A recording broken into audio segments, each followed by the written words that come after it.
Welcome to Flat Earth Debate, Uncut and After Show.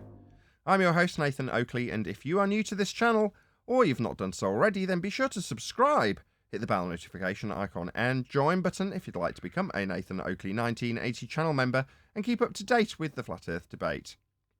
If you would like to support the channel, there is a super chat that runs alongside each of these shows while they premiere, and there's also a PayPal, Patreon and crypto link in the info box below the video. Speaking of Patreons, I'm going to do a quick shout out to all of you who do support me on Patreon. So a massive shout out of thanks and appreciation to Christoph Fournier, John Travolta, JMels24, Yuya Memento, M, Iron26, Endless, Flat Earth Sage, Goldie McKiernan, Retro Bill, More Books, Cannabear, Fiber Oats, Bogey, Michael Kahn, Rob H, John Case, Patrick Gunnels, Banter, Will Brax, Mel B Styles, Troy Shuker, Harry Blade, Mobile Max 777, Rob W, Open Minded, Reese Pound, Del West Watson, Maria Neelands, Unbelievable Productions, Blue Ridge Ranger, The Real Gabster, Abraham Mohammed, Adrian Quintana, Skeptic 936, Life is Short, Texas Mike, David Wayne Foster, and Dank. So another massive thank you to all of you for supporting me on Patreon.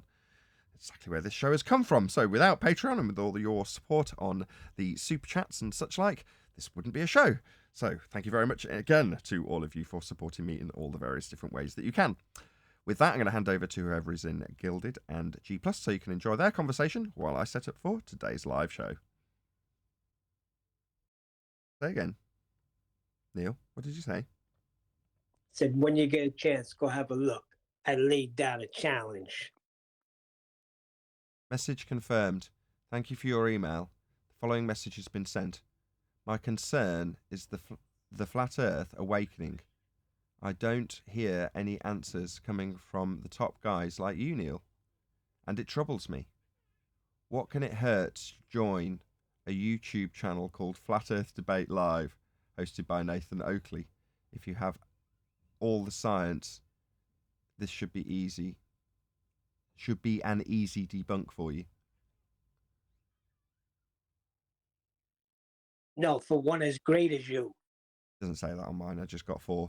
But yeah, brilliant. It's very hard to read on my little tiny 4K screen. But other than that, yeah, I've managed to just about read it off in the tiny text. Yeah, let's see what he does, which is nothing.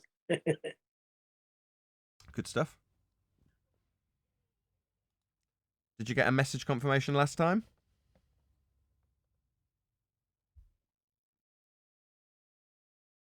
Yeah, I did last time with the elevation angle. I did. But no response. Well, you can only keep trying, I suppose. If that pleases you.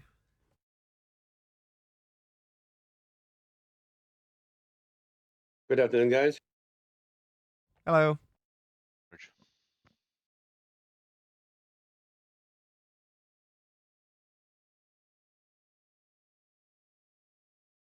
Hey, Nathan.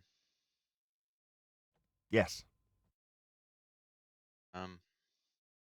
Eddie and I, we want to chat about something quick. With you.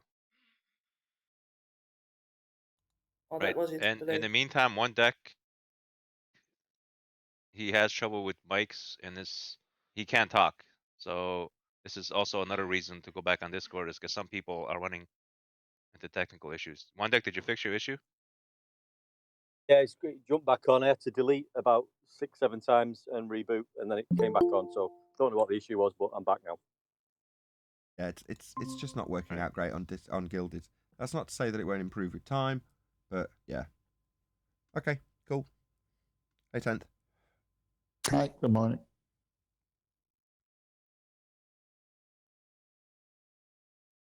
Morning. So does Neil get a response from Neil deGrasse Tyson yet? No, he showed me the message you sent, though. Neil deGrasse Costello.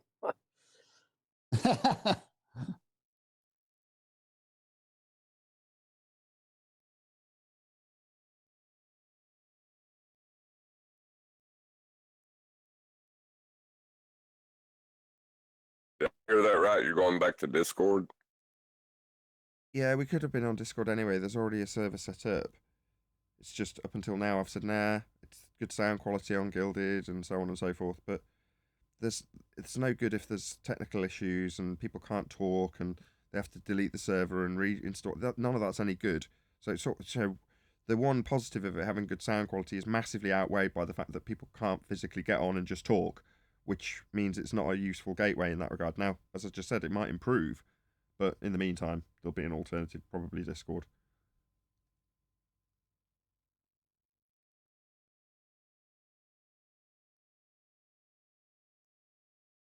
When are you going to do that? Soon.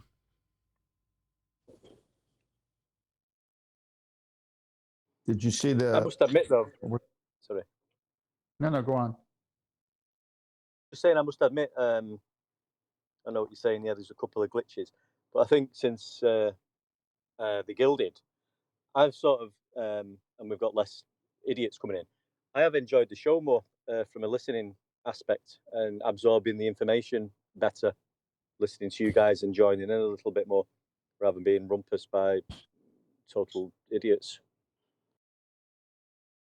I agree. I enjoy the show more, but by the same token, it's a debate show. So as much as it's fun to have Arwin play the baller, you know, we need challengers to come in. So yeah, there's some... Neil or Neil. Yeah, there's certain positives for both, and a more focused show is good in waves. In other words, there's lulls where people don't come in, and then you get that kind of show for a week or so, and then there'll be an uptake of people who want to tell us we're wrong because there hasn't been anybody challenging us. But for all I know, they're coming in trying to get their phone working or not being able to connect and just giving up. I would.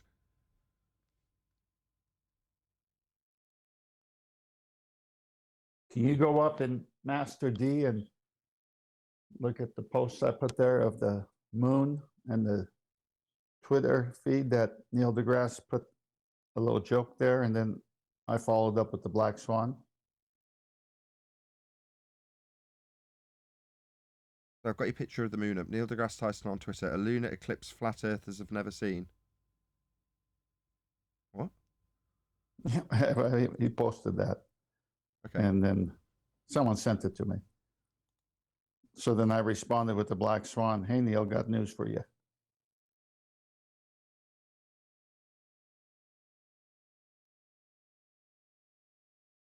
So what's happening here? Sorry. No, it's all right. What's happening here is they've got everyone convinced that when you do see an eclipse, it's the Earth. So obviously, if you say flat Earth, he draws that line segment there and says, hey, we've never seen this, so it can't be flat. Mock, mock, laugh, laugh. And then we go show the Black Swan and we say, wait a minute, talk about things we've never seen. How about Earth curvature? So if everyone thinks about red if shadow. everyone thinks what? Red shadow. I've seen a lunar eclipse in my own eyes. It doesn't do what a shadow does. It's not a shadow. Right. That's what I'm going to get to. But the whole point is, once everyone is brainwashed into the begging the question that it's the blockage is the Earth, and if you put a line and say, well, we've never seen this. And so it's like, wait a minute. First of all, what makes you think the eclipse has anything to do with the Earth in the first place? Well, that's what they told me all my life. Oh, we're back to what they told you all your life. You see, it goes right back to the beginning. They told you all your life what else that you've been finding out is not true. Look, I give it to you. If the Earth was the thing blocking, then the Earth would be a ball doing it, right? Okay, well, the Earth's not a ball, so it can't be the Earth. Here's the Black Swan. I wouldn't give it to them. Begging the question of orbit. Why would I assume that the moon is in orbit around a spherical Earth? No, that's a whole different argument. I would not give them that begging the question of orbits. I'm trying to show people that they're arguing from within a lie that they believe to be true. So how do you break that lie? Well, you show that the Earth is not a ball, black swan. So then this whole thing of Neil deGrasse and all this falls away. I love how they incorporate their own begging the question into a straw man argument we don't make. What, so if we assume that the Earth is a flat plane in an orbital motion with the moon orbiting around an occultation caused by the flat plane between the sun and the moon, that's absurd. That's like, absurd. Yeah, that is absurd, and that would be the next begging the question of orbits. We're not orbiting in the first. What makes you think we're orbiting? Why would I assume Well, a flat Earth's orbiting anything? It's just nonsense. Why would I assume it's a shadow? Why are you assuming it's a shadow? Why are you assuming orbits? Why assuming you've got an answer to any of this? I'll tell you why. Because you're brought up with consensus science, school system, and everybody else who says that's what it is, because that's what they brought me up to. So you better believe what they told us, whether it's true or not, because we're going to make fun of you if you go different.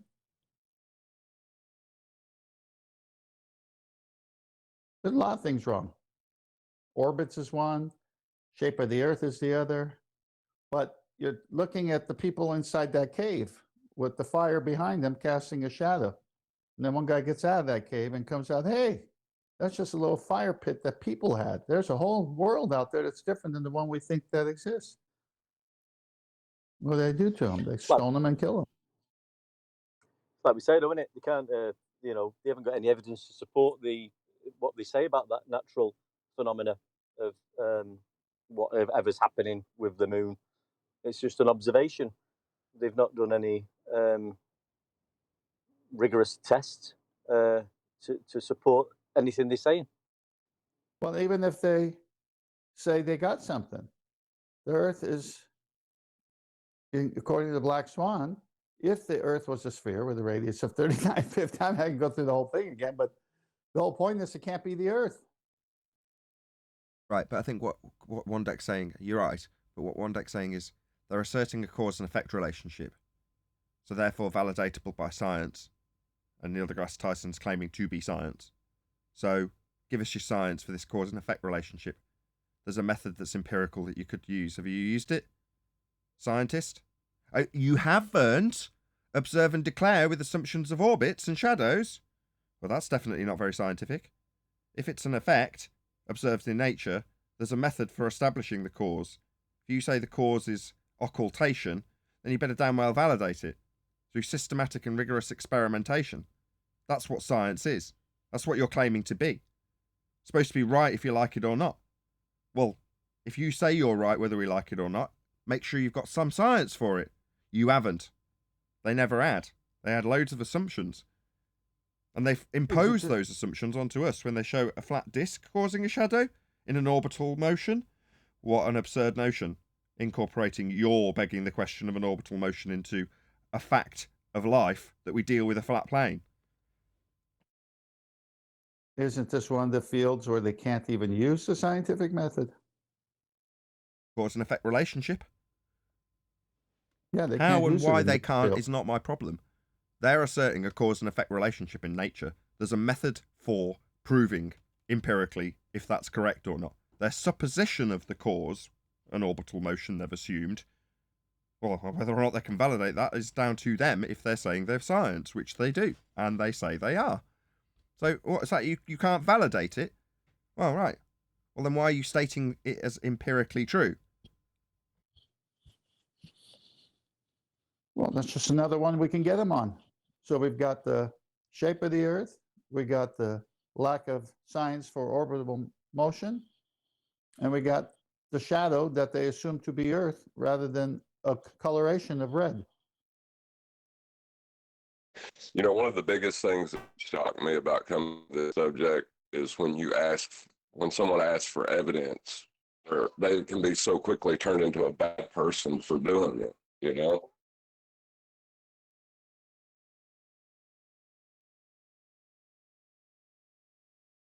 Yes, John. Sorry, I was eating something. But why do you think they do that? is it because they lack the wherewithal on the subject matter, so they don't want to get into it? One. Two, if something this 180 difference in their viewpoint, it would change their paradigm, cognitive dissonance perhaps? Or is it pride in one way, form, or another, that you told them instead of them telling you, and who are you? And sometimes when you want to test a friendship and see how deep it is, say something weird, say something awkward that you normally wouldn't say, and see how the response is. You find out if a friend is really caring for you as a friend, or they mock you. Well, I used to think it was pride, but I think it just might be human nature that, right there's the authority. Why are you questioning the authority? You must be a bad person, criminal.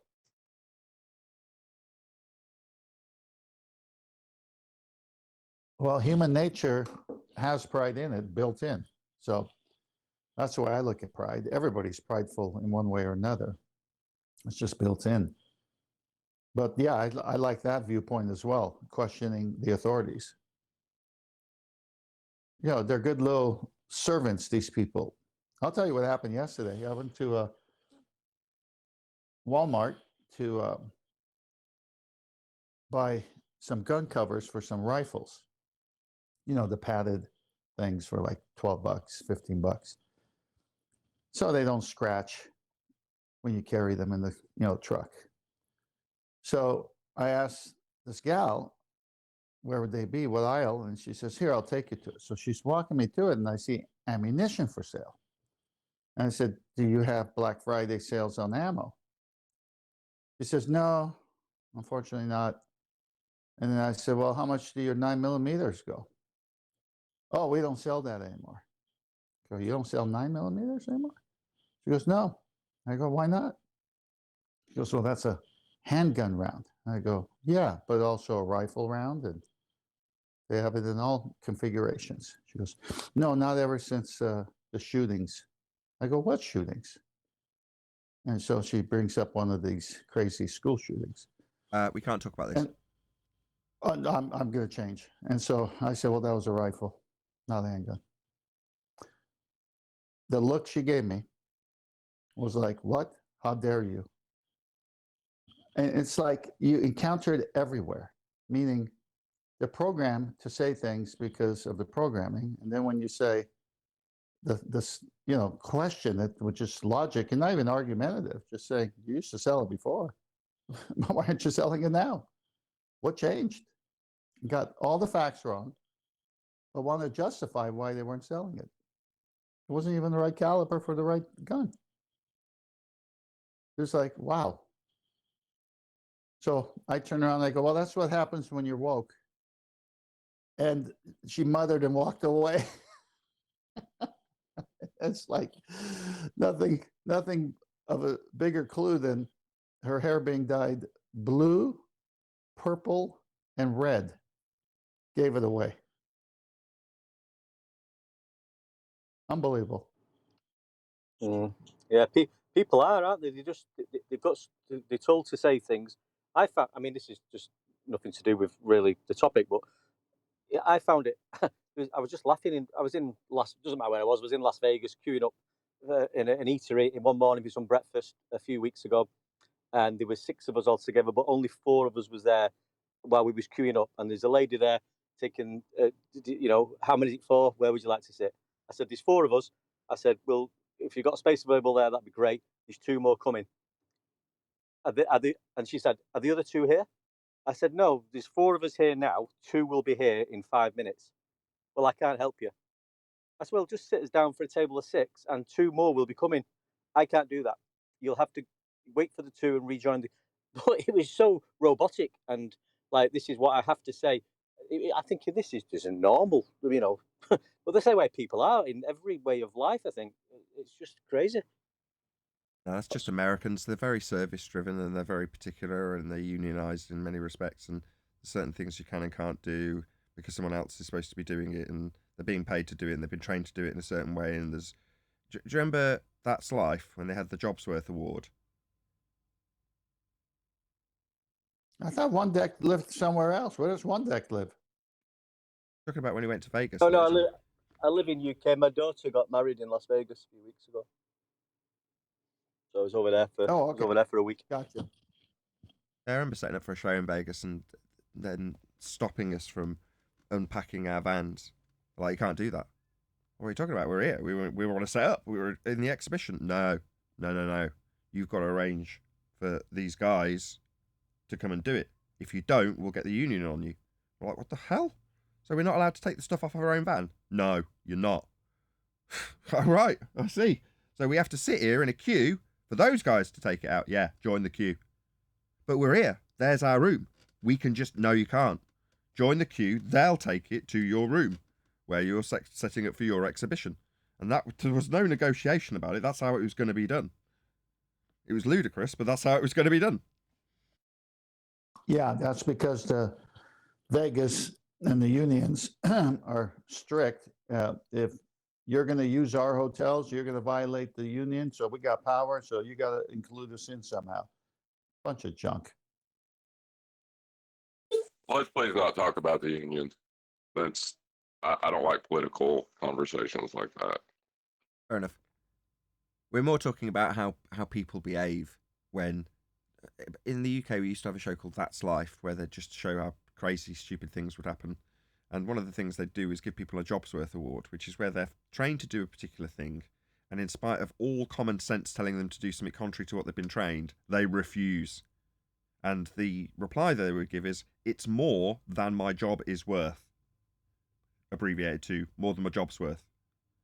In other words, if I don't do what I've been told and paid to do, I might lose my job, and this common sense, realistically normal thing that you're asking me to do is beyond what I'm prepared to do in order to keep my job, which I think I'll lose if I do it, because it isn't what I've been trained to do. They give out awards to these. But that's just human nature. Right, that's just human nature, though, right? They're fearful. I mean, we are fearful animals, or things, whatever you want to call us. There's just so much of our existence is driven by, that. It's just, I don't know if I understand why they do it. Yeah. All of our existence is driven by that. Death and sex. That's about it. Fight or flight. It's they're programmable.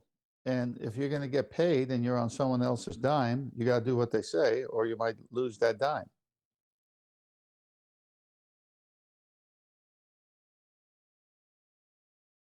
Yeah, the whole thing though is, why can't you question it? I don't even think most people's ever thought about asking that question, let alone questioning anything else.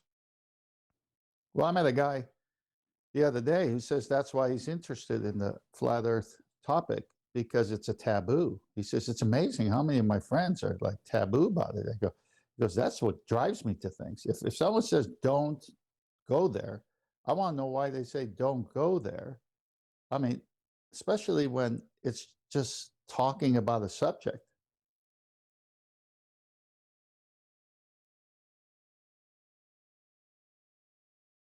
Yeah, I don't get it. Well, what does it matter? What does it matter if the earth, I mean, just, of course, you know where I stand, but I'm asking this in a way to where I'm going to get the answer I'm looking for. What does it matter if the earth is flat or a sphere? What does it matter? What could it possibly hurt if someone believed it was flat? And what could it possibly hurt if someone thought it was a sphere? Let's just eat dinner and play cards afterwards. What causes this eruption? Well, yeah, but if it didn't matter, then why would it, why claim it's a sphere? If it doesn't matter to you, why believe it's a sphere? I don't get it.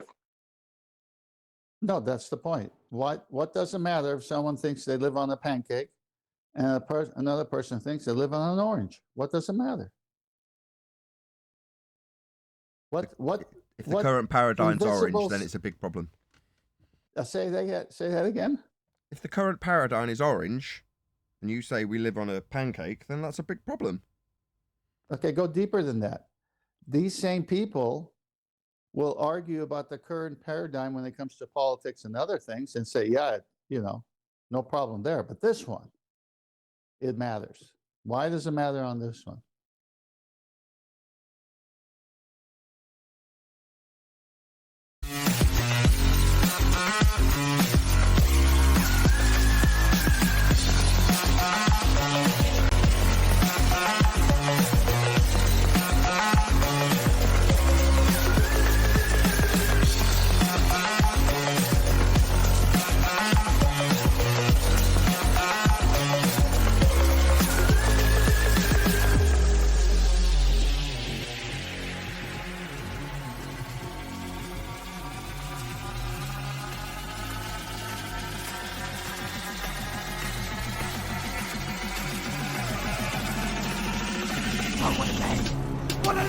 Welcome to Flat Earth Debate Live.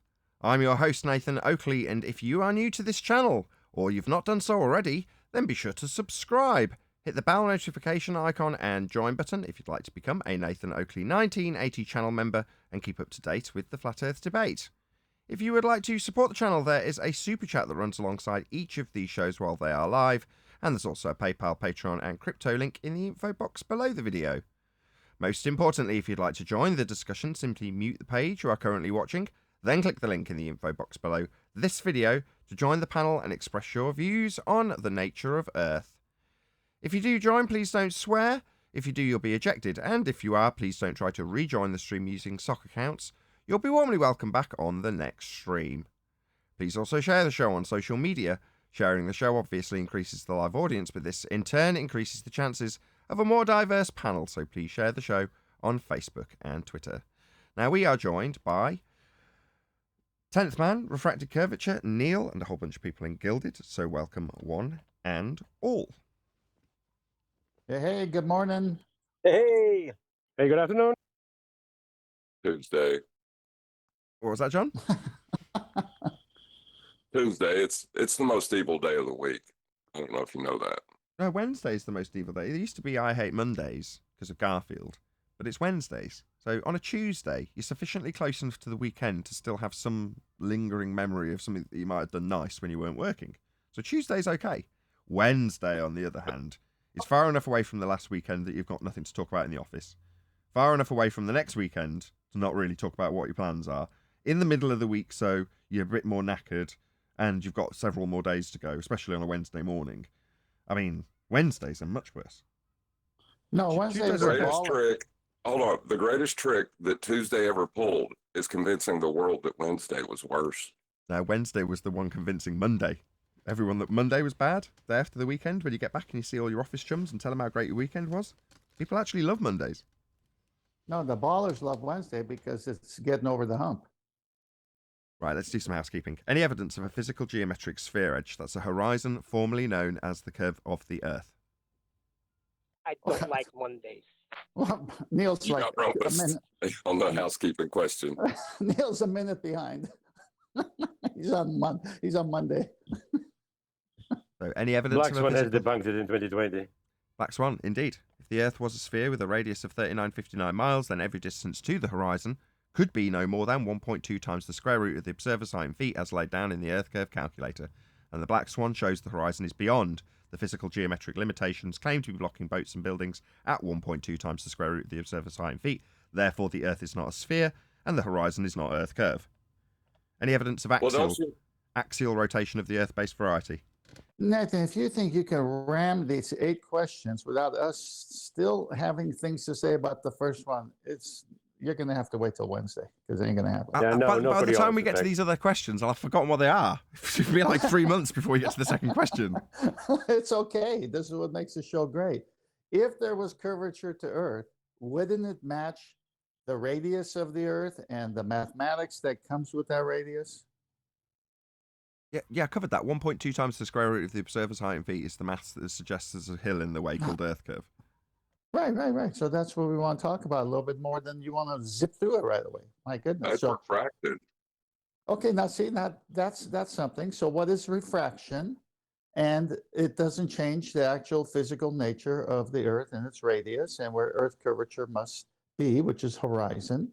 They've stated it as we were growing up as kids in all the books that the reason the bottom of ships and buildings disappears because of Earth curve. And then you got on today's forefront, Neil deGrasse Tyson saying you can't even see the doggone thing. And you could be 150,000 feet and still wouldn't see it. So Well, how in the that's- world did they see it back then? Well, that's the thing. The geometric horizon and the refracted apparent horizon exist below surface level in their maths. So it's not really a problem unless you think about it. Yeah, but you just brought in the dingleberry. What do you mean below surface level? What are you talking about? He's right. Oh, explain to 10th what you mean. Well, if you look in the maths, they have two straight lines. They have surface level and eye level. Correct. And then they have a ball underneath that you call the dingleberry. Correct. In the illustration now, it has eye level. It doesn't have the one for sea level. I'm getting there. But all their geometry is happening below sea level. Correct. But that's you just might in the not be able math. That's not in reality. I'm just Well, saying, even like, in their math, it's happening below surface level. That's what I'm saying. I agree with you. It's happening in math, in calculations, but not in our reality.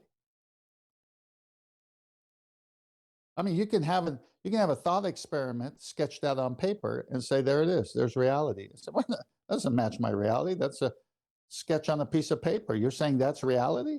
Well, it's got to match my reality. Well, here, I'll give you the math for it. I don't care what you give me for it. Calculations isn't reality. Oh, you just passed it. That was it. No, that was Adams. I'll find it. Don't worry. I'll find it. It's what I'm looking for is the Metabunk calculator. Just a screenshot from it. I just can't remember where the hell it is. I will find it though. There's one with Craig. That one will do. Just can't seem to stop it. It's because it's 2 hours of just rolling 30-second. I know. know. I know which one you're talking about. Here we go. That's not quite good enough, is it? You can't see it. Yeah, that void over it. I've got the word void over it. I'll find it. There's another one. I've definitely got one in here. I'll dig it out. How about if I go get it and post it for you? A screenshot of the Metabunk diagram would be very useful right about now. Because we can also compare and contrast how it's changed over the years since I got my screenshot that I'll find eventually. Okay, I will post it for you right now. Yeah, because initially, prior to the Black Swan, it was claimed to be accurate over water, and that was the best place to observe the geometry of Earth, as I recall. You should be getting that. You should have it now, Nathan. Sorry, John. Perfect. Right, let's just bring this up on Skype. Okay. John, can you, from memory, know that there's a dotted line literally labelled surface level and another that's eye level, like in the other depictions that we had previously? Feel free to just explain to 10th what you mean. I mean, it's obvious, it's depicted. It says surface level and the curve's below it. But yeah, you might feel free to reiterate that point. Right, and what they've done is they've taken the differential between eye level and surface level and the angle to the horizon, which is where the sky meets the surface, and they've created a differential that maps as a curvilinear function of sight. And they've taken that graph and put it below surface level and said that's Earth curve. So they took a depression angle from a higher elevation than the surface of the Earth. So surface level would be the surface of the Earth. The eye level would be on top of a boat or on top of a building or a mountain. They take that depression angle and they create a whole new world underneath the actual surface of the Earth. Yes, as depicted and demonstrated on screen now, as based on their maths that requires a surface level and requires a differential between your eye level and the surface level, as marked on screen. To claim that literally below surface level in an orthographic view that you'll never see is a marked with an X labelled horizon.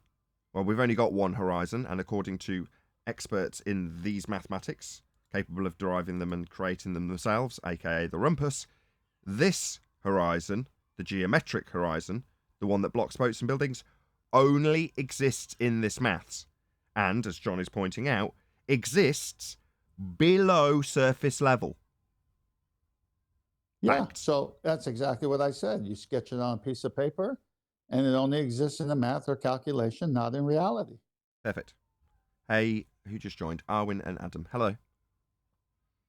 Thing is, go, guys. Can I ask a question? You can. Very go good, ahead. John. Very good, John. Thank you Say, for like- playing along.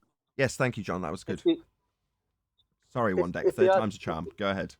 It's all right, yeah. If the Earth curve is below the surface level, and in other aspects they're telling you you can't actually see the curve in reality, why did he tell you then you can see the shadow of the curve on the moon during an eclipse?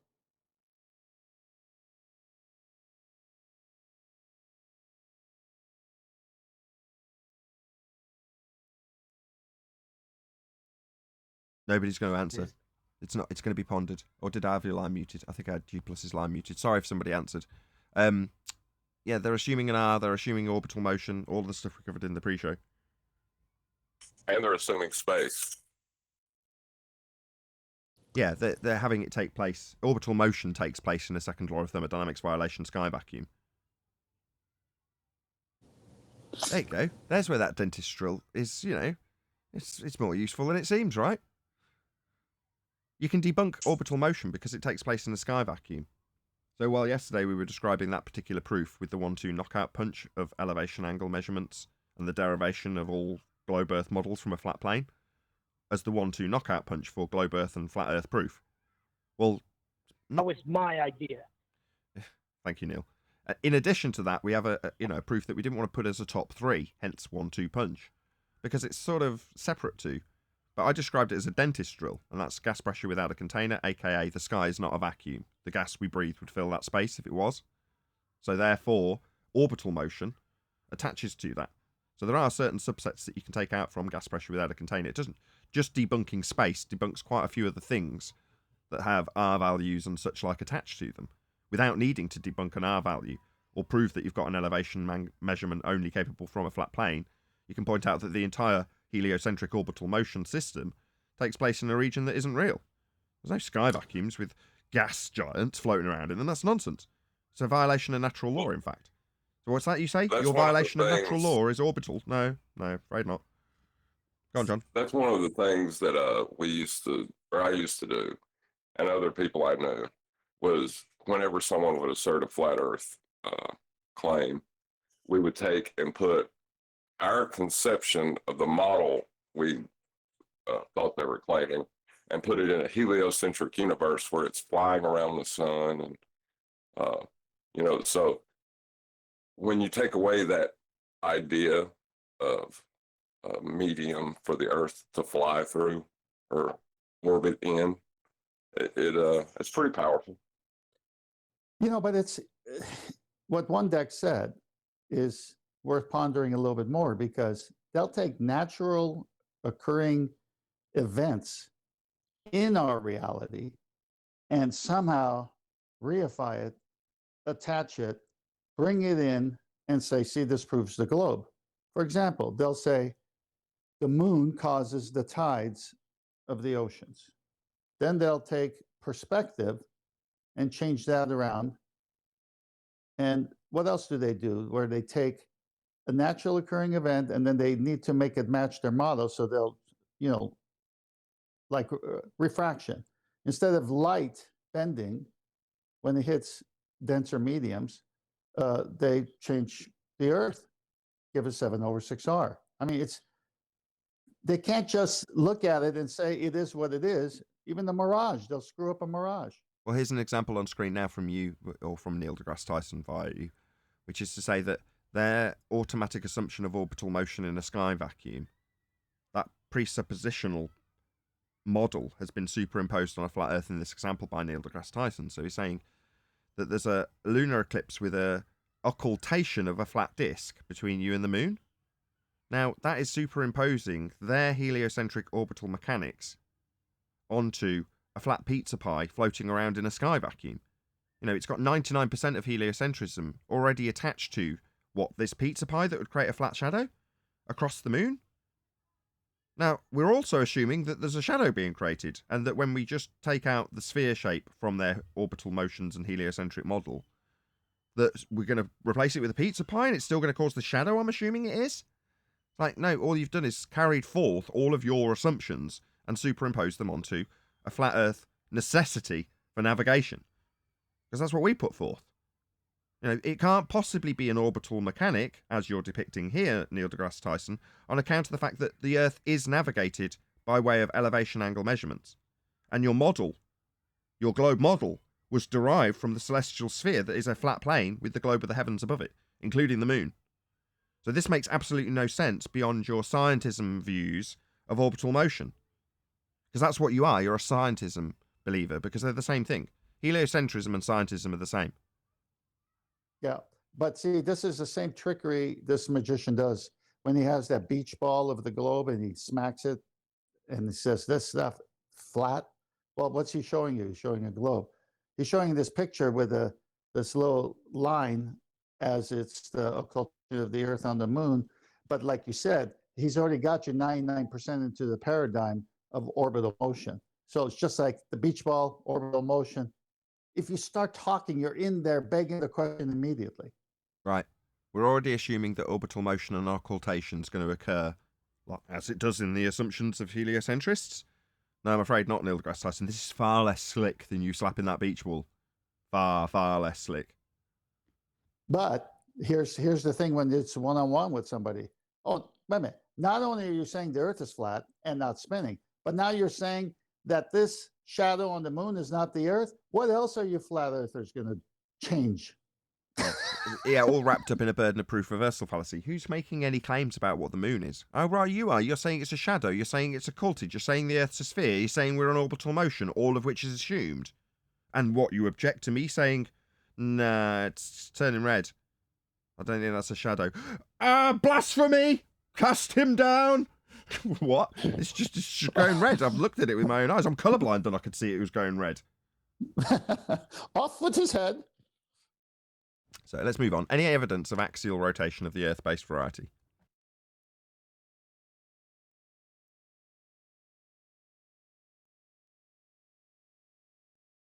Again, we're in their paradigm, but no, there is none. Everyone thinks there is until you ask them, are you moving? No, but they'd say we are. I go, who's they? Well, the people smarter than us. It's such a big Earth and we're moving, we'll never know. I mean, you'll never know. Neil deGrasse knows. He says a football in the air shows him we're moving. Any evidence of the distance to the sun? No.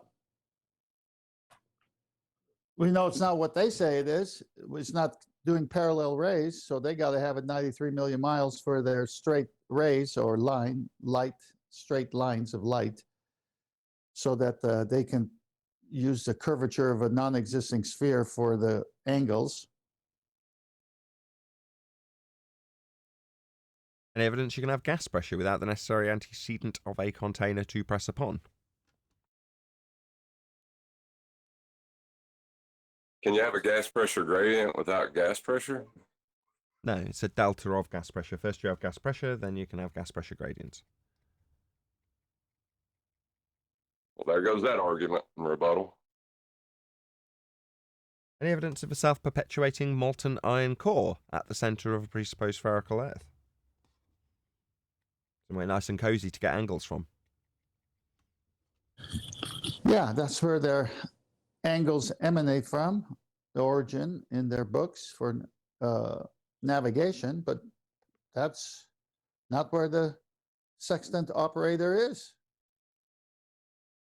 Sure, but is there any evidence that there's a molten iron core there when we presuppose Well, the the Earth's spherical? sextant operator would know, right? I mean, if the sextant operator gets the angles from there, they can have some fire retardant suit, wouldn't they? No. Well, that's where you're taking the angles from. Wouldn't the Earth be blocking your ability to take the angle to the star? Yeah, they're not though, Don't are get they? I mean, caught. they draw a sphere around a central point, which would put you at the centre in a molten iron core, but you're still just on the surface drawing out angles to a dome-shaped representation in a model of the sky and its lights that they show you. That's all you're really doing. You know, light on screen now, you're just taking angles to lights. That's it. Of course, to take an angle, you're going to need a flat plane, and the flat plane it's depicted in is the celestial sphere model that you stand at the centre of.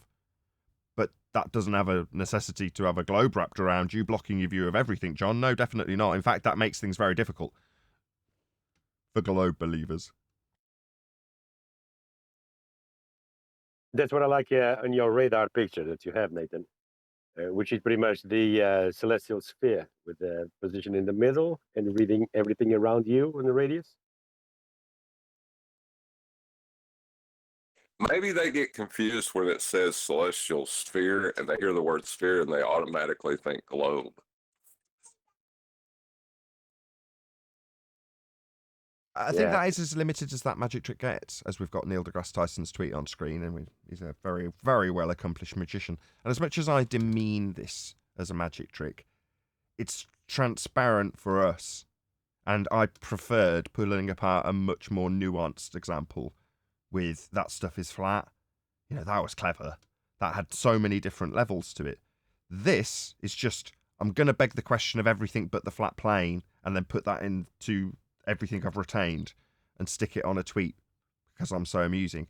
Now, I can demean that, but it's still just another magic trick. Not all magic tricks have to be as elaborate as, you know, having lots of smoke and mirrors and sleight of hand. Some of them can be quite basic and still work just as effectively. Sometimes the simpler tricks work best. So this one works on the level that it retains all of people's preconceived notions about heliocentric orbital motion without them really thinking about it. They have to think, what is this little Pac-Man looking shape?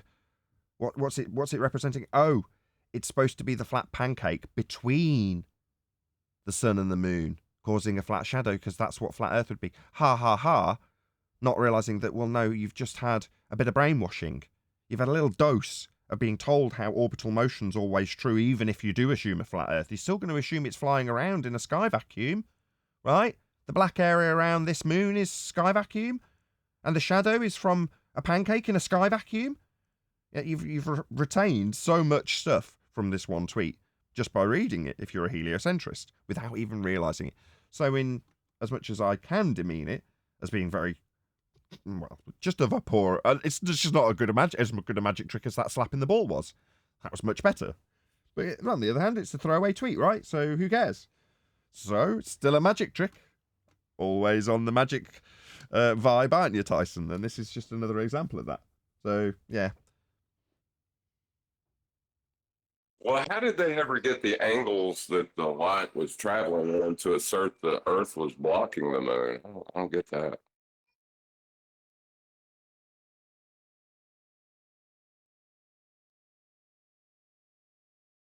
Let's move on. Any scientific evidence of gravity?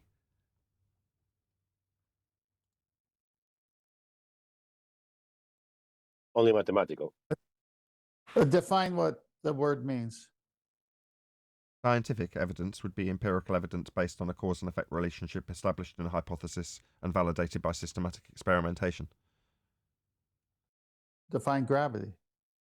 Bending of a conceptual pseudo-Riemannian force space-time. Then no. Things going up, things falling down, give it whatever name you want. We experience it in life all the time. Okay. What about any single viable hypothesis from any of the fields of astronomy, cosmology, or astrophysics? Well, you just described what the scientific method was, and it's something that you can have to observe a natural phenomenon. So if they look at a star twinkling in the sky, that qualifies. But all the other steps they can't do. So no. Any evidence you can acquire an elevation angle measurement from a curved baseline? One of the strongest arguments out there, much like gas pressure, can you have it without a container?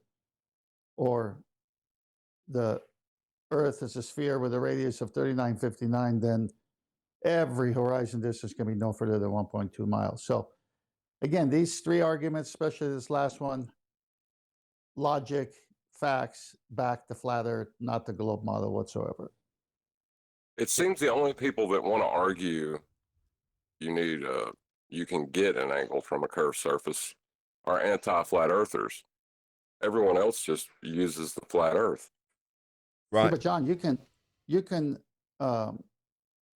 have two straight lines meeting at a vertex to a curve, right? That's what they try to do. Let's just Now we're repeat talking that, about though, John. elevation angles. You need a horizontal plane for that. You do need a horizontal plane for that, and you will and do utilize the horizontal plane we dwell atop in order to navigate.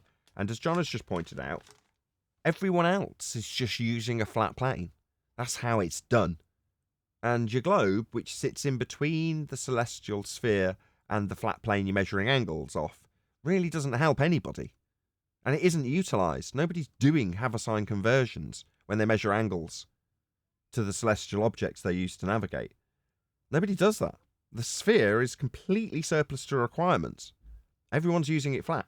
The only people who claim that you would be doing that, because there are documented on page 87 of a very long and extensive, detailed explanation of how you use a flat plane to navigate, it gives you how you could do it if you wanted to spend the time doing this complex conversion that isn't necessary to a sphere that would put you in the center of that sphere, looking through 3,000 or however many miles of rock.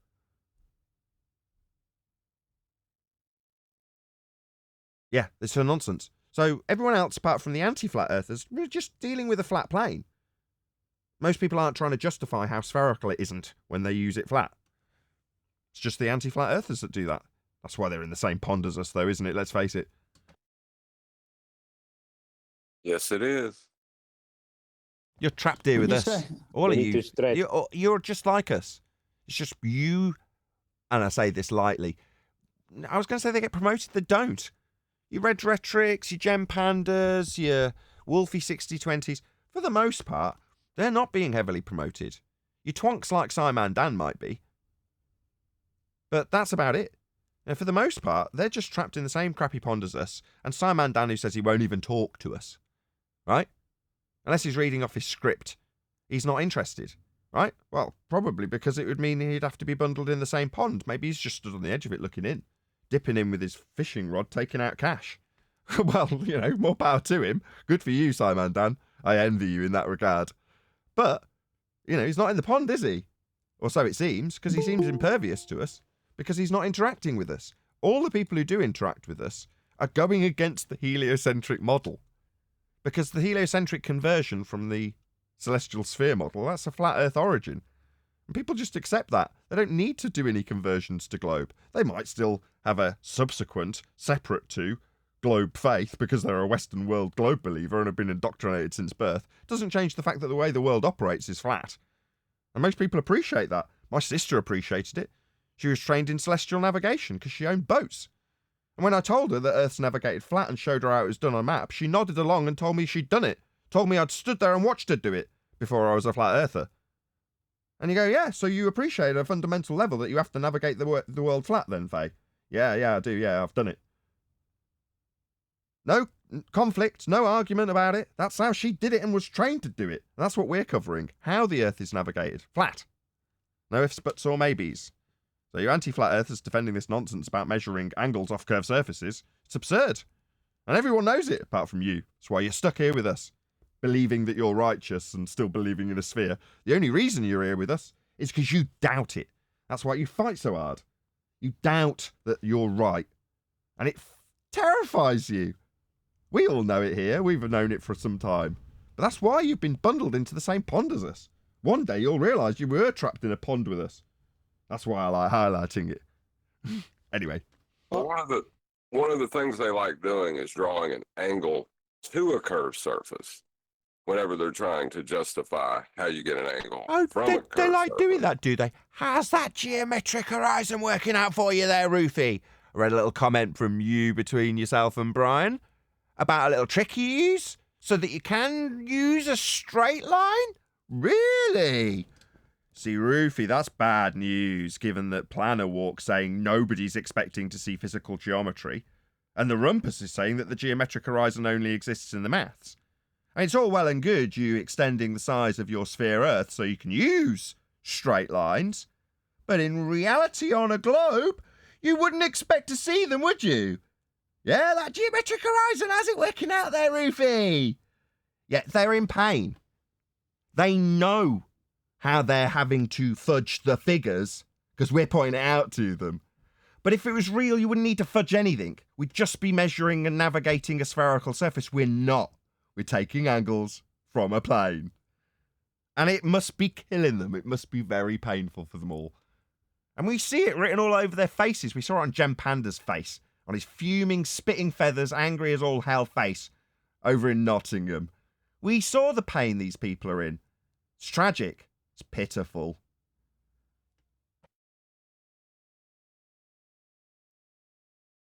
Any evidence? I'll tell you another exact duplicate of your needing a plane to get an elevation angle and no other way is airplane pilots. They know they're not adjusting their nose down for any curvature of the earth. It's called level flight, and their nose up position for lift on the plane, 1 to 2 degrees above the zero, the horizontal.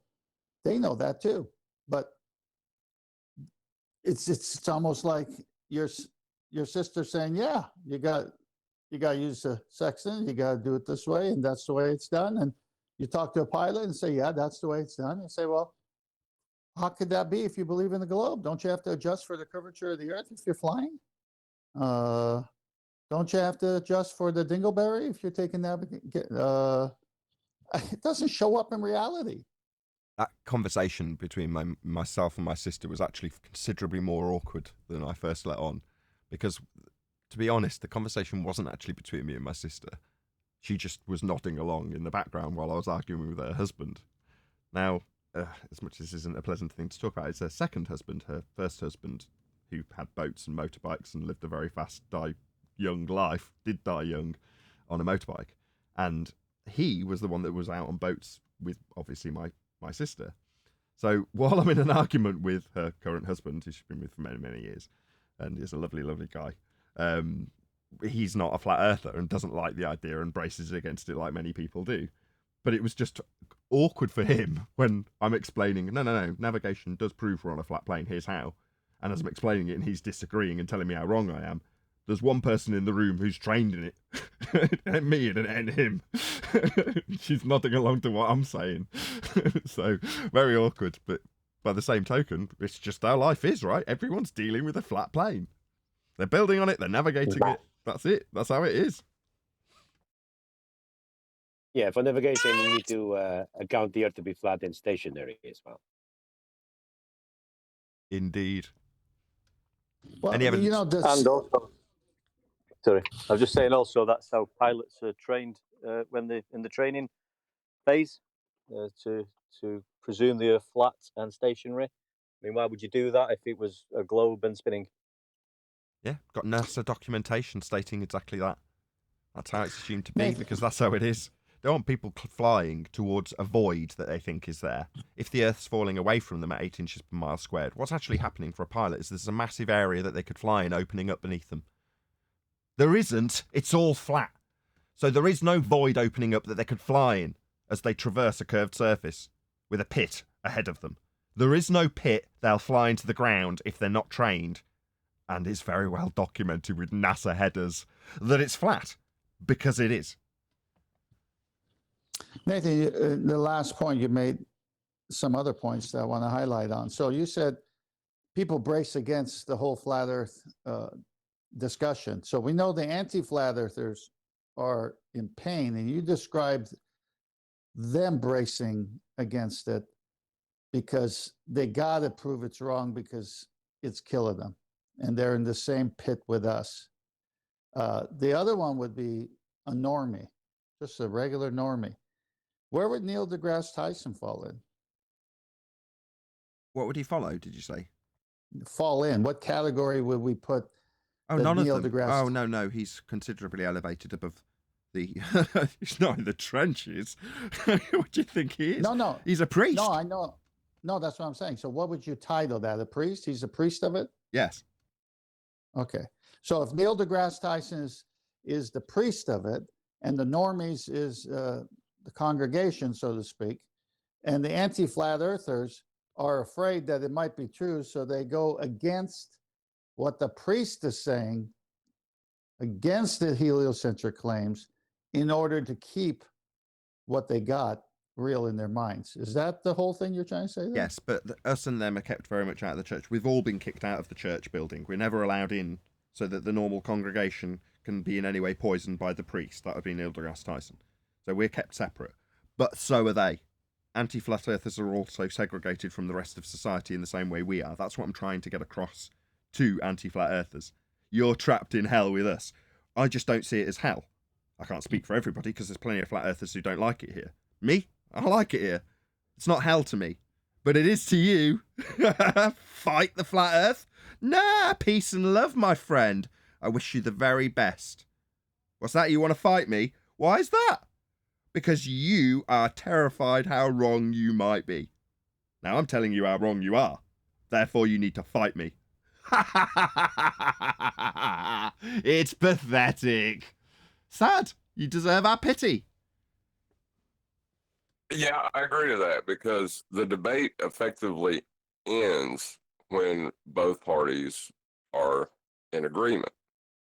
So there's no point of contention for their existence other than to go against their own religion that they're trying to assert is true. Yeah, maybe they should be renamed because they're not anti-flat earthers. They're prepared to brace against their own globe rhetoric. Now, initially, I said that's purely to defeat flat earthers. No, that's purely to defeat their own cognitive dissonance because they're in pain about how wrong they might be. So they need to come up with and justify the nonsense of their own deceit in their own minds. That's the very definition, pretty much, of cognitive dissonance. They're having to justify it. And it scares them. So they look for their answers, and when they contradict the original claim, it doesn't matter. It's an explanation where there's a challenge to the original claim. If we can keep it in line with the new anti-flat earthers, formerly known, maybe it'll change, rhetoric, and we ignore the original globe rhetoric, or even reposition it like Simon Dan did. You and your reference frames are in? What? You've got a Coriolis 2 reference frames claim, Dan. You know, but if you can detach yourself so much from the original globe claim, you won't end up having to face the fact that you're in opposition to it. And that's what we're talking about with people like Katz and Ruhif and Rumpus. They're all in contravention of their original claim. Refraction? Really? Oh, how are you going to claim you've got a boat being blocked by it then? Oh, you can't. How are you going to derive an R value with a straight line? How's that, Roofy? Hey, how's that geometric horizon? Magic trick, did you say to Brian? A trick to give you a straight line, eh? Oh, how I laughed when I read that. Oh, how I said I rubbed that right in. Oh, I'm going to rub in his little trick so we can have a straight line to an inflated geometric tangent point. How's that geometric horizon working out? A little trick, you say, Roofy? Yeah, share your pain. You're here because you're scared, aren't you?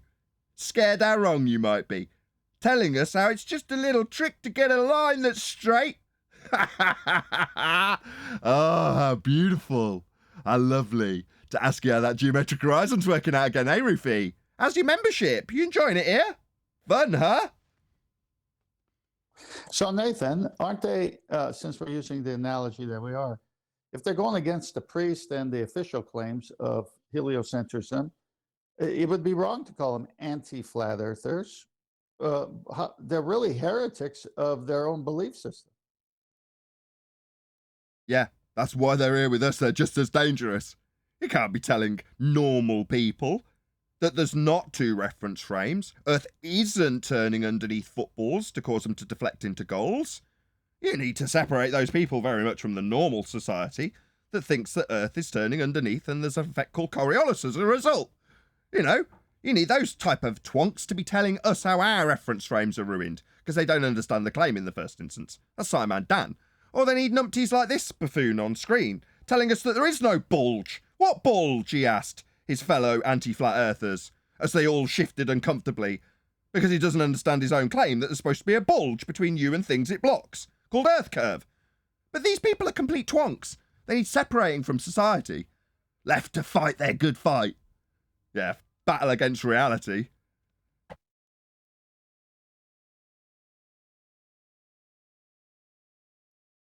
Did we cover all of the housekeeping questions? I think we've got one left. Any evidence of the R value, Earth radius? No, I think you just twonked that one right there. Well, Nice this guy, question. we Nice can rant. pretty much say that the sky's a vacuum, right, Ranty? We can pretty much just say that. Oh my God. How the week falls so fast and so far. So R value, anybody at all? Maybe Ranty will give it us. It Yeah, there varies is. every day. The evidence for the R value is elevation angles from a flat baseline. That's the only evidence there is. Other than that proves Earth's flat and that you're measuring it flat and that you're definitely deceiving people into a belief when utilising John's explanation earlier with the differential between eye line and the flat surface level to create a tangent point. How's that working out for you, by the way, Rufy? Yeah, good? Marvellous, marvellous, yeah. Yeah, you can do that, but you'll need a flat plane to do it. So, I mean, you can conjure an R value from the flat plane we walk and dwell atop and measure and navigate, but, you know, it's obviously proving a flat plane before you derive the R value from that. I mean, that is actually how they derive the R value. You need a flat Earth to do it. But that isn't really proving we've got an R value, is it? Let's be honest. It is proving something. It's just not proving that. Check it out. We're at 80 people watching. So typically we'd be at 100. So we're almost clawing our way back after lots of technical issues and errors and a new server and all the other things that have gone wrong in the last couple of months. We're almost back up to 100 people watching. Please share the show. Hopefully my extra enthusiasm will rub off on people and they'll smash the share button as a result because of the jolly good information that we're disseminating into the realms of the suppressed media that is Flat Earth. Well, listen, if you can get an R value, then R values are representative of what? What gives us R values? What would it have to be for an R value to be real? Well, to measure an R value in sincerity, you'd have to have something that's spherical. To derive an R value from the differential between the flat surface level and the eye line as you raise up, in terms of how you can create an R value, it's not really sincere because you're not creating a spherical surface when you're deriving R values and claiming them from parallel or two straight horizontal lines. Like that's just proving you're on a flat plane. Right. So I'm going to get somewhere with this. So an R value could also work with a circle. It's just meaning the radius, right? Just meaning the radius that you derive from a flat plane, or just being the radius of a sphere that you've actually got and is actually spherical? I'm not following. Whether it's circle. a basketball,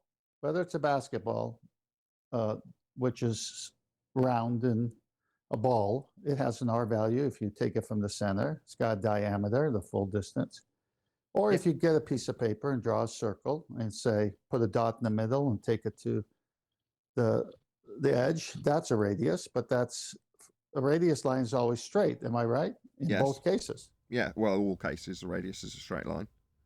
Yeah, all cases, but I'm just saying these two cases, for sure, it's a straight line. So in navigation, they have something called a circle of equal altitude, which requires a radius from the GP of the sun or star to the observer.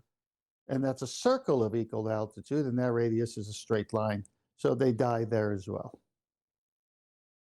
Yes. So there is an R value on the flat plane because it's a circle of equal altitude. That's the only R value, and it's a straight line. Right. But that R value has been derived and measured and utilising a flat plane also, and gives them their equatorial plane if you take it from Polaris. So the area of equal elevation from Polaris just gives you what they call the equator. Yeah, exactly. But again, see, we're not against R values, to the audience. R values work, but you got to have a basketball for it to be a sphere. And if you're doing it in navigation, it's a circle, two-dimensional. It's just straight line from the position where the sun is directly over to where the observer is GP is, and that's a straight line. So here you have an R value on a flat plane. That's what I'm trying to get to. Excellent. That concludes the housekeeping. So, as I've mentioned Roof intentionally a few times in this particular show, because all of yesterday evening, Adam and Brian were discussing something that was incredibly nuanced in terms of a discussion point about how certain mathematical trickery was being performed when deriving elevation angle measurements from curved surfaces, which is impossible. So Brian and Adam went at it back and forth, and Adam went to a huge amount of effort doing some maths to show how the two systems would work or wouldn't work. Now, that's not actually been concluded yet, so I'm not going to put Adam on the spot in that regard. But it got incredibly heated between Brian and Adam and several others who were interjecting where they weren't necessarily welcome to be. But nevertheless, that's how it kind of is around here sometimes.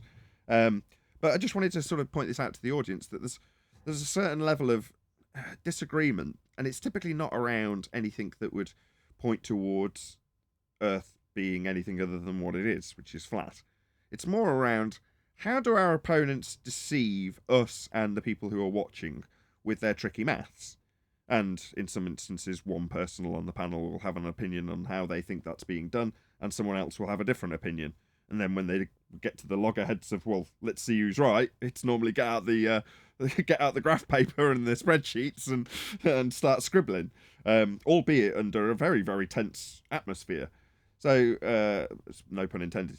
But that is just something, again, that I want to point out to the audience, because there's a kind of flower and roses subterfuge that people might see when they come to the live section of the show.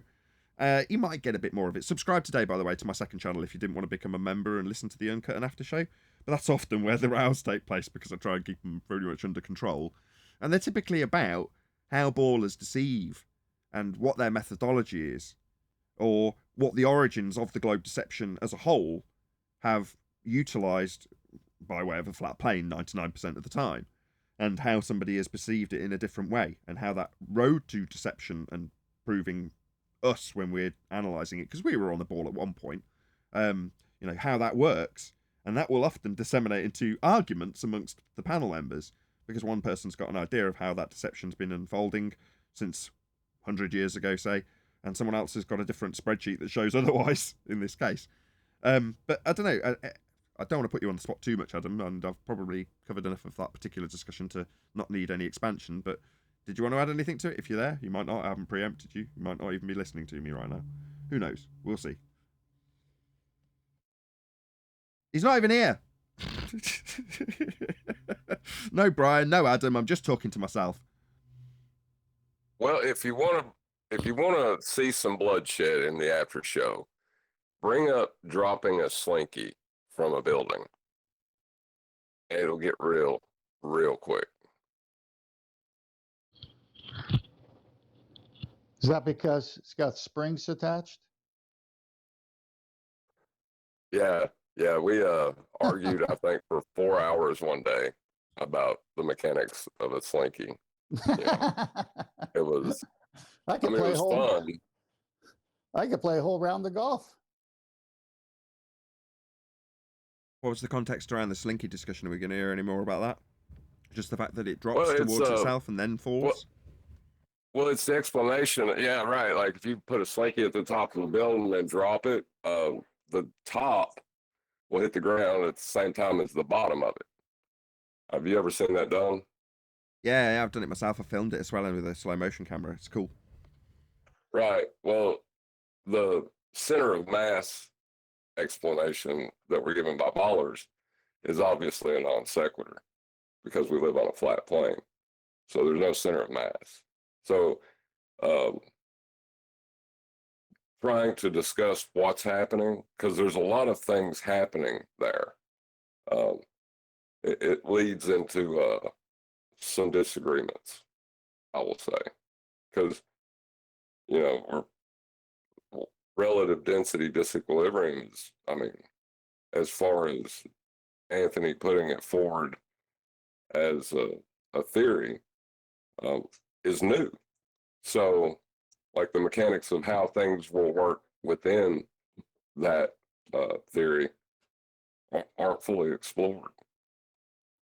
I don't know. How many man-made non-man-made slinkies are there in nature? How many things are showing that Yep. that preloaded spring mechanism exerting its force Right. upon itself before you see the effects of it displacing the medium it's in? Right. We're not talking about cause and effect. We're just trying to give an accurate description of what's happening. Oh, I can't do You that. know. It makes no Right. I no can't makes no either, sense. But I can. Nothing moves at the Yeah, bottom it's- for a time, for a period of time. The bottom stays stationary and the top of the spring moves towards it. Now, maybe that's just my poor analyzing of my own data in terms of looking at the slow motion footage. And you go, that ain't moving. Maybe it is just by a tiny, tiny, tiny amount. But as soon as that spring compresses, the slinky, it starts moving at the rate you would expect, probably about 9.8 meters per second squared or something around that. Well, yeah, I'm sure that's because that is the fall rate in air, right? Objects that are more dense than air. That seems to be the fall rate. But I don't know. Just trying to describe what's going on there. Like you can say what you see, but that's really not, that helpful. So it's a lot more complicated than that. Yeah, there's definitely a exception to the normal rules that we would observe in that regard, isn't there? Albeit with a man-made device. How do you explain that? That non-displacement at the start. How do you explain that bit specifically? Well, I can't. I can just, like you say, there's only so much use to describing it over and over again as accurately as you can, right? Yeah, but today's version of gravity is that gravity is not a force. So what does it matter? Did you all go and Like I subscribe said, to Rachie? Did you all check out a video, by the way? I know we discussed it yesterday. 100 viewers! Yeah, we're back on track. God, I'm glad this computer's staying alive. It's building the audience back up where it was killed off for a couple of months. Thank you to all who shared the show. I really appreciate it.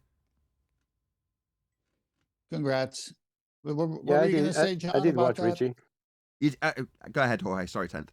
What do you reckon? No, Embarrassing, I did, eh? yeah. I liked it, yeah, and I subscribed to her, yeah.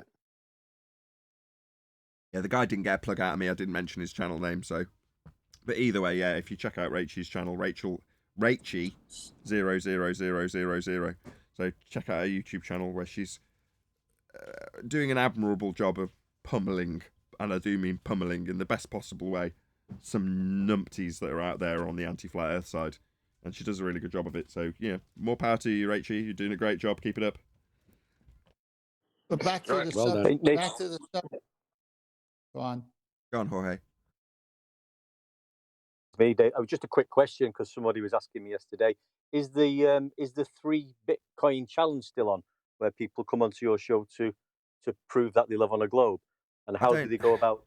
Officially, I doing don't that? know. I would assume so, but I don't know, and that's because I didn't think I'd end up talking about this right now. Because of Dave Weiss's association or close associations with people like Bob and Jaron, I have very intentionally steered clear of him. I have been in communication with him to a certain extent, but I've kept clear of him, mainly because he doesn't deserve to be embroiled in any kind of nonsense between Jaron and myself, or Bob and myself. He doesn't deserve that. So I've intentionally tried to keep him very clear of that, and dissuade others from trying to drag him into it, which they've done on multiple occasions. It's just not fair on Dave. The guy's a good guy. One of the best, in fact. So, I've got nothing against Dave Weiss, and I don't want him dragged into any nonsense. Regardless of who's right, regardless of where in the past he might have tried to step in where he felt I was in the wrong or they were in the wrong, it doesn't matter. In this instance, Dave doesn't need to be dragged into it. He's too good a person to have his, to be dragged into any kind of nonsense that's internal. So, I hope I've made that clear in the past. I know this is nothing new to anybody who's on the panel. But yeah, as far as I'm concerned, Dave needs to be left alone by me until everything settles, the dust all settles, and then, I'll hit him up. Not that I haven't hit him up, I have mentioned things like this, to him directly. So yeah. So from that perspective, I don't really know. I haven't kept in as close a contact with Dave Weiss recently, I'll be honest. Back to things falling. So if gravity is not a force, Where do we go with that? Where do we go with that? I don't go anywhere with that. I don't need a force when things are going up. Like, No, gas. that's not what I'm saying. Okay, let me rephrase it. So pedantic sometimes. All right, so here we go. Since they say gravity is not a force anymore, but it's the bending of space-time, where do they go with that, with the slinky or any other thing that's falling and hitting the ground? And where do we go with that change in definition of gravity? No center of mass. Okay. What's mass? You're putting this burden on him, like you told me I was being pedantic for stopping you from doing. Well, you're not talking. He's the only one. I want to ask him what he meant by mass. Is he referencing mass in the sense of mass attract mass? When the show is talking about there isn't quite a real good definition for mass. It's a mole at best. So the whole point is clarity for conversation. Since they changed gravity from mass attracts mass, whatever that is, to it's no longer a force, but what's happening is space-time around you is bending. And that only exists in the math and calculations, not in anything else that we can touch, see, or feel. Well, the reason I brought up the slinky, it has to do with what was said about the show and us being an echo chamber. It wasn't necessarily to give a description of what's going on. I was just pointing out that, you know, rows and arguments between us are like a constant thing. Like, Yeah. No, I you know what got I mean? that, John. I No, got they're that. not. You're just both being silly. I'm- Adam, did you I'm- want to have a word before the end of the live show? By the way, shout out to the chat. I love the fact that Dave Weiss immediately gets loads of love. That's how it should be. And also, thank you, Divergent Droid, for spamming Death's channel, Sun, Moon, and Zodiac Clock app. So yeah, check it out. Anyway, I've kind of missed most of the show, I'm afraid. I've been working, so I've heard bits and bobs. Good, healthy, heated discussion leads to discoveries. a lot of work though for you Well, yeah. personally. Yeah, but that unfortunately is if I get set a little puzzle, my mind wouldn't rest until I'd solved it. I wouldn't have been going to bed until I'd solved it and that. And yeah, so it's an easier way to relax is to put the puzzle to bed. But hopefully we can use that. Brian's claim, we can then analyse it and compare it to the two. And then, I think the bit I did earlier is funny. All this arguing is not over the nature of the Earth. It's arguing about how the anti-flat earthers are lying and deceiving to us and the general public. It's kind of what we're arguing on. No, they're lying this way. No, they're lying that way. Interesting, and that's where the researchers ended up going. Did you read the message in response to Brian's logic from Ruhif? Yeah, interesting, isn't it? That's what Brian's accused him of doing that. And that's what I said last night as well. I don't know if it makes a difference. If you're just drawing one line, it does make a difference there. And this is the part of Brian's presentation, which if that's what he's doing, then it's so perverted, because we were saying the distance between the oil rigs will expand as well. So if what you do is apply a 7/6R to the land, so either it's Ruth is starting to demonstrate that he doesn't really understand this properly, or he's not bothered about the implications of changing distances just so that he can stretch the Earth instead of bend light. So, but we'll get to the bottom of it. But yeah, it looks like Ruth is just like roofing himself, really, didn't he, with a straight admission that he's cheating. And using numbers that basically are fundamentally incorrect. Because if you do that, like I said, even your distance to the objects changes. So Why would you label it a trick? well, it's a deceit, more, isn't it? It's just a handy trick. End quote, Ruhif. With that, I'm going to say if you are watching this on either Nathan Oakley 1980 or Nathan Oakley programming streams, then stay tuned, as there will be an after show to follow. Unfortunately, if you are watching this live, this is where we bid you farewell. So a massive thank you to all you smashed the super chat, liked, commented, shared, subscribed, joined as a Nathan Oakley 1980 channel member, and all that good stuff. Another massive thank you to today's Gilded and G Plus panels for making today's live show possible. Once again, stay tuned if you're watching on either premiering stream. I've been Nathan Oakley, and I will see you all in the next video.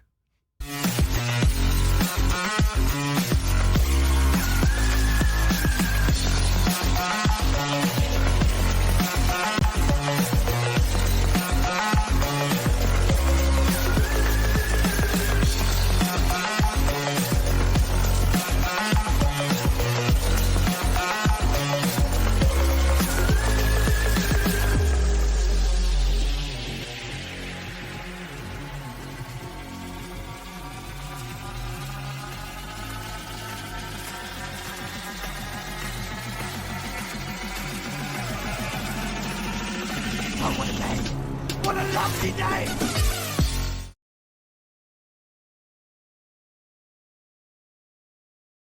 Here haven't changed.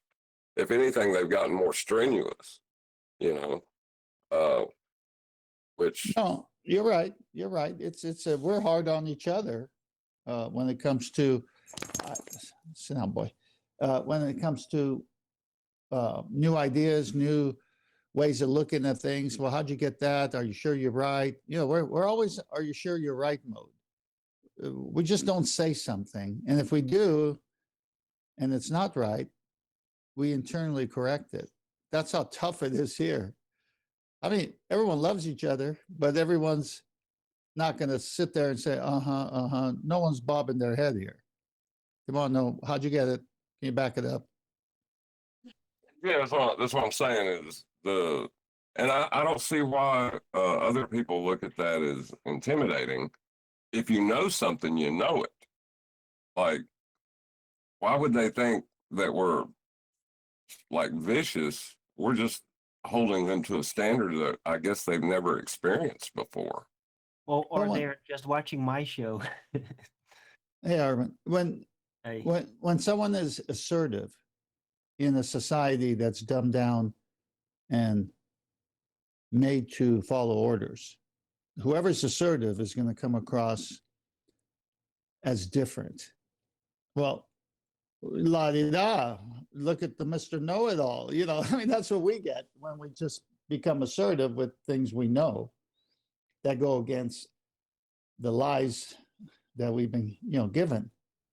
And then the same guy 5 minutes before was telling you how bad some other aspect of life is and how they lied to him about that. But we don't respond the way they respond to flat earth. We say, yeah, they lied there. How about this other lie? Yeah, they lied there too. Well, how about this one? No, don't go there. I mean, this is back to the pre-show again, right? Exactly.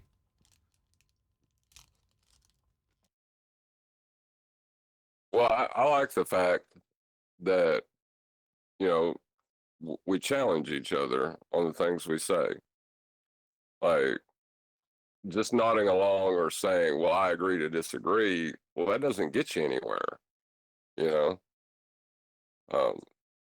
there's no meeting of the minds. If you're just ignoring the problem, then what advancements are you making, like Adam said? I got a short date today, but in response to that, before I go, is if it's an opinion that someone has, I'm going to respect it. But if that opinion has to do with something right or wrong, true or false, I'm going to press. I'm going to press for the evidence, if you know what I'm saying.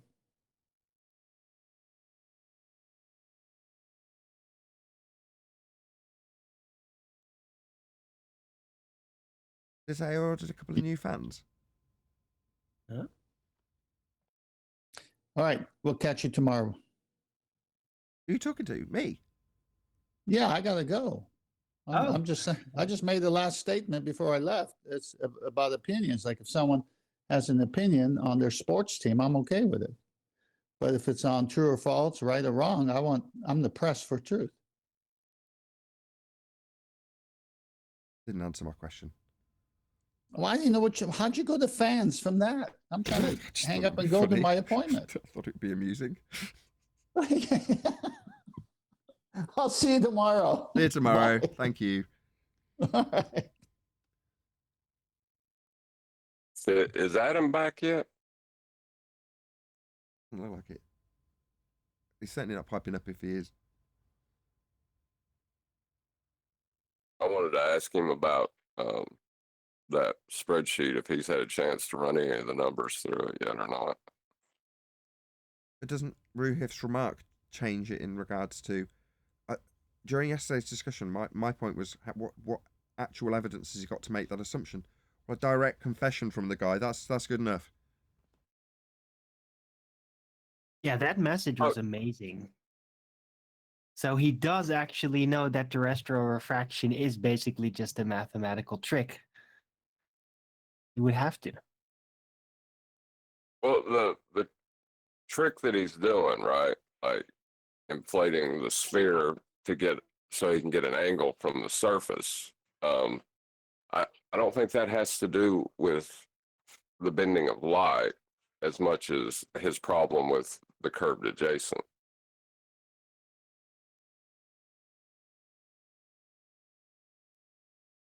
Isn't it all just tied in together eventually?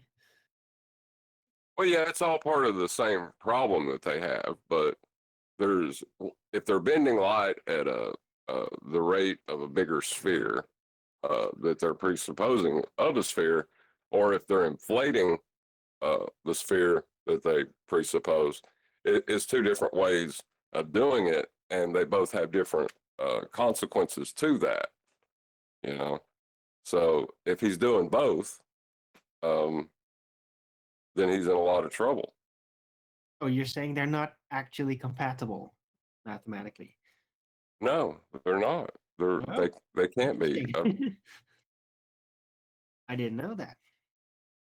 Well, they can be compatible because one of them you're expanding the distance between things, and in one you're changing your altitude, your observation altitude, apparent observation altitude. Right. Okay. So when you change your apparent observation altitude, you're not expanding the distance between objects that you're observing. But when you inflate the sphere, you are.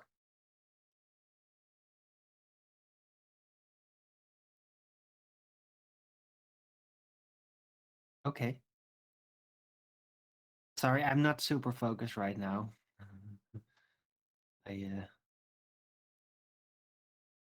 And if he's doing both, yeah, that's insane. Like, and it's entirely possible that he is.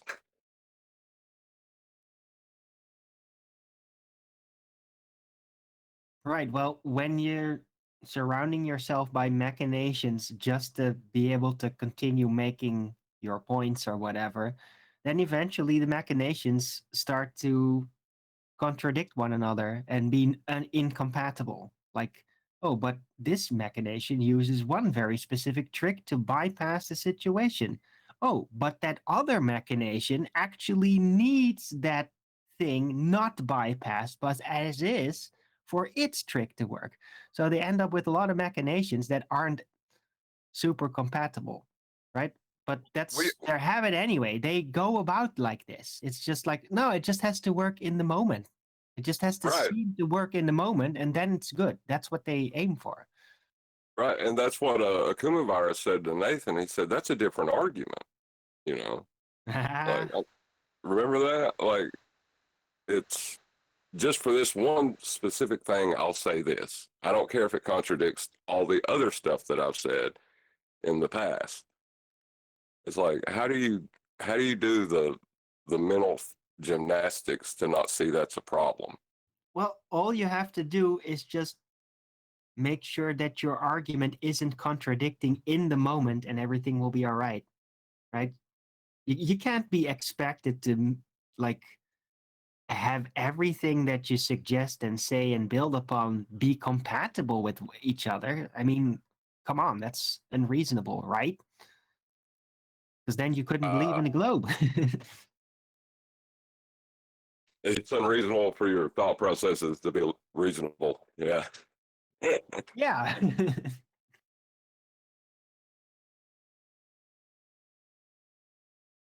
Man, I got so pissed off at Professor Phil Bell this morning in my chat because I kicked him out because he Why? was asserting that what is it again? Oh yeah, that you can sorry. Let me try to phrase it exactly like he did. Roughly. He said that they know the history of the solar system thanks to radiometric dating. That's what he said.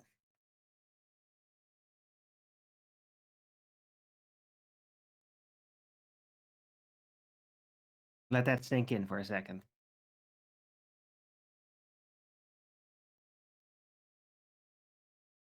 Hello? I'm sorry, Arlen. I missed your show this morning. What did Phil Bell do again? He said in my chat that my show wasn't not that great. I wasn't feeling all that great. I ran it out kind of early, but he said that they, including himself, know the history of the solar system and how it was formed because of radiometric dating.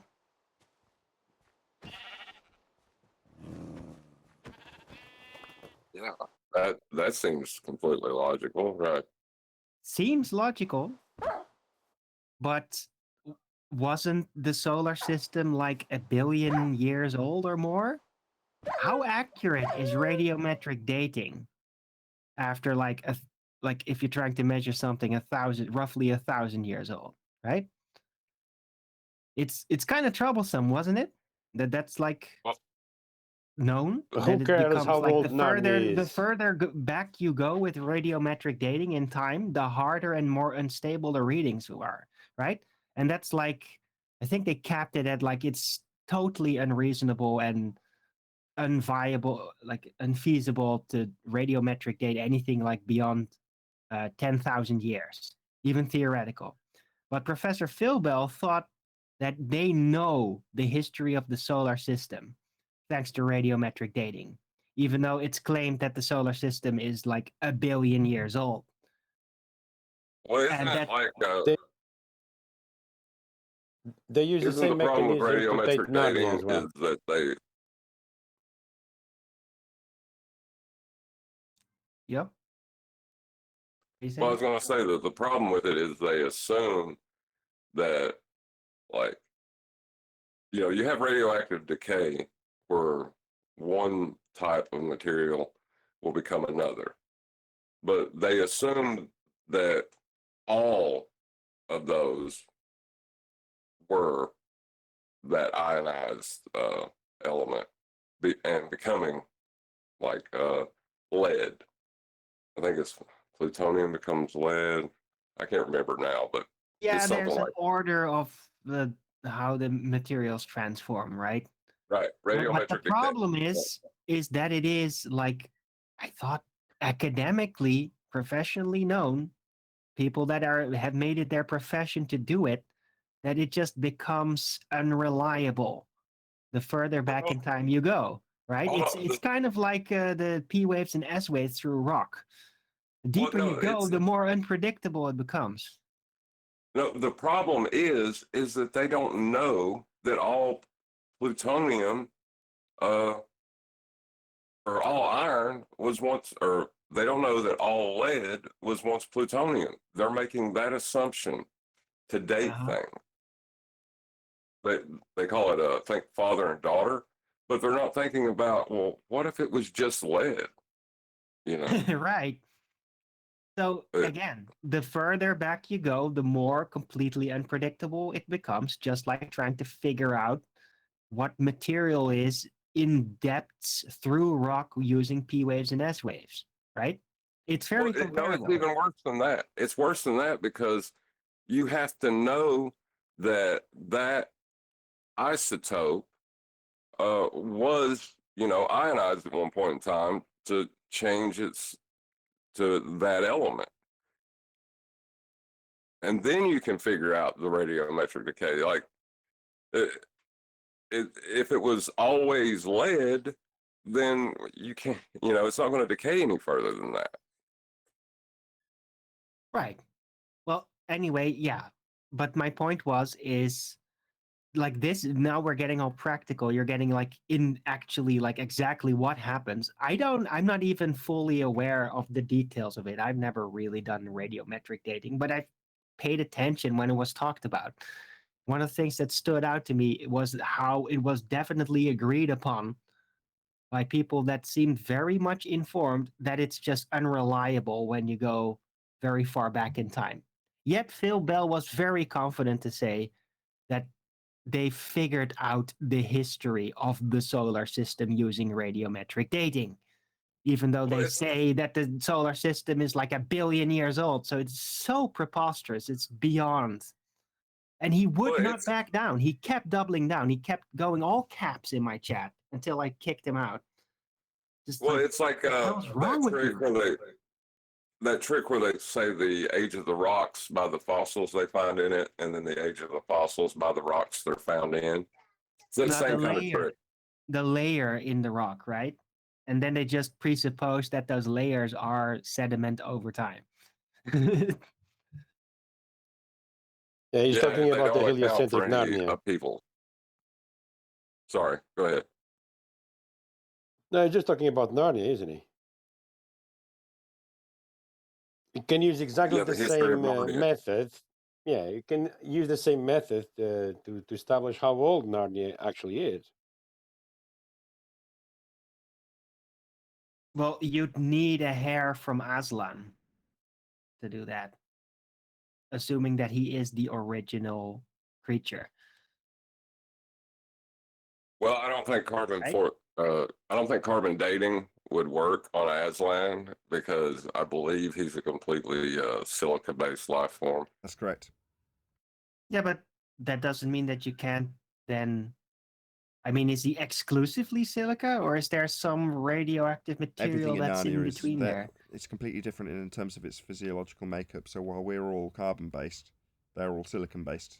They're fundamentally different. Now, that's not to say that you might be right, Arwin. I'm sure there is, like we have carbon dating, maybe they have, silicon dating, maybe. Right. But ultimately, it'd be very different. It's not just exclusively carbon. There's other forms. That's why I said radiometric, because there's different forms of dating. Carbon is the most well-known one, but there's, as John already alluded to, it's like based on the idea that one heavy metal transforms into another, etc. That's just another form. There are no metals in Aslan. None. Don't exist. Oh, metals in what? No such thing. They just don't exist in Aslan. Yeah, but there's battles. I mean, they have swords and armor, and Aslan also battles sometimes. So he would have to have been in contact with metal at some point. No, they're not metal. What? They're not metal. Oh, God. They have a different periodic table than we do. Yeah, you got there before I did. Precisely. They're on a completely different periodic table, Arwin. Every element they have is different to ours. There's a few exceptions like silicon. And kryptonite. Do they have reversed radiometrics? That you'd have to ask them. That eventually iron turns into plutonium. There are certain priests. The other way around. I think Edmund's one of them. You can ask them. They'll go to Narnia, establish the facts for you, and then they'll, they'll report back via the television. I don't need anybody to take a peek in. Well, in have Narnia you got Narnia wardrobe technology? Myself. If you haven't, then how are you going to get there? Because I'm special. I managed to actually retain my child spirit, and I can still go there. I'm kind of weird like that. Not dependent on children to do my readings in Narnia. Well, I think that is just presumptuous that you can get to Narnia when we spend like $36 million a day to go to Narnia? How much do you spend a day to get to Well, Narnia? my Narnia is a lot cheaper. Yeah, it's just in my head. It's just another dimension, pineal gland access. I mean, I saw Aslan last week in a dream. It was very vivid. It was actually no, I'm not even joking. Not that that means that it's all real, of course, but just to get a little in the really is level for a second. But I did actually see him. So I'm going to use the fact that I actually dreamt about him last week to reaffirm my current case. That's not science. It's not? Damn it. We were talking about radiometric dating. Yeah, but that's the trick though. Like the assumption, they never tell you about the assumptions they make to get to the conclusions they do. They just tell you, you know, they just tell you the results, you know. Right. Radiometric dating. Is that a fact? Number one, is that scientific evidence? No. No, it's not. Number two, just go to Dr. Mary Schweitzer's video I did some time ago. I go through the dating game in that video. It's kind of long. I would suggest listening to the whole thing if it were me. All right. Number three, radiometric dating, that's a probabilistic event. That means it falls under quantum mechanics, like everything does, but I wanted to be specific. Where's the knower?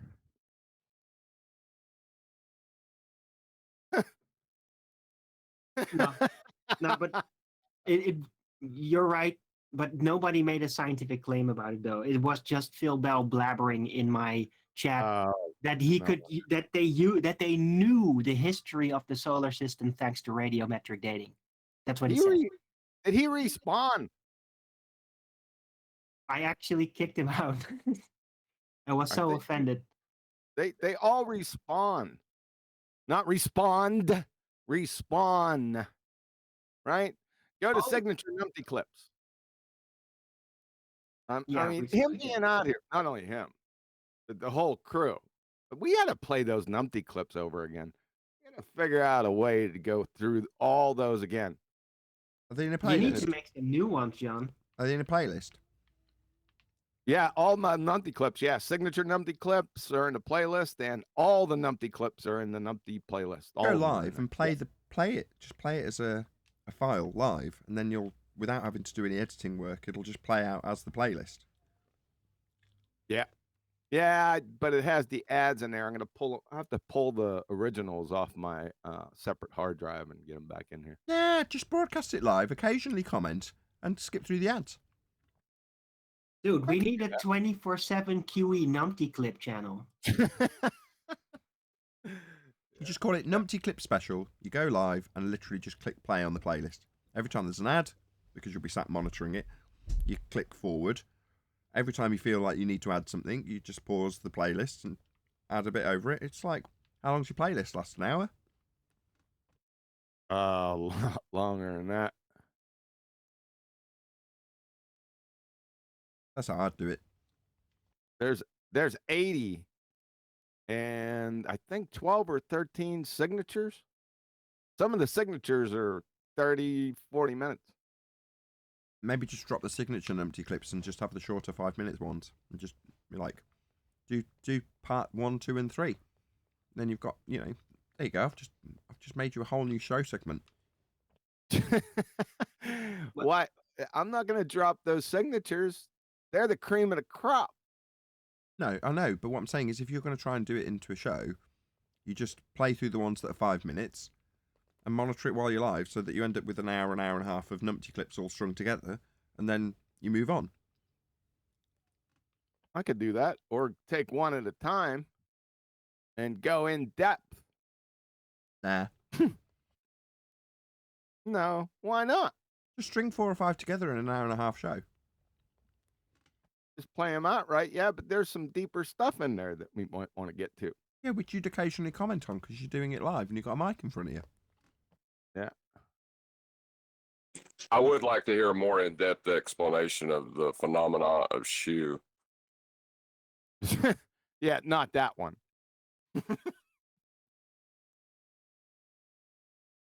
Some are right in your face, self-evident stupidity. Got to figure out a way to put the treatments in there too, because they line up with the numpty clips. Well, the treatments aren't done yet, so we might just chill on that.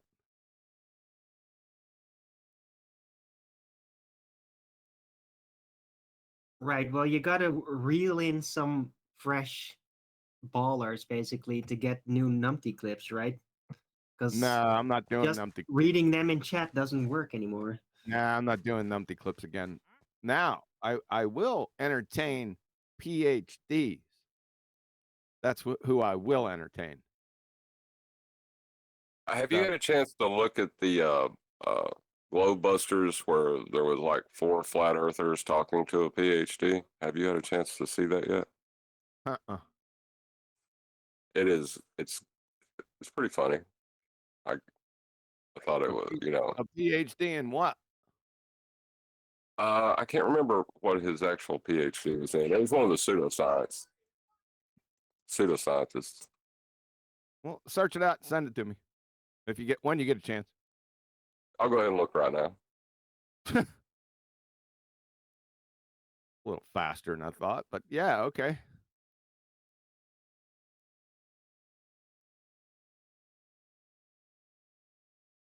I'll play through bits of it now if you want. Look at that, a special bonus. Unless no one's up for it, there was very little enthusiasm expressed. I just want to say I really wanted to protest heavily against John stating that he's not going to make any new numpty clips. I mean, what is this? What are you doing? That's your best product. I figure there's enough of a sample size to make the point. No, there isn't. You need No. more. Or we need more. Just say it like that. I did go back and listen to Danny T. Truther and the Planes Flying Backwards one. It's one of my favorites. Start with that. Start with that. Yeah. Yeah, but back to Phil Bell. Like I said, he respawns. So I don't know how they do it. I really don't. I don't understand it. Well, I don't either, because I spent like half an hour basically scolding him for what he was doing, because he was all capsing protesting, doubling down, like, no, you can't use it, did that. And I kept explaining, like, no, it's too old, it doesn't work. It's admitted by those that are professionally using it that it doesn't work after a certain time because it just get lost in models, etc., and unpredictable factors. And 1 billion years old, that is so far out of reach. It's like theoretically impossible. Within your presupposition of globe Earth even being there, it's already impossible. It's like, come on, man. Come on. So I got another. frustrating. Speaking of that, now that you brought that up, that's another bone I got to pick with Anthony. I forgot all about that one. Yeah, he makes a couple statements. You guys will hear him eventually. I don't think it's in this one though. Coming up, that'll be Wednesday night or Thursday night. By the way, Hey, QE, what happened to the toe tags? Remember the toe tags? toe tags too. See, they line that was the preliminary numpty clips. So we could throw the toe tags in there too. The toe tag's same thing as numpty clip. Right. Well, toe tag is like putting them in the cooler, and the numpty clip is the actual dissection, basically. I remember when a certain party started screaming, "Why don't you toe tag me, QE? Toe tag." And that was jeering it. Yeah. I did. I know. That's what I'm all about. Following people's requests. Need more numpty clips. My request. Yeah. 4 more hours. Well, somebody was supposed to mirror some of those numpty clips on the channel. But that never friggin' happened. What's the matter with this guy? I don't understand, QE. What? If you need me to air one, if that'll actually make you make new numpty clips, I'll do it. If it's advertisement you need, sure. Did we talk about the Black Swan already? Black Swan? Or I guess more specifically the BS of refraction. I can't hear you. Say that again. Belly up to that mic.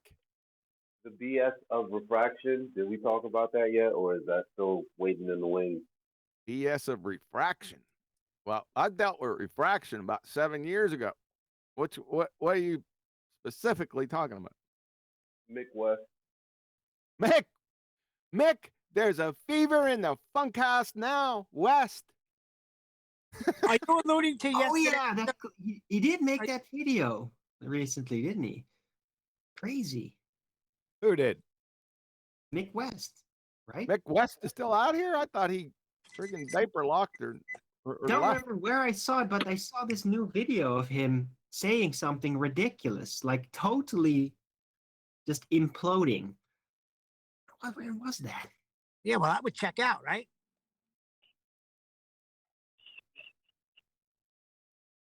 I don't remember where I saw it. Could be like on a David Weiss video or something. I don't know. Refraction's an easy topic. All you have to do is ask them what it is and then provide citation. Wait. Neil deGrasse Tyson just went over it. I sent that video. He talked about refraction, about people's fog lights. Oh, be Neil talking about deGrasse geometry. Tyson and those fog lights. I forgot about that.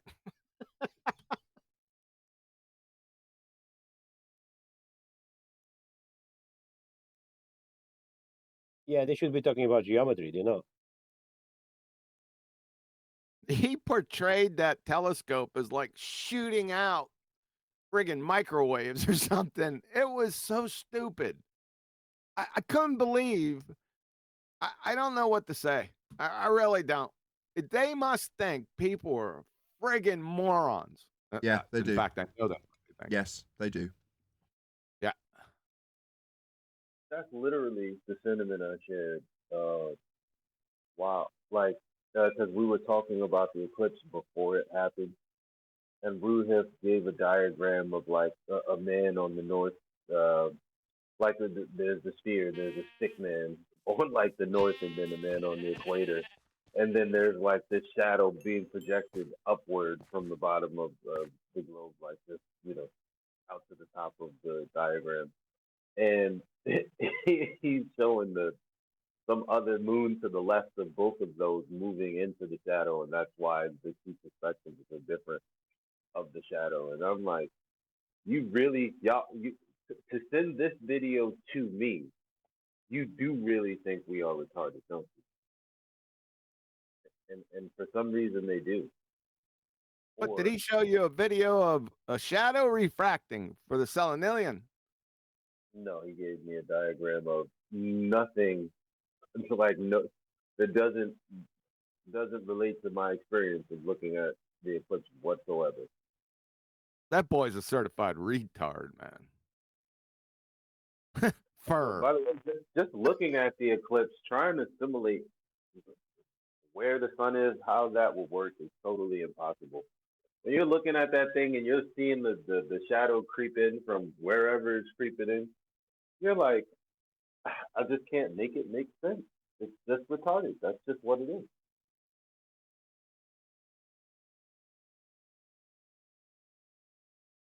Why are you guys still entertaining that numpty from down under? Because it's the best moment in the day when I hear Nathan all gloaty say, "How's that geometric horizon, Roofy?" Best moment of my day.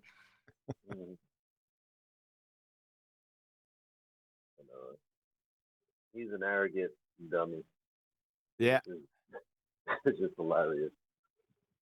There's a couple numpty clips with him on it, by the way. Lest you forget. That dumbass cracker calls a friggin' modus ponens and affirming the consequent formological fallacy. That not only calls it, but goes into why it's an affirming the consequent formological fallacy.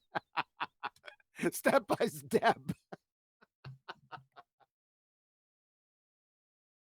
I nearly pissed myself. It's only a fallacy if you're wearing a tuxedo. Yeah, that's M. Scott Breach and freaking that. I don't know who started that, either him or Gem Panda. That stupidity caught me off guard. I shouldn't be surprised anymore, after all these years. But yeah, that was a gem, pun intended. Fucking clowns. I posted I didn't that even ask you a video in the question. war room. Oh, you did? Yeah, it's 35 minutes after the hour. Look at you. I was also on the Killer Priest podcast again last night, so shout out to AB and Killer Priest. Shout out. Shout out What to 2015 argument did they come up with last night? no, there were no anti-flat earthers or any helio wanderers out there. It was just us talking about whatever we was talking about. So we were spared of NASA photos.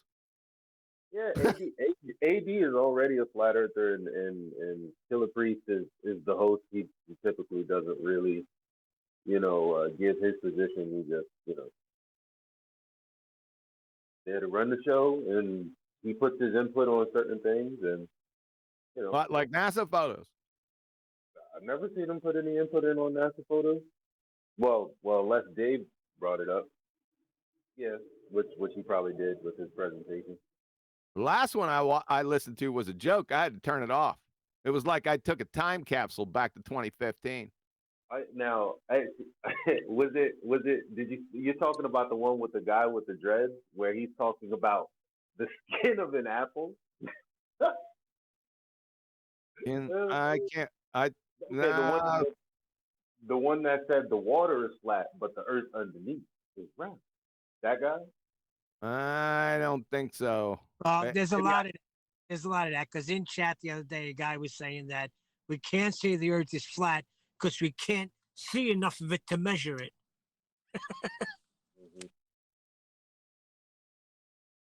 Yeah, I can't exactly recall the 2015 arguments. They're rapid fire, and the conversation went on for like 2 hours. I was stabbing myself with forks.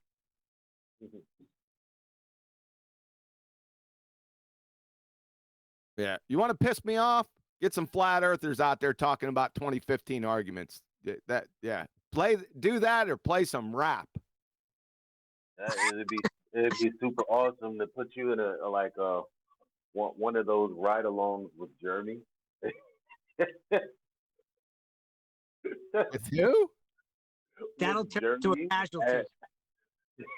One of those ride-alongs with Jeremy. You know how they do these ride-alongs where the celebrity is like sings different songs and answers.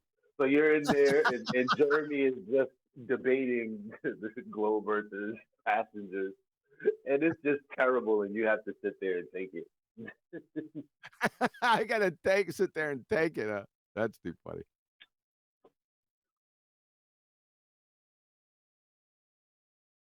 All right. Well, John, you put this video in here. I don't want to pull it up because it might play over top of something. Does Nathan want to play a clip or two from it? You got a timestamp I don't mind. or something? Does anybody know where stuff is, though?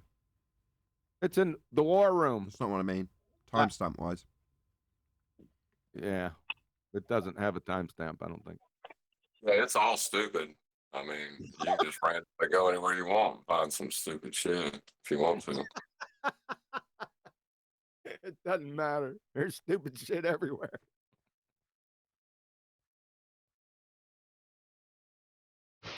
At it, and it really did look like this. It wasn't just vanishing or disappearing or getting smaller. The sun does not get smaller when it sets. It stays the same relative size. And anybody with a good solar camera and a solar filter, a solar filter on a camera, can see that the actual size of the sun does not get smaller. And again, so And- there's if you've looked at certain people, they've shown that if you take 2 tennis balls and you take that camera up away from the tennis balls, then they don't reduce in size when they're away from each other. They don't know the rebuttal Nope. because they don't know the question they're being asked. Yep.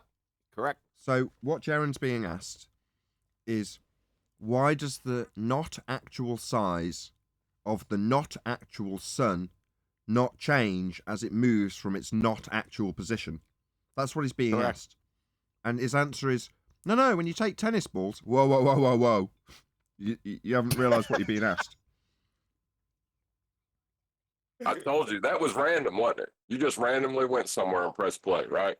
Well, what I'm going to do is I'm going to leave it to play and then not pause it, mute it when you decide to interrupt, so that it will literally be random sections. So I'll pause it when next interruption comes, okay? So No, that's not how his perspective works. I'm but sorry. it is how perspective works. So No, it doesn't. Perspective works. You understand the equation for perspective, 2 arctangent of x over or cool. d the distance. Oh, away. that's how it works. Oh, I didn't know the math on it. No, but I'm saying that what that equation is showing is that it's basically angular resolution. That's the angular resolution equation. Is that as we see things in the distance, they get smaller towards the vanishing point. But The not reason the things, sun- not things on a ceiling that are far away from you. They would maintain. I can show everything you. that- everything that Let me. I have it right here. Oh, thank you. I, There you go. I have. Perfect. I have an example right Yes, sir. here. So, hold on. Let me just show Well, you. you're already because shaking. You're already shaking your head. You're, He hasn't- you're making a claim. But hold on. We're making a claim. Hold on, Brian. You're saying you don't believe it. You Let don't us wanna show see the you. example? Brian, I don't. Let us show you the example. He says and he then, has- then we'll move on. But I don't understand why when you say you have an example, he just shakes his head and he's all upset. Like, I'm not going to look at anything.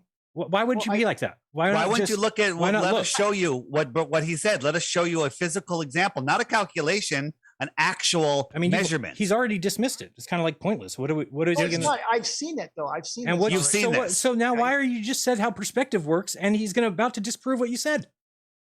So how have you seen it, and you still are saying a the same meme thing? versus reality is what No, I'm talking this about. this here. is a camera. This is not. This is a how your meme. eyes. This is not how your. This is eyes- exactly That's how how your the eyes eyes would work. see it. No, your eyes will see that ball getting smaller in the distance. It is smaller in the distance. Look, you see the ball in the distance right here? It's smaller because Yeah, it's farther away. Right. That's Okay. how. But Now watch. when something is already far away from you, so now we're up high. You could flip it over if you're looking up in the sky, and they're both pretty close to the same size. And as it moves, it's almost the same size.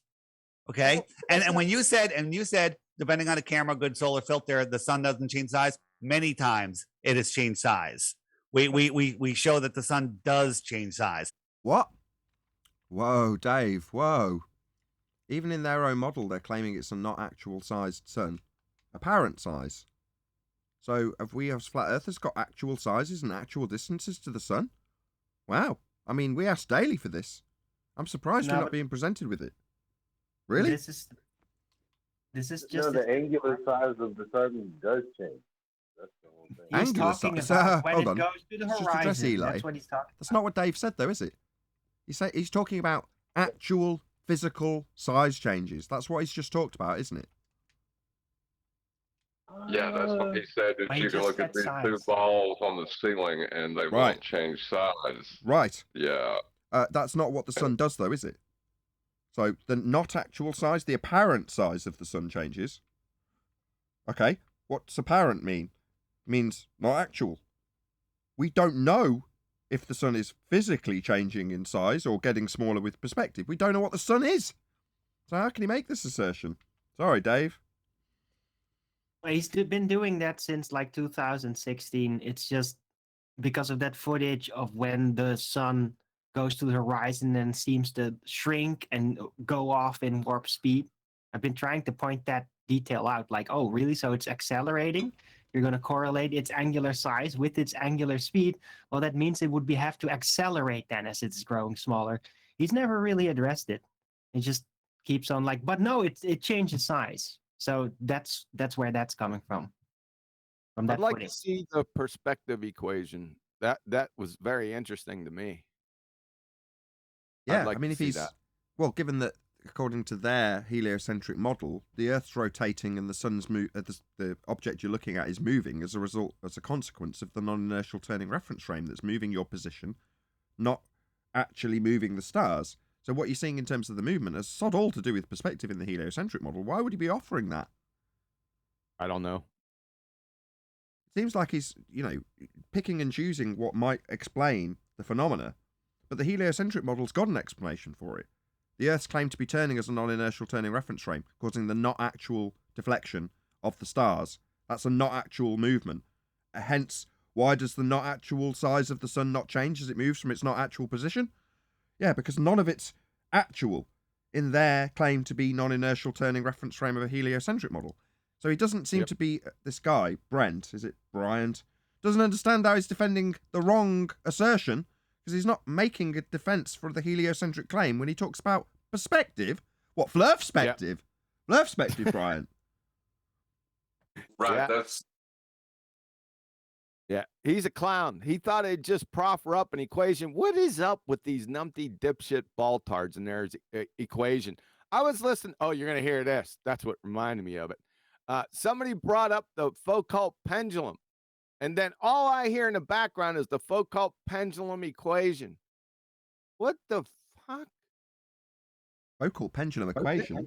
I mean, if they're just confusing the terminology of Coriolis effect and calculating the deflection that we don't observe, then that's different. I'd like to see, it's a concrete noun.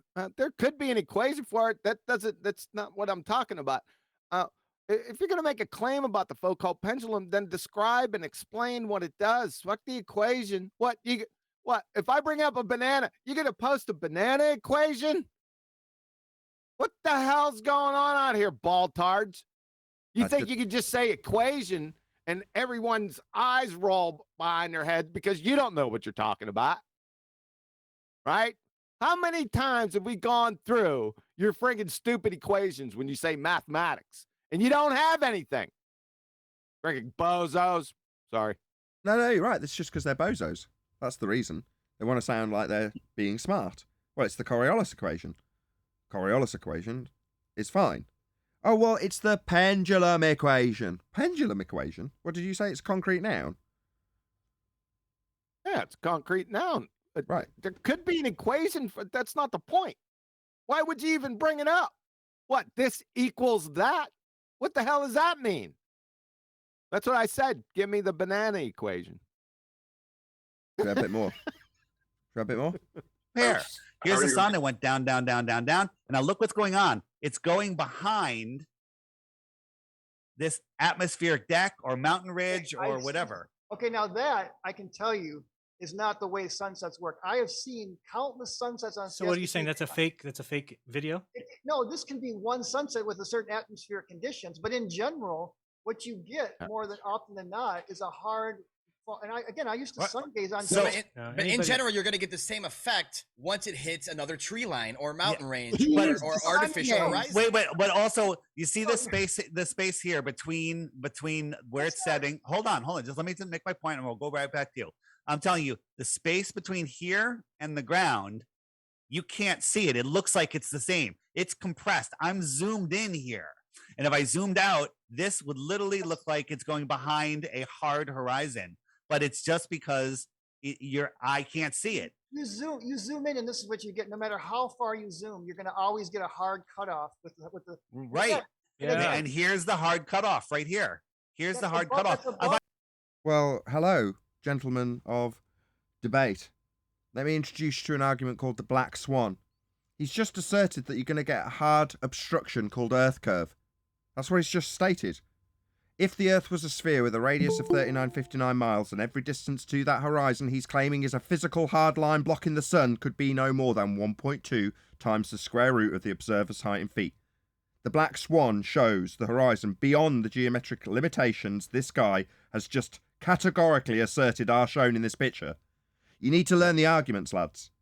You should have annihilated him when he said that there was an Earth curve edge at the horizon. That's what he's showing you here. That's what he's saying here. And nobody's addressing him. The horizon hasn't been Earth curved since 2020. Why haven't any of you addressed him? They were addressing him. They were saying that hard edge is blocking the sun sometimes. Yeah, they're affirming his bloody belief in a physical sphere edge horizon. Oh my God, you guys, this is just dreadful. What's going on? Yeah. No. That's not what they're doing. They're not even talking about the horizon. He's talking about what that band What are you of talking about, Eli? air, Yes, they are. is. Eli, yes, they are. When he says deck of opacity, that's not the horizon. And Let me just show what thinks Dave that. Weiss is literally pointing at. He's pointing at the horizon in his image and talking about the horizon and how the sun interacts with the horizon, Eli. Why are you defending this? That's what he's talking about. It's what he's pointing at. He's literally pointing at it. I can't see it. I'm sorry. I thought he said atmospheric band. I didn't know he was Talking about the horizon. He's talking about the sun going behind a physical horizon that they've let this guy assume. I don't know, man. I'm pretty sure I heard him say it went beyond this deck of opacity. He doesn't call that the horizon. He says people think that's the horizon, but it's not.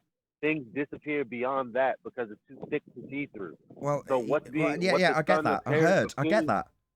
But it's not about the horizon. It's about Brent's claim. It's Earth curve blocking it. The fact that they're all calling it the horizon and no one's defining. So, Brent, you're saying there's a physical obstruction here at the sun blocking your view of it. Au contraire, if the Earth was a sphere with a radius of 3959 miles, as you're asserting in this claim, then every distance to that physical blockage to the sun could be no more than 1.2 times the square root of the observer's height in feet, as dictated in your maths, and as you are claiming here, with a physical obstruction to the sun. Let me introduce you to the black swan. The horizon, not Earth curve, is beyond the physical limitation to these oil rigs. Hills that block suns don't move. They'll always block the oil rigs if there are blockage, as you're saying, is blocking this sun. End of discussion. His argument ends at that point. There is no rebuttal, because he's just said it's a physical obstruction. What's he going to say? It's refracted. He's just made it absolutely and abundantly clear that there's a physical obstruction that will, quote, always be there, blocking the sun. So it's physically blocking the sun then? Now you need to take him apart. We took it apart in 2020 and we've been disseminating it for 2 straight years. Why aren't you saying it to him? Why aren't you telling him the horizon's not Earth curve? We can prove it isn't Earth curve. We've proved his argument's bunk, and you're going to argue the wherefores and whys of what the horizon might be. It's not Earth curve. That's all that matters. If I put a solar filter Nathan, can on, we see you that? wouldn't Hold on see a the second. difference. Nathan, can we see that video possibly in the chat or on the stream? No, because we're recording only. Okay. Sorry. No, that's okay. Also, I wanted to point out that one of his rationales, I guess he's a PhD or whatever, Brent or what, I don't even know his name. He said he sun gazes. Between this I watch water and welders this in my hard thing, free you would time. just see the sun, just like you're seeing it in yours. That's not fully set. It's still It, like it is fully set I if can't you see zoomed it. out. I know, but I can't see it because you're so small. I mean, Well, but okay. I think I've seen this picture before though, and I remember saying to myself, "That's not really That's going behind some refractive effects or something." So look here. It looks like the sun's going behind a hard line, but if we zoom in, it's really not even setting. Okay, so here we go. We're going to zoom in. Darren, can you make me big so you can see it? Yes. As I zoom in, you look. Oh, look, it's not even touching the I horizon. know because it hasn't set yet. And But again, it will set because it's going to go behind this opaque barrier. This opaque barrier is thousands of feet above my eye line, but it looks like it's at eye level. This opaque barrier Why are you is shaking your thousands head? of how feet. can that be thousands of feet above your eye line? What do you Are mean? these clouds above my eye? Okay, so what's happening is Dave Weiss is making a positive assertion about what the horizon is now. Why? Does he need to defend this? Who's making the positive claim about what the horizon is and isn't? Well, this dude is. There's no requirement for Dave to explain what's happening with the sun here. There's no positive assertion to defend.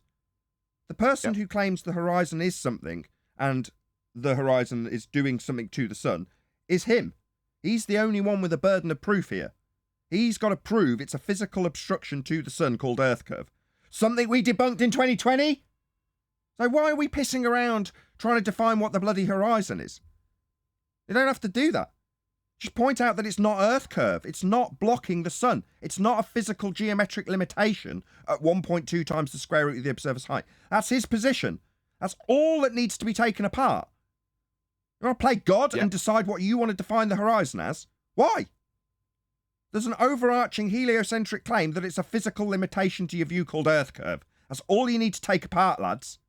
You don't need to play God. Well, You don't need to decide what you think the horizon is. Who cares what you think it is? This guy says, and the Western world believe it's Earth curve. Just take apart his claim. if you never address his claim and you just talk about this hard barrier, this this hard line, you know, anybody who's watching who is a heliocentrist, all they have to do is look up a video and say, oh, well, that was Earth curve they were talking about. That's why they didn't talk about the horizon. You know, like they're not addressing the point he's making at all, and it seems to be reaffirming his position. Well, they're arguing about what they think is causing the effect of the sun disappearing at the horizon. Sorry, does this somehow have some bearing on a claim that you're making about the nature of Earth, Dave? Because you don't have to defend any claim in this regard. You don't have to explain it. The fact that you've been forced into a position by numpties like this into defending your claim so he can stack up his claim against yours. Just take apart his claim. He's claiming this is Earth curve, a physical, geometric, laid down in the maths, obstruction to the sun. Just debunk it. Don't tell us what you think it is or why you think it's happening. Who cares? But one man and you haven't got a whole Western world belief behind you, Dave. He has. So take apart his stupid Earth curve obstruction claim. Tell him, we've debunked it. Black Swan. It's not a physical limitation. It's not Earth curve. We have debunked the horizon as being Earth curve. Yet none of these numpties can manage to point that out to him. That's the Western worldview you're trying to fight. What is wrong with you? I think that a lot of as they go flat into the earthers distance, everything merges in. The clouds are all at the same. Right, who cares what it does, Dave? You want to tell the world about what the horizon does, do you? You want to be the arbiter of what the horizon does and isn't how it's described? They claim it's Earth curve! Wake up and smell the coffee, Dave. You need to debunk his claim. Not stand there with your arms in the air declaring what you think it is. Because nobody cares what you think it is. When there's a Western worldview that it's a physical Earth curve limitation blocking that sun. So take that apart. Like we did in 2020, and I've been doing for the last 2 years while you call us scammers. If you guys buy into a flat Earth, then that's how can it be 1,000? It doesn't make any sense. So hold on a second. So when I'm looking down Long Island Sound here, the clouds touch the water 25 miles away. They literally touch the water. So the curvature. No, Dave, they don't literally touch the water. I can't quite believe. I mean, I've avoided watching this for a while, right? This is a disgrace to me, personally. You don't understand that clouds don't physically touch the water at the horizon. Then what the hell are you doing debating this guy? Right? Not only that, you've missed out on the fact that he's just flipped the burden of proof onto you. Not that you aren't already halfway there, trying to justify how you justify his claim that the horizon's Earth curve. That's it. That's the only claim on the table here. What, you want to invent a new claim for him to argue against? Oh, look at him smiling. Because he knows he's now got you to make a claim about the horizon that he can argue against. Do you guys think you're skilled debaters? In 25 miles is only a few hundred feet. Okay, so you're telling me clouds that are at 5,000 or 10,000 feet have gone over that much curvature and are actually going behind a curve, or is it just? Yeah, that is what it's telling you. That's his primary claim that you're not taking apart. Why are you asking him to clarify his specific claim? Don't you know his claim? Yeah, he's claiming it's Earth curve. Can't you keep up? Perspective. I mean, I just proved that it was just perspective. You just proved it was perspective, did you, Dave? And that's a positive assertion you now need to defend. Why? Is there a necessity for you to defend that the effect called the horizon is somehow defendable as perspective? Does that prove a flat Earth? Does it debunk space as being a sky vacuum? No, it doesn't achieve any of those things. It just leaves you in a position to having to defend your claim that it's perspective, when the only positive claim is that it's Earth curve. No, you didn't prove anything. That's not proof of anything. That this. You didn't prove anything, Dave. You didn't need to be trying to either. You just fell into a trap where this guy got you to make positive assertions about his claim that the horizon's Earth curve, something you're not taking apart. And he's telling you how nonsensical your claim is. You shouldn't even have one, Dave. You don't need to explain what the horizon is. Why do you feel necessary to explain what the horizon is? He says it's Earth curve. Just debunk it. The sun So is is going it curvature? Dave, Yeah, we know what the primary claim is, Dave. The horizon's claim to be Earth curve. Yeah, why'd you keep clarifying with him what he thinks the bloody horizon is? Do you not understand that he thinks it's Earth curve? Why'd you keep asking him? Just debunk it. I'm talking about the clouds. Listen, He's talking about Earth curve, Dave. It's the horizon in his worldview. It blocks the sun in his worldview. That's the thing you need to take apart, not repeatedly ask him to clarify. told you, I lived on Siesta Key for 7 years, and I did sun gazing for a year. I watched countless sunsets, and I'm telling you, yes, there's some days where refraction, you got clouds going on and all kinds of different things. But almost every time the sun goes not behind, it goes down below the horizon. That horizon is not beyond. Down below the horizon. He's just clarified his claim. Beyond, behind, physical Earth curve edge called the horizon. He's just clarifying what you've asked him to clarify 3 times. Not that we shouldn't be asking them to clarify if the horizon's Earth curve in their mind. It's their primary claim. Does it need clarifying? Am I missing something here, guys? Would we need to clarify with a fundy 4 times whether or not they're claiming the bloody horizon's Earth curve or not? Oh, it gets funnier. This is just the beginning. It gets even better. I mean, well, not better. I wouldn't say better. Below the horizon, that's but it does get impossible on a funnier. flat Earth. What? It's going away from you. What's going No, on? it's going. It's dipping. It's below the exactly what horizon. would happen if anything in the sky was going away from you. If- Well, what do you think you're supposed? He says it's going below the horizon. That's his positive claim. So rather than addressing his positive claim, this guy, Hibbler, has decided to now introduce another claim. It's going away. Why are you introducing a claim? It's claimed to be Earth curve blocking the sun. Debunk it. Are you inept? Don't introduce a new claim. How dare you? Don't tell me what the horizon is. I've just left one paradigm, Hibbler. Don't need you to tell me, you fat twat. I'll figure out what the fucking horizon is, thank you very much. Just debunk this twat who thinks it's Earth curve. How long's this going to take?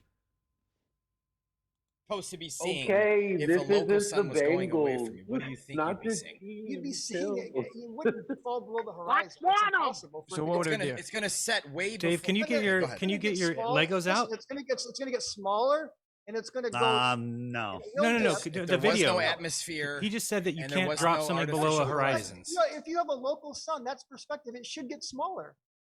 I've even seen. And sometimes it does. It has in some conditions. Oh, so he successfully duped you into defending your flat Earth nonsense? Nobody's addressed his claim that the sun went behind a physical horizon. Nobody's defended that. But you're all willing to defend your own nonsense that you want to be the purveyors of. You're all quick off the mark defending how you know what's going on with the horizon. Yet none of you are capable of debunking his claim that the sun went behind it. Not one of you have debunked him. Pathetic. It has, Brian. That's what we're Sometimes saying. it does. It's a Sometimes good it does. argument, right? What? Just kidding. I mean, sometimes it does. That was what Dave said. Like, Just oh yeah, debunk that's a it. solid. That's solid. That sounds solid. Sometimes it does. Sometimes it what does go behind the physical geometric sphere edge horizon we debunked in 2020 with the Black Swan. If the Earth was a sphere radius 3959, every distance to that horizon he's claiming blocks the sun could be no more than 1.2 times the square root of the observer's height in feet. But what, you're going to explain it's going away, are you, Hibbler? You're going to tell us how you think it's doing something? Well, that's going to debunk the heliocentric worldview when you tell us how you think you know what's going on. No, just debunk his claim. Depending on the weather conditions, it doesn't- depending on if it's true. Oh, is it? You're going to tell us how it's about the weather conditions, are you? Because we need you to tell us, Mr. Meteorologist.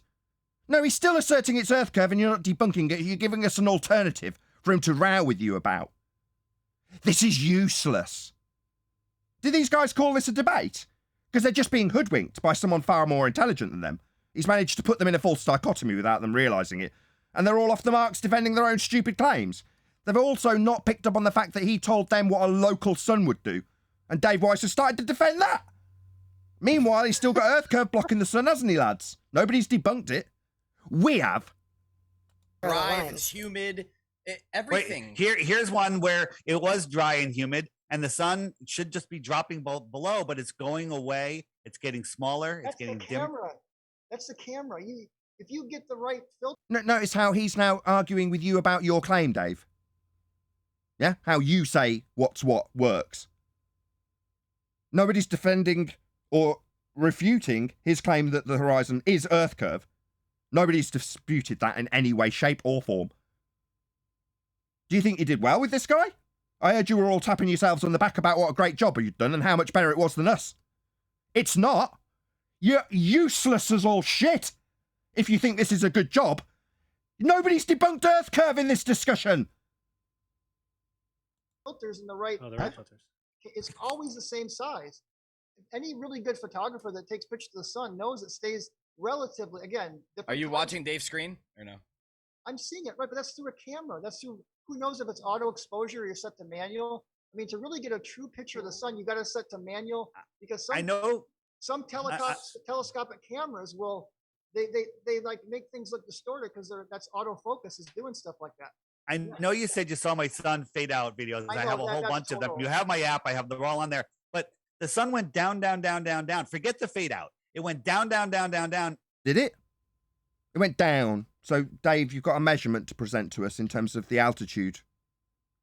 Correct? Not the apparent altitude, but the altitude. It dropped in altitude. You can prove that, can you? There's another claim that Dave's made that he's got to defend instead of pulling apart this guy's claim that the horizon's physically blocking the sun. Nobody's defending that, just getting claim after claim from these numpties. Why are you making this claim? Goes It's down? ridiculous. Why are you telling us Any this? assertion, This is an outrage. I any don't need assert- Dave to tell me that the sun's going down. Has he measured it? any assertion unchallenged is just accepted. Like, so if you make a claim and nobody challenges it, the silence is a tacit acceptance. And that's all anybody that's listening to is hearing at that moment, is a tacit acceptance that it is Earth curve, but sometimes it don't always work that way because of refraction. Precisely. Nobody's challenged the claim. There's a claim been laid down. Earth curve. I mean, I'm not being funny or anything, but haven't you guys been around this for quite some number of years? Shouldn't you be debunking the Earth curve claim if you're going to somehow project your ideas of being better than us at debate? No, we debunk Earth curve here. This guy's claimed it. You've accepted it. And then gone on to describe how you think it bloody works, like we give a crap. How you bloody numpties think the world works? No, I'd rather just debunk the overarching claim that the Western world believes that there's a physical horizon blocking suns. Something that you guys seem to be failing to address in any way. And then it stopped. And it sat here. It doesn't stop. It does. No, it's not I going watched down hundreds- anymore. It's going away. Oh, it's not, David. I've watched. It's hundreds of it's going sunsets. down. Are you talking to people that don't live on the beach? You must be talking. No, to no, people that live but in no. sunsets. Actually, Oh. during the filming of this one, I was talking to people That on the doesn't beach. happen. Hold That on. I was on the phone with my friends that were at the beach, and they saw the sunset from the bottom up 10 minutes earlier. Yeah, I mean, I again, can't there take can be it. exceptions when you have some. No, when you have some type of refractive things going on, there can. But you're never gonna. I've seen hundreds of sunsets, Dave, and they fall. They go below the horizon. They don't. Well, fade you're out seeing like the that. same thing 100 times. You are seeing the same thing. You I just know, don't but it understand doesn't the fade power out. of perspective. Let me get it right. He says Earth curve gets in the way. You tell him he doesn't understand perspective. No, you need to debunk his claim.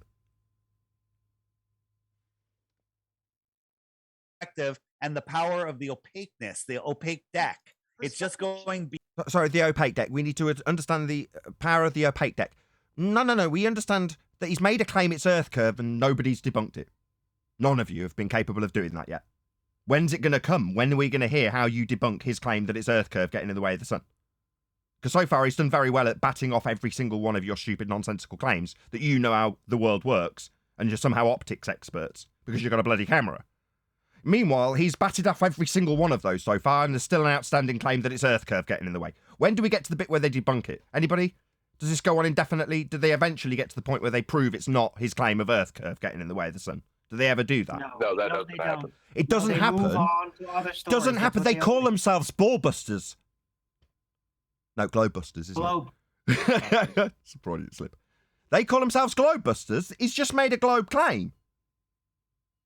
So where do you bust the globe claim he made? Never. Did you really pat yourselves on the back after this attempt at debunking this guy? Because you didn't. And according to my compadres, it never happened. Now, I assure you, before he got to the end of his sentence about there being a physical obstruction at the horizon, I'd have debunked it before he took breath. So I'd stop yourselves from patting yourselves on your back too much if you don't understand how to actually debunk a claim that's made. In this case, Earth curve. The most basic bloody claim a glober can make, and you can't debunk it. David Weiss, Jeranism, Hibbler, and Whitsitt. You're a disgrace. Beyond it. I know, That's but all. Perspective makes things smaller. It doesn't keep them the same size. And they sometimes get smaller, but when you're And you looking just out over admitted that. water, Not water sometimes. is the thickest. The atmosphere, the non-uniform transition zone. I probably got that half wrong. I'll tell you what, Dave. Take that picture of the fade out and pull. Go to Siesta Key or some beach and pull 100 people. Does Dave believe in atmosphere then? Sorry, we got sphere-shaped air, have we, Dave? What's that all about? Air that's in a sphere shape? Atmosphere?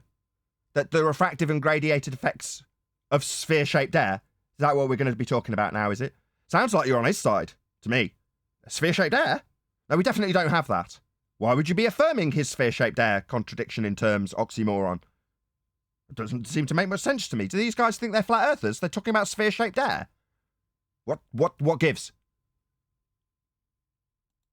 And ask them, is this what they see every night when they watch? No, they would never see this at Siesta Key because they're on the ground. It's from a drone, Bryant. And this is not over water, and it's below freezing. No one's going to be on the beach because they're going to be freezing. Even if you're high up at an altitude, you're going to still see the sun go down below the horizon. Over the water, yes.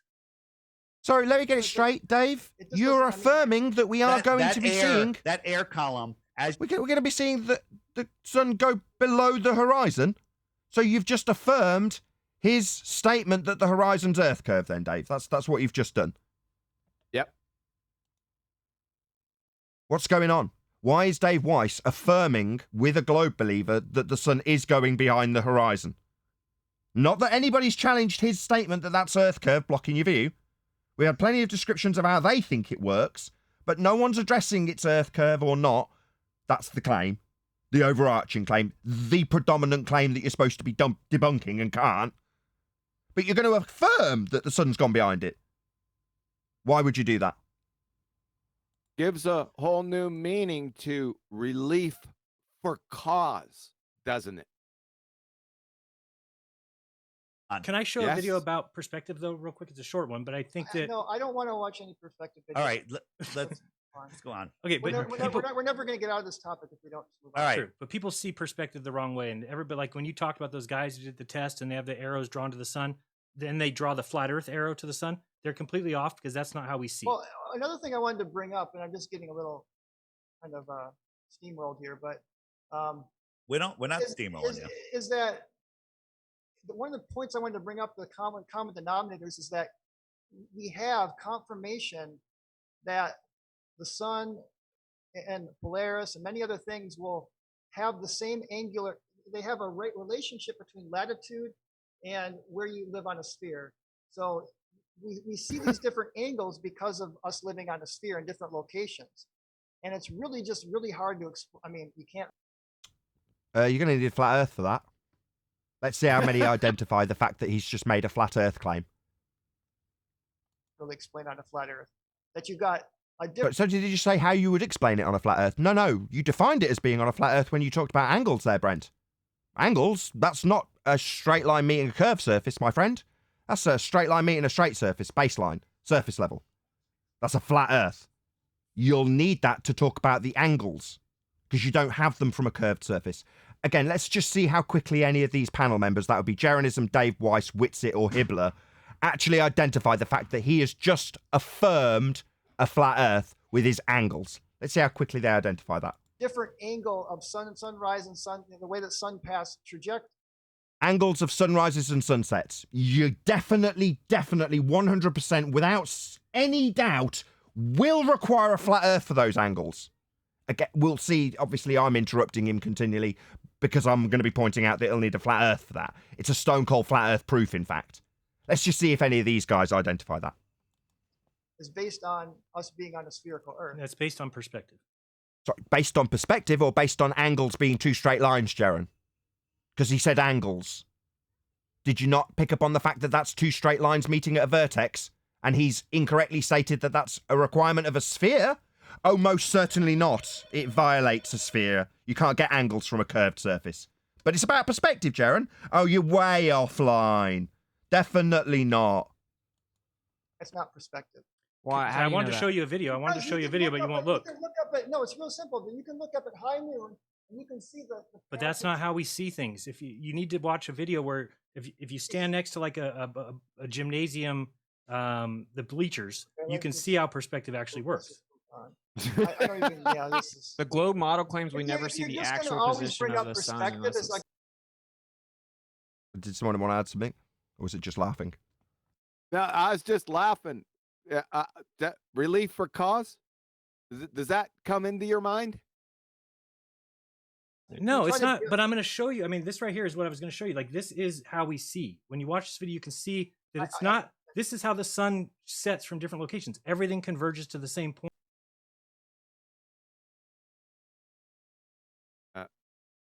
Yeah. Sorry, let me get this straight. Jaron, you're saying that we see the side of our own head? This is how we see, is it, Jaron? So this looks suspiciously like what we call Muppet vision, Jaron. Muppet vision. We don't see the side of our own head, Jaron. Do you remember when you asked me why we call it Muppet vision? And I told you why we call it Muppet vision. Do you recall me specifically telling you that to your face sat at a bar, Jaron? Why do you call it Muppet vision? Because we don't see the side of our own head, Jaron. Surprised you couldn't figure that out on your own. But yet here you are telling us that this is how we see things. No, we don't see the side of our own head, Jaron. Definitely not. I mean, what are you, stuck in 2017? You think we see the side of our own head, my friend? Definitely not, Jaron. You're wrong. Fundamentally wrong. You show me when I see the side of my own head as depicted in this diagram you've just said is how we see. We don't see like this, Jaron. You stupid, incorrect moron. Point. You're talking about perspective like we can draw lines this way. That's not how perspective. That's exactly how perspective works. All right. Sorry, no, Jaron, perspective doesn't work with me seeing the side of my own head. You clown. You moron. You stupid fool. Why are you saying this is how I see? I never see the side of my own head, Jaron. Ever. And I explicitly told that to you. I mean, are you deaf, stupid? What's your problem? Were my lips not moving when I told this to your face? You stupid idiot. I feel genuinely insulted. I told you this personally. You asked me personally why we call it Muppet Vision. And I told you. It's an insult to me personally. Jaron, how dare you ask me why we call it Muppet Vision and then tell your audience that this is how we see? No, it isn't, and I've explicitly told that to you, haven't I? Jaron, how dare you? You're just lying and bullshitting your audience with the same tricks the Globers use. This isn't how we see things. Never, ever in the entirety of my lifetime have I ever seen the side of my own head. All right, listen, Jaron, we're going to have to let it go because I showed him perspective with the actual physical thing. He says that's not how perspective works. We agree to move on. Okay, these are little models you're doing. This is not, these little models you can do. I've seen tricks with aperture. Like the camera when you open up the wide angle. Do you have any models? Bro, you're showing memes, bro. Like what? You're showing memes and calculations. We're showing you calculations and physical things. But these are based on things that you can see in the real world. I've seen sunsets, and I know that we've all seen sunsets. They don't fade out. We've also heard people say they see the curve from a plane. Most sunsets don't shrink. I agree. I agree with that too. Sunsets do not shrink in size, especially because most sunsets are like to be viewed over lakes and water. We can agree on that. Most sunsets we like to watch. How the hell do you know what it's doing, Hibbler? Excuse me, we ask daily for people to prove the distance to the sun. He's telling us how it's working and what's the sun, Hibbler? You arrogant little prick. You think you know what the sun is? How dare you? This is an absolute outrage. You don't know what the sun is, you stupid bearded prick. Don't tell me what it is. So it's magnifying. There's a lot of factors involved. So we can agree to disagree. Maybe you just don't understand where we're coming from. I understand that you haven't got the slightest idea what the sun is, Hibbler. That's what I understand. Don't ever have the gall to tell anybody what it is. You don't know. What you should be doing is debunking his claim that it's something that's a burning ball of gas in a sky vacuum, moving with an apparent motion as a respect to a non-inertial turning reference frame, moving behind a physical geometric limitation called Earth curve. You bunch of clowns haven't even got a clue what that sentence meant. From here, man. No, Did you hear what he said? Hold on, stop. It comes down to Stop. Did you hear what he said? The neutral position. We can agree to disagree. Ugh, I hate it when they do that. Yeah, I wouldn't be agreeing to disagree with this guy. I'd be ripping him a new asshole based on his nonsensical claims that I can debunk. That's what I'd be doing. I wouldn't be agreeing with anything he's got to say because I can debunk every word of it. You guys have to agree to disagree with your smug faces because you can't debunk him. Yep. Either the sun's moving away from you on a flat stationary Earth, or we're falling back. Either the sun's moving away from a sun's flat, so you know what the sun is. It's physically moving. It's a physical entity, is it, Witsy? That's one of the choices that you've said it is. Is it? You haven't got a clue what the sun is, Witsit. What an outrage! These people have basically exploited the trust they have built up in their audience, haven't they? Yep. They've become their bloody gurus. I didn't know it had got this bad. This is an absolute disgrace. Yes, sir. It sounds a 700 bit miles like an hour in the United the States, same or 1,000 system as the feet. Flat Earth Society. Oh, they've got all of their own little stories. They're never doing Earth curve claims, but they're more than willing to defend their nonsense that they've come up with and tell you what the sun is and how it's working and how high it is and how it's moving. Guys, you haven't got a clue what the sun is. None of you have. Don't be embarrassed to admit you don't know what it is. Just means you haven't got anything to come back at him when he tells you it's Earth curve that's blocking that sun. You haven't got any nonsense to dilute that question you can't answer with. Yeah? Why are you being asked this question anyway? Why would you be the arbiter of what the sun is and what the sky is and how the sun moves and how far away it is? You haven't got a clue. With your backwards hat and your beard. Who do you think you are? A numpty dipshit. They could have killed this whole thing right off the bat, right? With elevation angles. Correct. Right? Yep. It would have been all over. The debate would have been over right here. Yep. There you go. Oh, they like sniffing their own farts. Hearing how wonderful they are, figuring out how the world works, by contrast to something they haven't debunked yet. And it makes the sun look like it's moving. So we'll agree to disagree. I don't think I'm falling backwards during the sunset. I know you're not. Falling backwards. That's we'll get to that in high speeds and slow rotations. But let's just move on to gravity because I don't think this Yay. you're just going to use the same perspective arguments for. It's not an argument. It's reality. We're not giving you anything that's not. Memes. We're not. I've seen some of your perspective like videos, and it's not. Which video? It's just not based on real. Well, there's nothing that we're showing that's not the based ones on I was reality. watching were Nathan Oakley. I was watching some of his videos on. Well, we haven't been watching him. So. Oh, have you not, Dave? Have you not? What the fuck? The problem is I've seen. Have you not been watching me, Dave? Really? You don't contact me and ask you to defend your Bitcoin when you're not watching me. Jaron doesn't jog along listening to the show. You've not been watching. What is this smile while you tell this audience member who's just named me specifically, somebody who can undo his arguments? You're telling an audience you don't watch. No wonder my viewing figures are going down. I got Dave Weiss telling people he's not watching. You lying shit. So, shall I just show the audience about the messages you send me when you can't undo these arguments and you ask me to do them for you? Dave, you're not watching? No, you contact me personally when you can't undo an argument, when you don't know how to respond to somebody, when you've got a difficult argument you can't face. You contact me. When you need to defend your Bitcoin you've laid down, you contact me. But you're telling this audience that you're not watching? How fucking dare you? You smug shit! Dave Weiss, why the fuck am I defending this piece of shit? You're not watching? You're not watching, Dave? That's just a lie.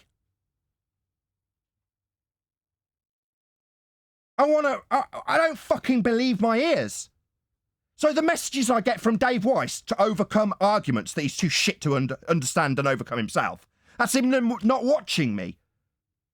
When I get a mention on your show, shut down that mention and make sure the audience understands that you're not watching. The guy who gives you the rebuttals to the hard questions you can't answer. What pig? And they don't use them. Yeah, that's why they're getting annihilated.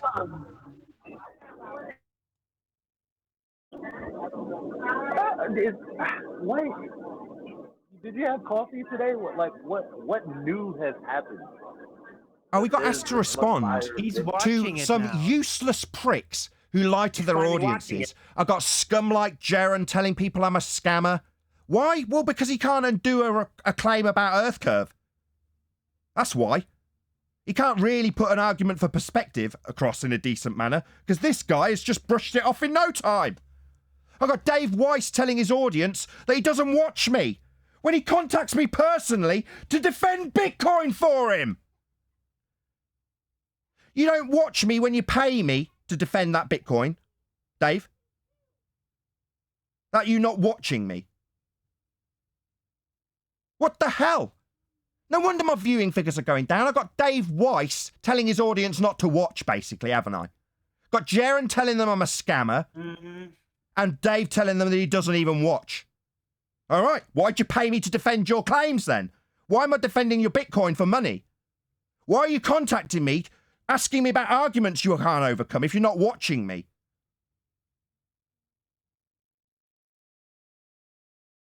Well, it's a cover for sure. And who's the scammer, Alwyn? What? Sorry? Then who's the scammer here? I forgot about that part. I should have. David Weiss is a Jew, so, but I still like him. But it's a weak move. I have to admit, it's a weak move. Don't bring up his religion. That's what it is. Don't bring up his religion. That's not. Whatever, man. And second of all, effectively, but it's still the point is he's cocking. It's a low move. It's not. It's definitely not one of his best, and he better wake up to it and learn that this is not the way to go. If he's saying he's not watching, ain't Nathan, he's a liar and a scammer. Okay? No, hey. But I can say that I don't watch the Nathan Oakley show. If I have watched it, like if I don't watch it anymore, or I'm not watching it these days to be aware of whatever you're trying to distract me with, the person he was talking to. It's like it's not the same as I don't watch that fucking show. That's really, come on, why y'all taking it like that? Yeah, I agree with Elijah. No, you're overblowing it a bit. Elijah's right. No. Overblowing it? I've lost a third of my fucking audience, right? While even on today's live show, I'm defending Dave as being a good guy. My name comes up on this show while they do an absolutely shite job of refuting any of his claims, and it's just shut down as, oh, we don't watch Nathan Oakley. Exactly. Yeah. I mean, yeah? So what? Yeah, so I spent the day on my live show defending Dave's honour about being a good fucking guy. Right? Is he defending my fucking honour when I've defended his Bitcoin and he's paid me to do so? Is he defending me when I give him his rebuttals when he contacts me because he can't overcome arguments? Or is he telling his audience we don't watch him? Yeah, I depend on those views, Eli, to pay my fucking rent. But if Dave Weiss is telling people we don't watch, that's probably why they don't watch anymore. That's why I've lost a massive chunk of my audience. Because of cunts like Dave telling people that he don't watch. Oh, really? That's not, yeah, well, that's just fucking fair, not true, Nathan. is it, Dave? Not true one bit. That's not fair, Nathan. You've had computer problems too, and that has also been a cause. So you can't just all put it on Dave now. But it is, I agree, it's a low move. Hold on. Oh my God. Can I just add to what you said before you move on? Dave didn't say don't watch, even though his friends are saying that. He didn't say that. He's just trying to be there, trying to debate some dude that they got for him to do a presentation for. That's what I see now. Did he not defend you, whom he's supposed to be friends with? Because I mean, he comes to you for things. You help him with things. So I understand you being upset, and he should probably understand you being upset right now. But I do want to throw into the air that he's not telling people not to watch your show, but his friends are. and that's hurtful. Oh, I because he see. should have He's just stood up he's for just you. complicit. He's just agreeing with them and confirming when they tell people not to watch that he doesn't watch, we don't watch, right? Yeah, just complicit. Oh, Talking right. is what it's called. And it's petty. I don't like it either, but I wouldn't like pull it beyond that. It's just cucking. It's just Jaren is right there. I mean, come on. And Jaren is probably really now had it in his head that you're his enemy. So David doesn't want to like get on his bad side with that. So he's gonna just move with it, even if that makes him look petty. And it is. It is. What we I do totally here, give it to what you. we do here, is pull apart people's arguments. So throughout the duration of this little commentary that we've had on this discussion, what have we done? We have pointed out how the argument of Earth curve physical obstruction at the horizon hasn't been addressed. We're not saying they're stupid. We're saying they're inept. Why? Well, with examples of their inability to not overcome an argument. Am I calling him a scammer? No, I'm not calling you a scammer, Jaren. I'm saying you're inept. You can't overcome this globe Earth argument. Despite your time in this arena, I'd have thought it was the first thing you'd be able to address. But you're incapable. Now, when people tell me that after this discussion, you're patting yourselves on the back and congratulating yourselves how wonderful you are at debating and telling your audience how that's how it should be done, well, au contraire. How it should be done is taking apart the actual claim that's put on the table. That's Earth curve. That's what we do. And we've done it in response to this video. Repeatedly, every time he suggested Earth curve got in the way of the sun, and you didn't refute it, you just offered up your own bloody claims to him, so he could argue against them. False dichotomy failure. You don't understand the fallacies he's used, you don't understand the claim he's made. Dave Weiss had to ask him 3 times if he was claiming Earth curves getting in the way of the sun. Seems like you don't even understand what they're bloody claiming. Meanwhile, what are we getting called? We're getting called scammers. Personal attacks. Not pulling apart any of the arguments we put down. Not disputing anything we claim. Calling us scammers. Just personal attacks. By wankers. Who don't watch the guy who defends his Bitcoin for money. You don't watch him, do you, Dave? Yeah, make sure the audience knows how much you don't watch me. Yeah, and I'll point out what a bloody liar you are. How by being complicit with these cunts you're surrounded by, who tell people I'm a scammer, putting in danger my livelihood, and your complicit nature makes you just as viable for my anger as Jaren. I don't know why I'm defending you to my audience as being a good guy. Well, you don't even watch, do you? So this won't matter. You won't be watching this, will you, Dave? Yeah? Or asking me for difficult overcomes for arguments you can't fathom? But he wants you to protect his money. What Come on, scumbag? I am disgusted. I'm just disgusted with this. What the hell is going on? It's What's wrong with you, Glowbusters. Owen? It's their team. Hold on, Owen. He had the perfect opportunity to say whatever differences are going on. Nathan has an ace show, and they tear apart Globus. Not, well, we won't be watching. Oh, thank you very much. Yeah, but that would have totally disrupted everybody's concentration because they're not that good. Oh, come on. Yeah, man. no. What's Let's wrong be with people? pragmatic here. They're not that good. If he would have done that, everybody would have been completely blown out of like Am what I they were trying to freaking do. Bizarro world? Yes. No, you're Yes, not. it No, is, you're not. Neil. Neil, Their Neil, world like, is Bizarro world. It's the weakness. It's how they have to Alright. do things. It's pathetic. Arwen, It's let me not get effective. into defend too. Let me get into defend too. You know damn well we're on thin ice. Okay, so come on. Like I'm thinking about it, and while I don't like Nathan's like eye towards Dave, I understand it. So it's hard for me to say don't do that. Like he's justified in what he's saying. He's like, what the fuck? I just defending. You know what Nathan does? You know what Nathan does? Other than tear apart ballers on a daily basis, He promotes others. like whenever shut up, Neil. Shut the fuck up, please. Okay. Hey, Eli. You don't have to go Neil, there. just give him a You break. don't have to Just go let there, him. right? Neil. But Neil is right. That's what Nathan does. He not only supports Dave, but he supports YouTubers and anyone trying to make an income through YouTube. He supports people doing them, even globe earthers in that regard. He's never shit talking anyone in the sense that he wants their livelihoods to be in jeopardy. He's always talking against that. And the only thing he ever kept it on was the argument.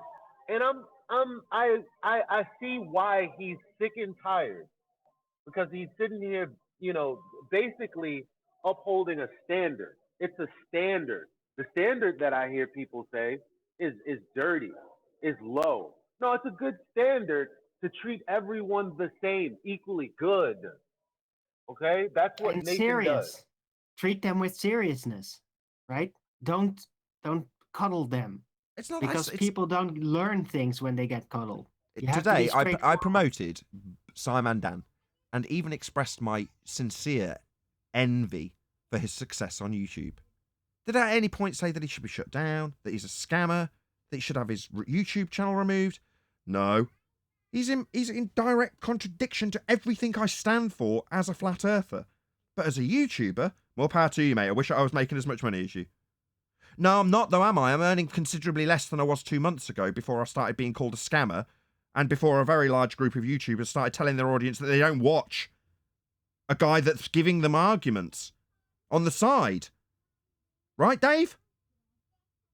There's obviously just more than willing to betray your friend's trust.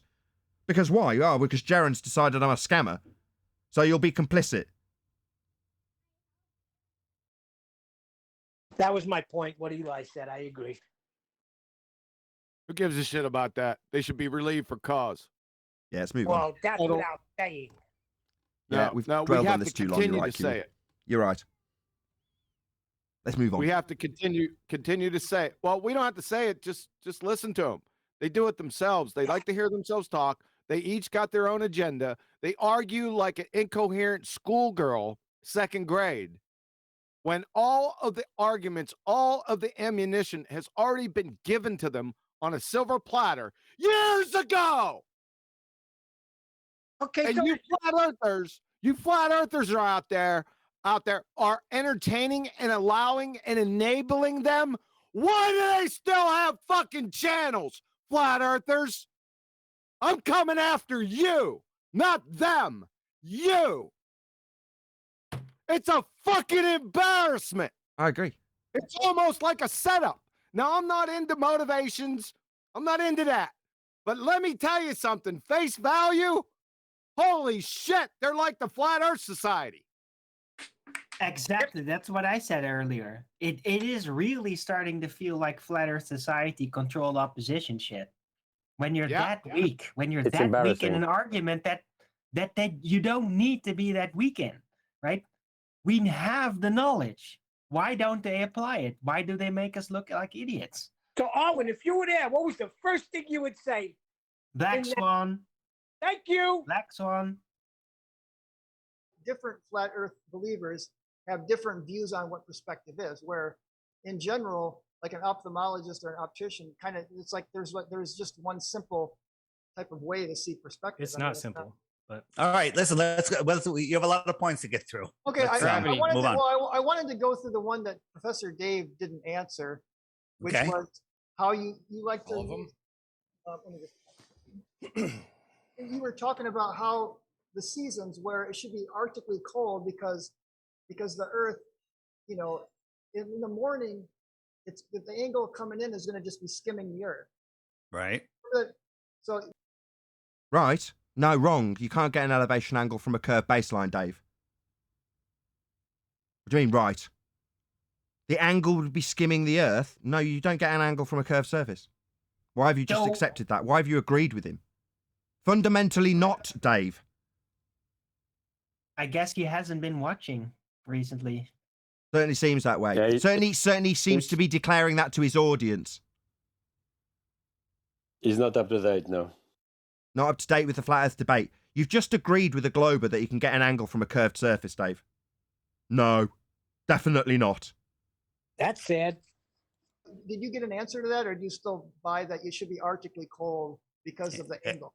I should. We covered that already. We wouldn't be asked this question if we'd have been faced with this guy, because we'd have pointed out that the little ball he held up was debunked when we pointed out that the Earth's not a sphere, because if it was, we'd have a geometric limitation blocking the sun. Black swan. So why is he holding up a globe and telling us what globes would do, given that we've already debunked it? Oh, we're having to do this because the panel hasn't debunked his claim that the Earth's a sphere yet, or that it's got Earth curve blocking the sun yet. None of that's been debunked at all. So we're being asked why this model of a globe he holds up does something? We don't live on that little model of a globe he holds up, though, do we? That's a reification fallacy. Another fallacy that's presumably not going to get addressed. Disagree. Say again? They agreed to disagree, Nathan. Remember? Agree to disagree about the angle that skims off the globe surface. Right? They agreed to that. Not agreed to disagree when it's fundamentally incorrect. They agreed with him about the angle that skims the curved surface. Why would you agree? That's fundamentally incorrect. Something we would have addressed here because we're not inept when it comes to debating globe believers. I mean, obviously, we don't go around after each show patting ourselves on the back about how fucking wonderful we are and how much better than Flat Earth debate we are when we are incapable of debating an actual glober about his claims of a physical geometric limitation blocking the sun, and then asking you about his reified globe that he holds up.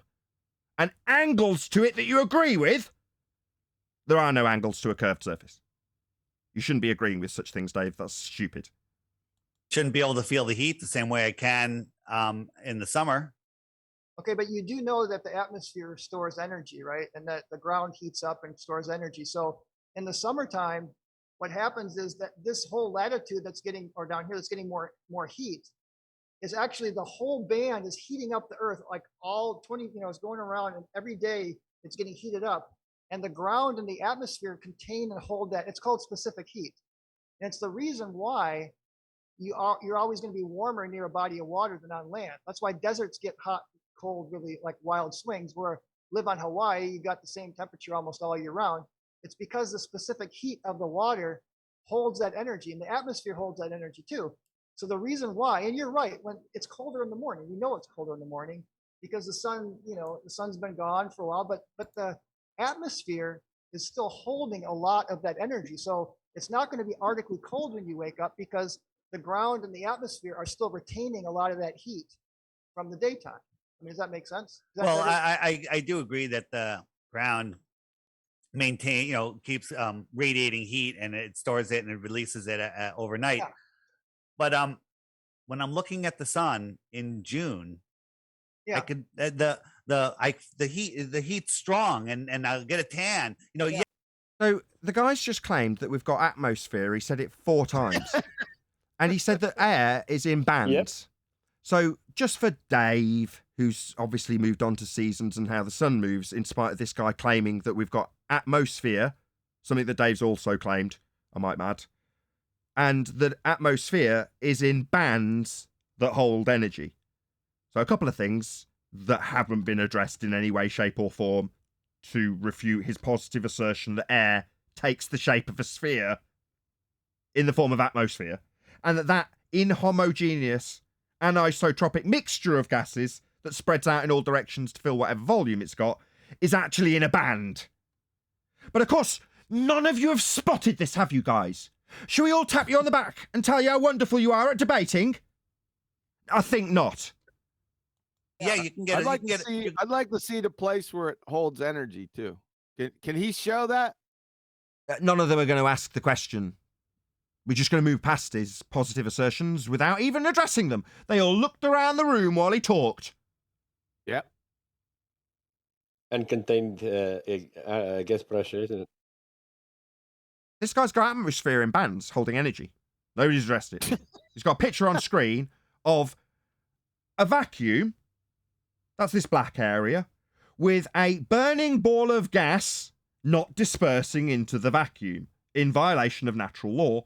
He's then got a solid sphere-shaped Earth that we debunked with the black swan. Don't know why this would be up if we were talking to him. With a band of gas not dispersing into the sky vacuum. Why isn't any of this being addressed? It's because they're inept. These guys who patted themselves on the back about how fucking wonderful they are at debating, they didn't even realise he's making a claim about a sphere-shaped air in a vacuum. Wonderful job, guys. You guys really are #1 debaters.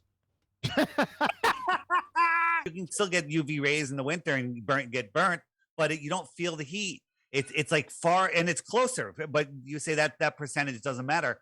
At noon in December, I look at the sun and it barely has any heat. Okay. But at dawn in the summer, when the sun's farther, I can feel the heat. Yeah. It makes no sense. Now, again, listen, you have to jump to big hurdles to say, well, it's because of the earth and the atmosphere is holding radiant heat and stuff, but it can't be that big of a swing. Here's the thing though, on a flat earth, the idea of a local sun moving back and forth, that works out perfectly. We could actually test that. We can actually test it. But this is science too. I mean, again, it's a specific heat How do you equation. Well, it test that? shows that land, it gives you Say again, Jorge. How can he test that? Exactly. He said this is science. Don't jump the gun. He hasn't. Just because he said this is science doesn't mean he's not going to provide any. No, he said we can test that. Well, let's see. Let's have a listen. a way to measure and quantify how land and atmosphere hold on to heat energy. And Oh, so when he said it was science, it was just a reaffirmation of the magic trick none of you caught. So now it's not just atmosphere that you agree with, sphere-shaped air, not dispersing into a vacuum. It's science for atmosphere. Obviously, hearing that it's science, given that they're calling me a scammer for knowing what science is, they're all going to jump all over this, aren't they? Because they all know what science is. Me, the scammer who talks about science, doesn't. They do. They're definitely going to address this. And if you can, again, it makes perfect predictions. And then, by the way, I did the calculations on the 91 versus 94 million, the difference of 3 million miles in the sun's trajectory. It turns out if you actually look at it's all based on the perpendicular angle that the sun's coming in. That you'd need a flat earth for. You guys all looking at the floor in your shoes in the panel. Let's just show my audience what they're all looking like. This is what their faces are like. He's just described an angle that required a flat earth. He's also assumed oxymoron, sphere-shaped air, atmosphere, and said it's science, to then go on and describe the perpendicular relationship. That's mathematics and geometry. That's not science. God, you guys all call me a scammer for knowing what science is. You're all going to call him on this, aren't you? You better bleed Nat do, given you're calling me a scammer for knowing what science is. You better damn well call him on this. Let's see what happens. So when you it's basically taking the sine, whatever angle is coming in, you take the sine of that, and it gives you the component that's perpendicular, right? So I did the calculations, and it turned out that the calculations were science. No, it doesn't seem like anybody's called him on this. He's just bait and switched you by telling you about atmospheric science. Now he's talking about perpendicular angles to curved surfaces that don't exist. And none of you have called him on any of this. Did they really pat themselves on the back after this? I mean, seriously. It's embarrassing. It's embarrassing, Jaren, Whitsitt, Hibbler, and Dave. Embarrassing. I was going to ask, isn't there scientist Whitsitt sitting there? So, sorry, Whitsitt, you also think I'm a scammer for knowing what science is? Yeah, he's just talked about maths after declaring that atmospheric science is the discussion topic. Did none of you catch that? Are you all a bit slow? even being 3 million miles away, you can calculate the irradiance hitting the Earth at a certain latitude. And because the angle is closer to 90 degrees. He did it again. The angle's closer to 90 degrees? 90 degrees from a curved surface? Wow. Guys, you're slow.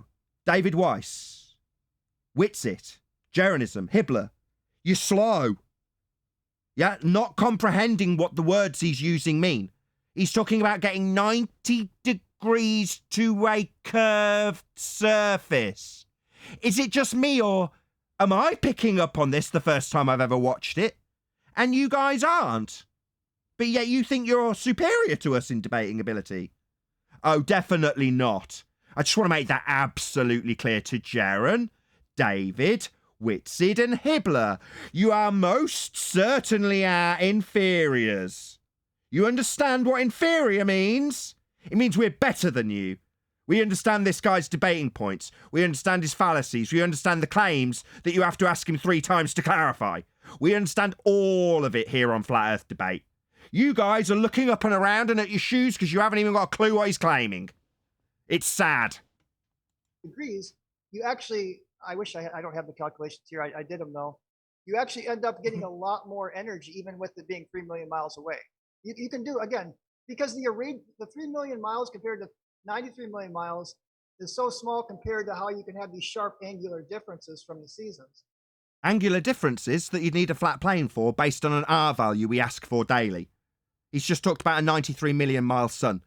He'd need to assume Venus is the same R value as Earth, based on Christian Huygens' assumptions that it's exactly that, and then the application of Kepler's third law to give him a 93 million mile sun. In other words, where's your R value? Of course, they're all going to ask him to justify his R value that he used to get his 93 million miles that he's just declared. They're all going to challenge him on this, obviously, because they're all so superior to us in debating, aren't they? And that's the reason why it can be hotter in the northern hemisphere, even though the sun's further away. Hemisphere? That's a begging the question fallacy. Obviously, they're all going to pick up on this begging the question fallacy of hemispheres as well. And again, I did the calculations and it works. Did the calculations for the science he said he was describing in atmospheric science? All of these things will get addressed by these superior debaters, won't it? Like we've just addressed them. Wow. It's actually significantly. I mean, it's not even close. It's very easy to show that. And any one person want to make a comment? Maybe Austin. So basically, you're saying that when the sun's 3 million miles further away, it's So let me get it straight. You're not going to refute a single word he said. You're going to clarify his position with him. What about the fact he's assumed R? What about the fact he can't get an angle from a curved baseline? What about all the things we've just addressed? You're just going to ask him to tell you again what he's just claimed? Weren't you listening, Whitsit? Couldn't you keep up with all his bullshit to debunk it on the spot like I just did? Couldn't you keep up? it's warmer No, it's again, anybody that's in the because of the angle, the perpendicular. Oh no, it's the angle. angles. If you're in the, my friends in the. Sorry, you just affirmed the angles he can't get unless he's got a flat earth, Whitsit.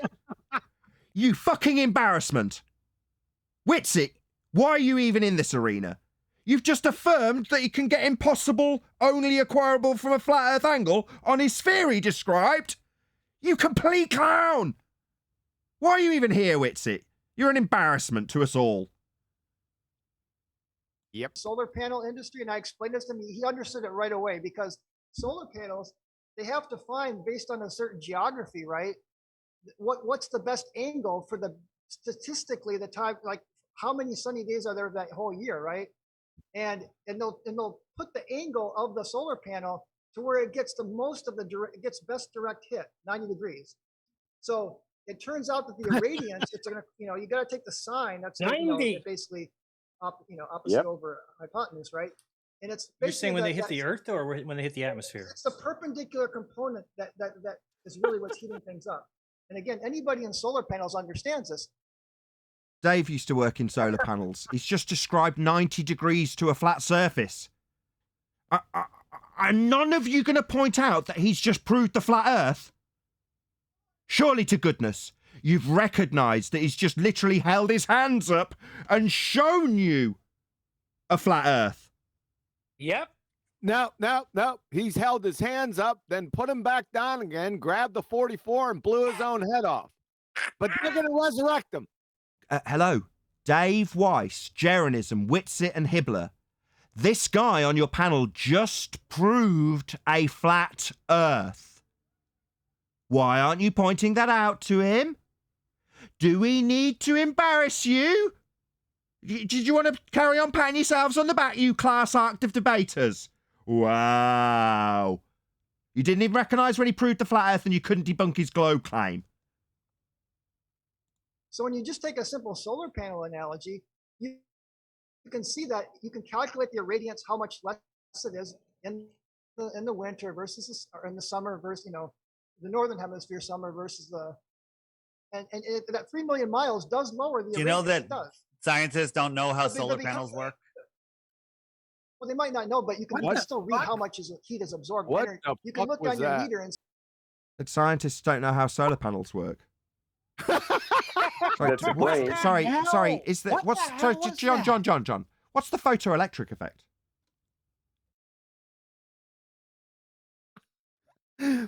What's the photoelectric effect? Yeah, what is it? Photons. Yeah. hit a certain substance, and they produce electricity. And what would you call that? The validation of that cause and effect relationship. What would you call that?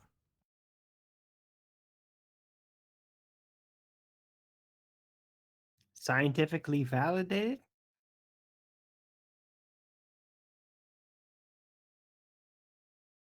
To see how much energy is getting outputted, right? So what I'm saying is the amount of energy, it's based more on the angle than it is on the distance away. And again, He said it again.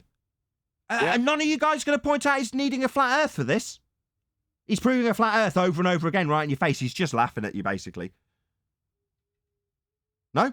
and you can do those More?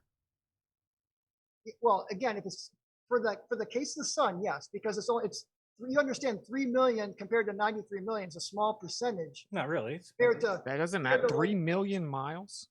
but it's 93 million. That's what? That's 1/30. Now it's 93 million, Bryant. In the past, it was 1 million. Then it was, I think, 3 10 million, million, then 2 36 million. Yeah, it's pretty. Sorry, you're going to ask him to prove that it's any of those distances because he'll need R to do it. We debunked that as well. You're just going to tell him No, that in the they're gonna past agree it's to changed. disagree. Well, it's based on a radius value. Is any of the panel going to ask him to prove his claim or challenge it by disproving it, like we would do and do daily in the housekeeping questions when we ask for evidence of the R value, the thing you'd need to acquire this 93 million miles that he's claiming? And it even went past 93 million. I know, at but one again, point. 108. Oh, it went past 93 million. So we're all under the understanding that it's 93 million miles away, then, are we, Hibbler? And it's gone past that in physical terms that you know because you've measured, you arrogant, fat-bearded prick. You know that it's gone past that distance, do you? Maybe try and refute his claim that it's that distance based on the fact that it needs an R value, he's assuming, and is transposed onto Venus, and then has an application of Kepler's third law in order to give him that distance. It's based on quite a few assumptions there, Hibbler. But you're just going to affirm that it's that distance and that changes over time. Right, great rebuttal. Brought it back down for you. Well. So. I know, but with the Right, say again, Jorge. Sky vacuum as well, you mean? Oh, of course, no one's addressing the sky vacuum and the obstruction called Earth curve and the R value need for these numbers. None of that's getting addressed. heliocentric model, we can see that all these distances perfectly fit with the equation. That's a reification fallacy. Yeah, With the can new we model, see that model, please? Yeah, can we see the model? And in the model we see, we don't see in a model. That's a reification fallacy. I'm in no doubt none of them will call them on it. Yeah. Again, it used It's to not a be. new model. Yes, Bryant. It used to be a different dimension away. It wasn't always Newton- 93 million miles. Newton didn't for even know. history. It was never 93 million miles. They need an R value for that, Hibbler. Maybe debunk his claim rather than pointing out that there's a variation in his claim without actually refuting it.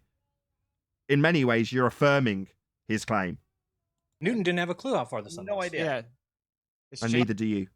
I just want to see the project or science experiment that shows how they proved the sun was 93 million miles away without. He just told you this was science. He just told you, Hibbler, that this was an experiment. He then went on to describe flat Earth angles. Now, none of you called him on the fact that he'd claimed this was atmospheric science. Now you're asking him for the science? Maybe refute the science he offered you a moment ago when you were looking around the room. Telling me Equations. anything about other stars. I'm talking about how did, I've the equation. had Sure. I showed you. Well, but you won't take. Again, I can tell you that they've shown where we can put radar on. He's not Venus. talking about now. He asked you how they came up with it. Well, that's How they came up with it. that's Because how they've you can- changed it so many times. That's how you So- can measure. They haven't changed it in the past couple centuries hardly at all. I mean, I was going to say they've measured it with you go radar. back Let's see how they far cope enough with and this. They didn't know, but since we've been able to get the measurements with Venus, No, meaning these scientists at that time said it is exactly 36 million miles, and then it changed to 60 something, then it goes up to 93, then it goes past, then they bring it back to 93. And the fact that they changed Polaris by a third, maybe they're going to change the A sun. few years ago. A few years ago. Okay, few well, years I'll look at that. But I mean, Sure. Thank you for But saying again- answer. You'll look at it. Thanks. Good Can answer. we get to this magical gravity? You got me all excited, man. Okay, Wow. let's Gravity's real. Yeah. It's real. okay. So It's a relief. well, anyway, I had a little experiment that you can actually. Well, you guys don't need to do it. You can actually calculate. This is kind of cool. You can calculate the 9.8 meters per second squared Sweet. with just with a piece of paper and a pencil and your Mhm. smartphone. Are you under the impression that we Is that scientific we proof? contend 9.8 meters per second squared? Well, I'm just saying there's a way that you can. It's just kind of cool that you can show. And for people out there that don't know that you can measure the acceleration of the gravity, it's not hard. You don't have to get a ball and a meter stick and a stopwatch. Yeah, your phone has an accelerometer in it. Yeah. Well, it's just you don't even need the accelerometer. You simply just you can kind of look at the frames. Well, 9.8 meters per second squared is programmed into the phone. So Yeah, but you guys agree that we all agree that things fall 9.8 meters per second. That's an agreed upon average once things go down. Yeah. So, Wow. so gas go Yeah, down, go such a boom boom. Does it resistance wits it? against gravity. Gas go down, go boom boom. Wits it? We agree upon this average because it's an average of everything going down, and the rate of everything going down averaged is 9.8 meters per second squared. What about the stuff going up? We definitely don't agree upon that here because it doesn't happen unless you've got an ether belief that also has a downward bias. Then you'll agree with the globe believing clown that asserts that things have an average downward bias when they don't. So what's going on? Why are you agreeing with him that there's a downward bias when some things go up? When you can jot down on pen and paper what will... Go on. Because they're a freaking joke. That's why. Well, it's pretty. The gravitational fields are pretty constant across the globe. Actually, It's agreed upon Well, average. but There's no there's globe, also but- atmosphere here, so it's not going to be 9.8 meters per Gravitational second squared. fields. Just stop it. Atmosphere. Atmosphere, Jaren. Sphere-shaped air next to a vacuum. Why would you assert such things, Jaren? And gravitational fields. There are no gravitational fields in general relativity. I'd Well, like anywhere. to see a Whatever. measurement reading of one of these gravitational fields. There aren't any. Oh, Wait. This doesn't prove anything Oh. though. We No, you know things fall down on a I flat know. Earth too, I'm right? getting. I'm getting to that. This is Okay. just the first. Things But fall down down is on flat down Earth. on a flat Earth, Brian. You know that, right? Down on a flat Earth, down is down. There's no one upside down in Australia right now, hanging on for dear life. All right. Okay, Down down is is down. towards the center of the Earth. This is I know. how. I know heliocentrism. I grew up with it. I This is understand. not I'm saying heliocentrism. This is how down. It's not. no. This is is a that's how we were heliocentric taught, theory. yes. Correct. Yeah. Yeah. Go ahead. Because It's there's not no, the theory. It's a very well proven theory of gravity that hasn't been. It's proven It theory. does. Okay, Stop it, what is the stop theory it, of gravity? stop. Okay. Stop. It's not a theory. It's a very well proven theory. You hear him? Yes. So theory would imply that it's backed by scientific experimentation, validated hypothesis tests. That's what a scientific theory is. Did any of the clowns on this show manage to point out to him that his theory isn't backed by science? Because we ask on Flat Earth Debate daily for scientific evidence of gravity, because we understand that they don't have any. This guy has claimed precisely that. Are any of them going to challenge this claim? Again, this is. I just want to talk about gravity, man. I thought I was going to be able to go through some slides. Give your before- presentation. go on through the gravity. sides I and then won't we'll- interrupt then- you. Yeah. There you go. Go ahead. This is. I should maybe next time we can just talk one on one because this is. Give your presentation on gravity, man.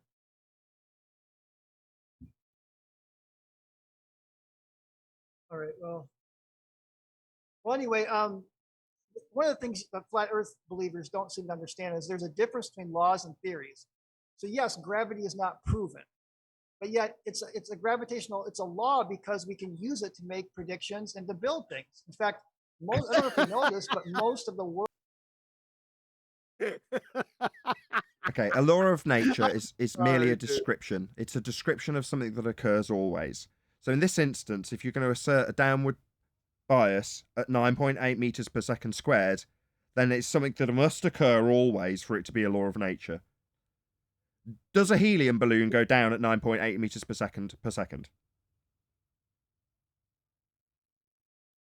Yeah, but then hold on. Didn't he say it was a theory?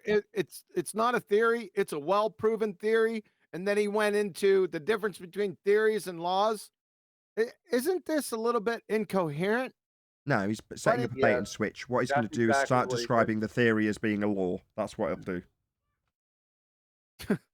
Unbelievable. What the thing is, yes, you're absolutely correct, and I'm glad you've said it because it highlights the fact that we know what's coming next, don't we? Yeah. Do they?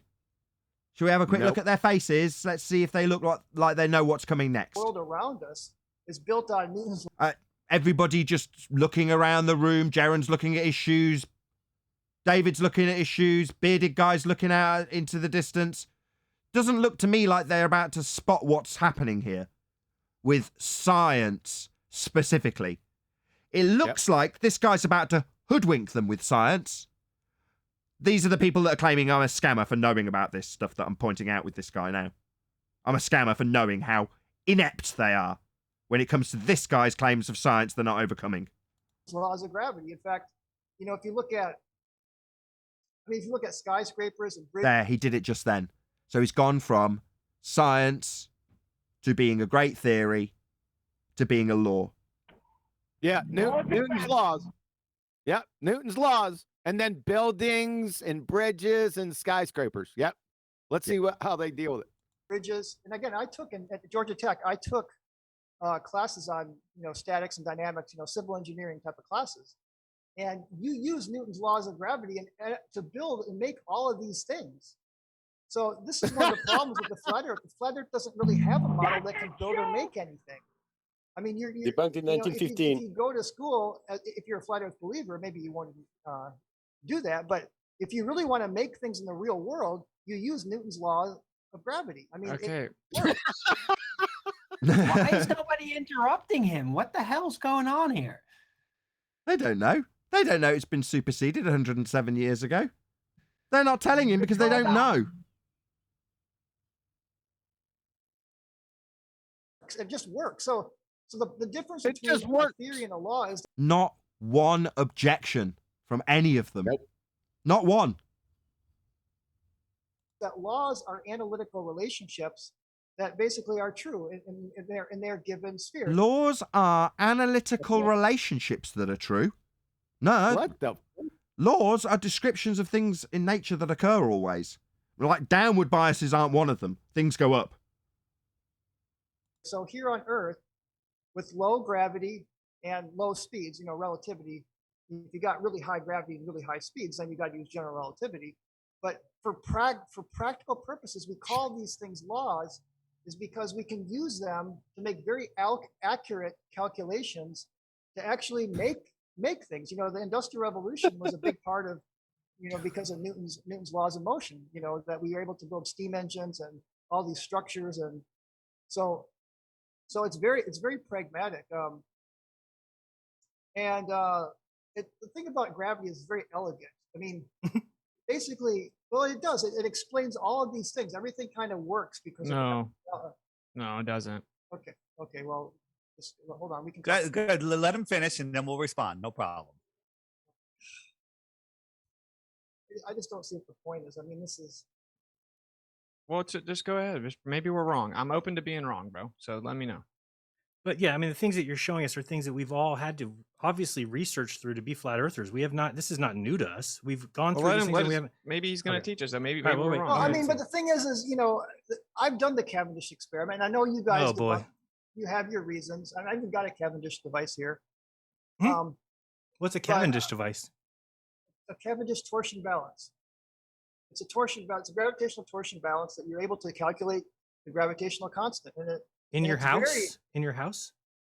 Yeah, he has one. He has one right beside him. I don't see it. Oh.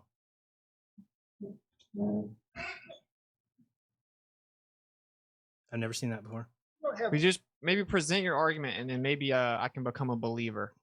Yeah, do that. And the little G or big G, I don't know which one I'm supposed to believe in that created everything, the big G or little G, but Right, guys, you call me a scammer for knowing what science is. He's just said that he's got science for gravity. He showed you a contraption, and none of you have challenged his claim that it's science for gravity. Not one of you. You've talked about big G, little G. What's it? He said it was an experiment. Do any of you know what an experiment is? Because he's just claimed he's got one and pointed the camera at it. Were you unaware that it wasn't an experiment? Whitsitt, David, Jaren, and Hibbler. Because when we were shown that, we would have asked him a series of questions that exposed him to our audience as a fraud. Because he's just claimed, like Bob Nodell claims, that he's got an experiment in the form of this man-made gizmo. Now, a real experiment, if you understood what that was, would be the supposition of cause and effect observed in nature in the form of a hypothesis actualized. That's what an experiment is. It definitely isn't Cavendish. But none of you have pointed that out to your audience.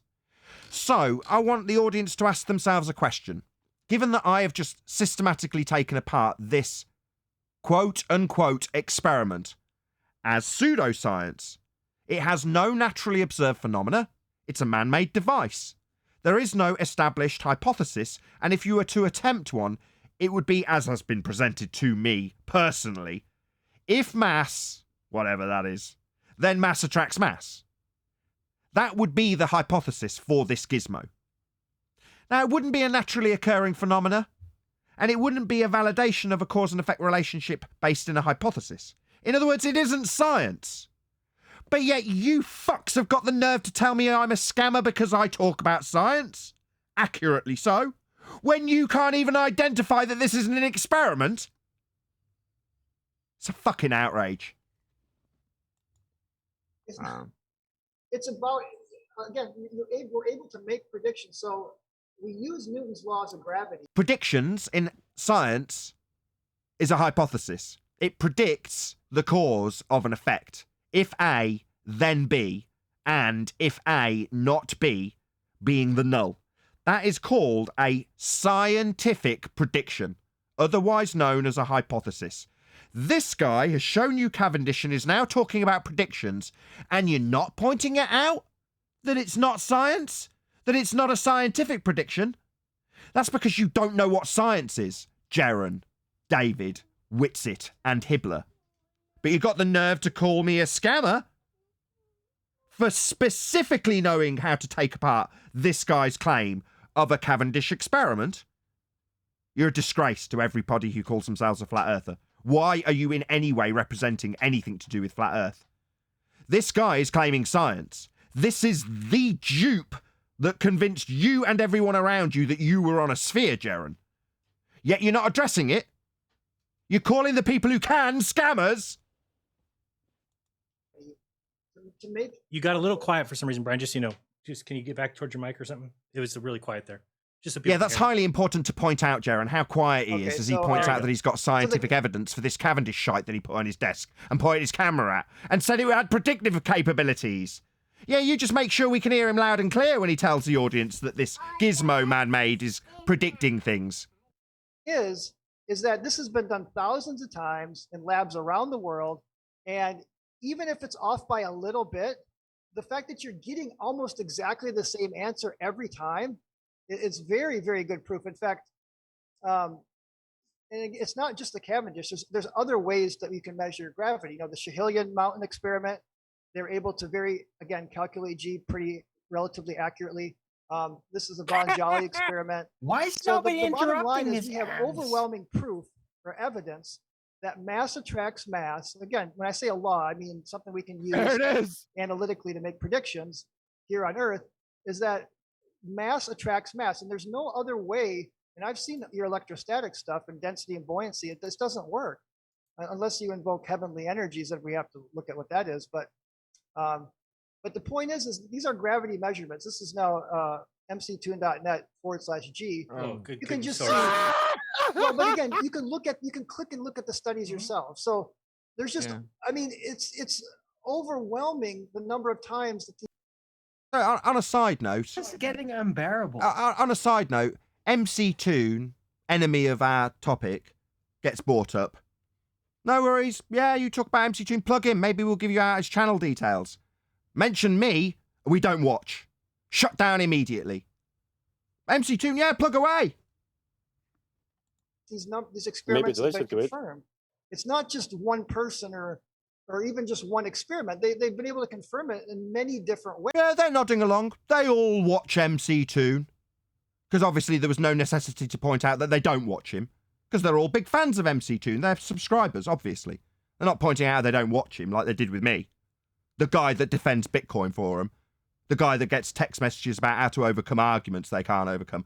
That's the guy they're not watching. MC Toon, yeah, plug away, mate. Plug away. ways, not just by Cavendish, but by doing other things like I told you with the Schehillian experiment and the. Oh, it's another experiment. The Schehillian experiment? Wow, I'm sure we'll get an established cause and effect relationship with the logic that the scientific method has to offer, if A then B, or if A not B, in the form of a validatable scientific prediction, as he used that word, prediction. And he's also used the word proof, offered by empiricism in the scientific method. He also said this was science. Obviously, none of it's been addressed by any of you, because you're such wonderful debaters, aren't you, Jaron, Hibbler, Dave, and Whitsitt? Fantastic job you're doing at pulling apart his claims of science. Von Jolly, it's just two examples. But so there's many ways that we can show that mass attracts mass. And it's typically... Mass hasn't attracted mass and isn't claimed to be attracting mass since 1906. What's he talking about? Do the guys on the flat earth side not realise that he's now no longer in line with the current heliocentric rhetoric of Einstein? Mass doesn't attract mass in Einstein's rhetoric. It's the bending of a pseudo-Riemannian four-space time dimension. It's geodesics in space-time. That's what gravity is, not mass attracting mass. Obviously, these very, very clued up, top-of-the-line, cutting-edge debaters know this and will point it out to him, won't they? The force between masses is typically, the gravitational constant m1, m2 over r squared. And we can, unless you're in a really high gravitational field, like in a black hole, where you're going near the speed of light, these equations hold very, very accurately. And again, yes, gravity hasn't been proven, but no theory is ever proven. Gravity hasn't been proven. He's just spent the last 10 minutes telling them he's got scientific evidence for it. Obviously. I mean, he's laid that out for them on a silver platter. So obviously, they can't not lap that up. He's practically force-fed it to them. Let's see what they do with that. Proven. So a theory versus a law is something that tries to explain what the law is saying. So the theory of gravity went from Newtonian... This guy's a complete pseudoscience clown. He's confusing and conflating the difference between laws of nature, which are descriptions of things always, and validation of a phenomena with its cause based on a validatable scientific hypothesis. Those two things are not the same. He's conflated them, and no one's calling him on it. The people who are calling the people who do know what science is scammers, they don't know what science is. They're not calling him on it, they're not addressing it. They don't tell him that he's wrong when he talks about laws and conflates them with scientific evidence. They're not calling him on it, they don't know anything. Theory. So then Einstein updated it to a better theory of general relativity. And he didn't update it. He superseded it. It's in a completely different dimension. Pseudo-Riemannian 4 space-time is completely different to Euclidean 3 space. They're not compatible. It's not an upgrade. The two are completely devoid of one another. One has mass attracting mass. The other has bending space-time. Updated it. It's in a different geometry. Obviously, Jaron's going to point this out, though, isn't he? He knows a scammer when he sees one, because he knows all these arguments so well to point out when people are scamming with them. So he's going to point this out, aren't you, Jaron? You sharp cookie. I you. wonder if they know if it's even compatible. You know? So they updated the theory from a law? That's what he's saying. No. Let's not hesitate. All of these cutting-edge debaters will catch him on that. And the interesting thing, though, is that, Newton's equations weren't proven wrong. They actually are special cases within relativity where space is really flat and time is not so fat. In a completely different geometry. Not compatible in any way, shape, or form. There is no fourth dimension in Newtonian gravity. You can't shoehorn in an extra dimension. He's just lying. Either he's lying or he's incompetent. Either way, they should know and they should be correcting him on his own wrong rhetoric that he's bullshitting them with. How are they supposed to be debunking it if they don't know he's wrong about it? And the speeds aren't really super high. So you actually get Newton's equation. So the new theory didn't, it transcended, but it included Newton's equations, but just as a special case. Yeah. Theories don't have equations. Theories are based on scientifically experimentable, provable predictions called hypotheses, actualized in experiments. That's what gives you theories, not based on maths. Again, obviously these cutting-edge debaters from the flat earth side are going to point that out, aren't they? Because the scammers wouldn't be able to do it. Us scammers, we wouldn't have been able to cope with this guy. We'd have just agreed to disagree the whole time. So, and again, with general relativity. Wait, can we talk about one at a time? Is that cool? Instead of like, you're saying Well, I was Newtonian, just gonna- and then go ahead. I guess just. I wrap was it just up. going to go through the gravity, then we can talk about gravity in general. Then we'll get to the flat Earth gravity thing I have set up. So, So we're not going to get to rebut all your claims right now about gravity. No, we You wanna are. go straw man No, of we flat are. Earth gravity. No. I said let's just get through this, then we'll have a discussion, and then Okay, fair enough. And I know you guys have seen this stuff before. So there's a lot of validation for relativity, and I'm sure you guys know with LIGO, which by the way the long interferometer. He's just said there's a lot of validation for relativity. 3 minutes ago, he said gravity wasn't proven. Arms did have to account for. I curvature of the can't Earth. keep up anymore, man. This is nauseating me. Well, why aren't they keeping up? They're supposed to be on the cutting edge. We're supposed to be scammers. Surely we should be the ones failing to address any of these points, and they should be ripping him a new one. I mean, incredibly accurately confirmed relativity to like 8 decimal places. I mean, it makes it one of the most accurate theories as far as making predictions that we've ever had, along with quantum electrodynamics. So I'll say it again. A scientific prediction. Electrodynamics. Okay. A scientific prediction is a theory. Is just a nonsensical statement, because a theory is the result of scientific experimentation based on a prediction called a hypothesis. The prediction is the hypothesis. The validation of the prediction is the experiment. And after you have validated your prediction, you can then form a theory. Again, me, the scammer, not knowing anything about science, and Jaren knowing that I'm a scammer because I talk about science like this. Yeah. That's perfectly reasonable, isn't it? Is it true about LIGO? Hold on. Can I ask amount a of question the to string displacement Kiwi, was please? smaller than a proton? Nathan. Yeah, go ahead, Armin. Sorry. Yeah, just Nate. QE. Like, what is quantum electrodynamics? Is that a thing? It is, but it's not. It doesn't have anything to do with what he's talking about. So they're just like grabbing from the textbook some fancy word. Yep. He didn't go into it. He just stated the phrase, right? You're right. I don't know what it is from just what he was saying. So yeah, makes sense. All right, carry on. yeah, well, it has to be smaller than the diameter of an atomic nucleus. Actually, Wow. it's not a Wow. photon. It's amazing. No, that's incredible. Exactly, it is incredible. It's incredible precision that has to happen to detect a gravitational wave. But this chirp that took place in 2 locations. They didn't just do 1 location. They did it in Washington and like Louisiana. They were able to confirm the exact same gravitational pattern exactly as predicted by general relativity. So and it was just an amazing. A couple weeks ago, I read a story. bro. A couple weeks ago, I read a story that they first faked the experiment to see if everybody would agree with it, and they did. They faked it to LIGO the first time. Everybody showed up at the press conference, and then they were told that it was fake, but nobody knew. Were told that it was fake. An experiment is the actualization of a scientific prediction. If A, then B, or if A, not B. That's a hypothesis. There's not, it turned out to be fake. It either is a validatable hypothesis, actualized to offer empirical proof, or it isn't. There's not headline news experiment was wrong. It's a method to offer empiricism. This demonstrates at a fundamental level that Jaren doesn't understand what science is. Because science is empirical. That's the point. It's not headline news, it's been debunked. Doesn't work like that. Clearly, Jaren's just a scammer, claiming to know what science is and talking like he knows what science is when he talks about headline news, showing that experiments were wrong.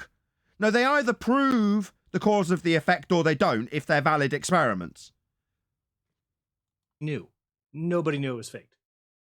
Nobody knew it was fake. I would have known if I'd have seen the hypothesis. And this guy's claiming to have them, predictions. None of you have asked him what it is, or what his predictions were, or what the null was, or when the experiment was performed, to validate or invalidate his claims that none of you have refuted. You're just talking about how, what, you went onto Wiki and it told you it was fake? So therefore it was fake? No, you can establish whether or not it's fake based on whether or not it's a validated or validatable hypothesis. That's a cause and effect relationship laid down after observing something happen in nature. Something you didn't identify in his gizmo? Isn't that? You useless shit, Jaren. You embarrass me. Yeah, but again, that's How dare you tell your audience I'm a scammer because I talk in an educated fashion about science? When you talk about headline news, science wasn't right, and they came out on the news telling you that the experiment was a fake. If you knew what science was, you could establish that for yourself by asking a few key questions that you didn't ask this man, who claims to be a man of science. You just don't know what science is, Jaren. Is it projection? Is that why you needed to tell your audience that I don't know what I'm talking about when it comes to science? Mere projection of your own ineptitude because you weren't capable of taking apart a man of science's word based on his bullshit and fallacies? Is that what this is? Need to project how you're actually a scammer, Jaren, when you pretend to know about science, which you clearly have just demonstrated you don't. that's just conjecture. I mean, No, it's not. I just told you I could give you the article where they write about it. Right, article? You can show me the article.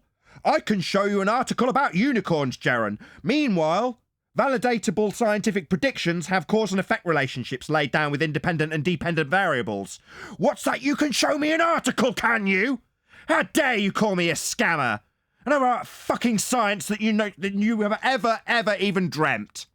You think articles validate scientific experiments, do you, Jaren? You complete clown.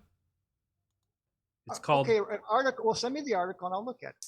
Oh, we'll have a look at it, will he? We would have asked him for the independent and dependent variable. The supposition of cause for the effect observed in nature being studied when he talks about gravity. We wouldn't have asked him for an article. Of course, if you're a wiki-parroting clown like Jaren, you'll scroll your way through Google to find out if it's science or not, won't you? Isn't that weird if that's true? Isn't that weird if it's true, bro? True? What, whether the article says it's true or not, Witsit? Because we here on Flat Earth Debate establish whether or not something's science based on whether or not it's science, not whether or not an article says it is. I mean, I'll look at it. I mean, I'll look. I will look at it. I really will. Okay. So, but I'm not convinced until I can see it and take a look. But if it's true, is that not really weird? That's what. If the article's true, bearded idiot. No, science is true if you've got a validatable hypothesis. That's a scientific prediction that you actualize by varying an independent variable's supposition of cause and effect you observed in nature. That's how you establish if it's true in science, my friend. Not whether or not this clown's been sent the article and read it. These people are scammers, ladies and gentlemen. They're scamming you into belief that they think they know what science is. They don't. They think it's articles and wiki searches. I mean, that's it. We're just playing what ifs right now, though. No, but just to be, it's an true. intellectual honesty thing, right? Like hypothetically, if they lied to everyone and just to see if they would believe it, I mean, that would be kind of weird, right? And it would be weird if it happened to be 100 years to the day that, 100 years to the year that Einstein predicted him. That'd be crazy. Like, what are the chances it would be on the 100th year? But that's just a coincidence. Let's see. Hold on. That doesn't make. Hold on. Hold on. They got Jedi mind trick. Let's see that prediction in general relativity. I want to see it in the scientific theory of general relativity, the prediction of gravitational waves. Let's see that first. Yeah. It would be weird. Okay.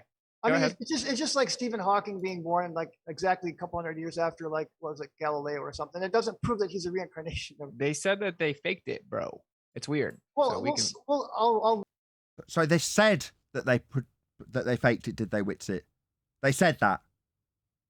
You see, if it's actual science, it has empiricism attached to it, Witsit. It doesn't matter what they say about it.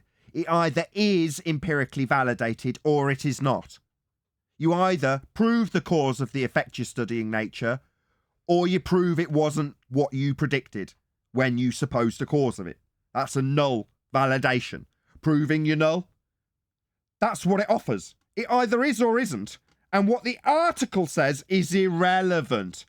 It requires you, the Dumbo, asking these questions of the scientist, to establish with the Dumbo scientist if he has actually got a validatable scientific prediction to do an experiment with. Not providing him with an article you dug up on Wiki. Look at the information that Maybe that's where good faith comes in. You know, the Nobel Prize by Kip Thorne. I mean, it was a really big deal, and I've looked at it doesn't seem like it was faked. I mean, everything that I've seen looks pretty. Obama got the Peace Prize from For the same dropping the people most that bombs yeah. ever. I put it in the chat, But by the the way. pure- It's in the chat. I know, but again, I'm with you with Obama, but with, Okay. with the pure sciences, this is where I disagree with The you. same people. Are we giving Well, a dumber prize as well? See. I mean, but again, Yeah, the title, this is to written. me is this to me is just common sense. I don't know why you guys put like upside down boats like on the. I mean, that's the old Because that's what's anti-pole- happening in reality, right? I mean, it's what's happening is if you were to be looking from space, there is a boat sitting at the bottom of the Earth upside down. Now I know you say no, it's not upside down. It's No, right- you realize that the satellite's upside down, looking at it right side up. Like you're But if we were looking from space, Jaron, if we beg the question on his behalf that there's a sky vacuum in violation of natural law, and we're looking back on a presupposed spherical Earth that this guy's arguing for, if we assume all these things on his behalf, then what now? That's how it would look. What, Muppet vision? The thing I specifically told you to your face is us not seeing the side of our own head. Us and the Earth as a sphere from a sky vacuum, presupposed by you on his behalf. Great job debating. Why not just give him all of his presuppositions? Just up front, Jaron. Just relinquish all of them. Because you're a top-notch debater.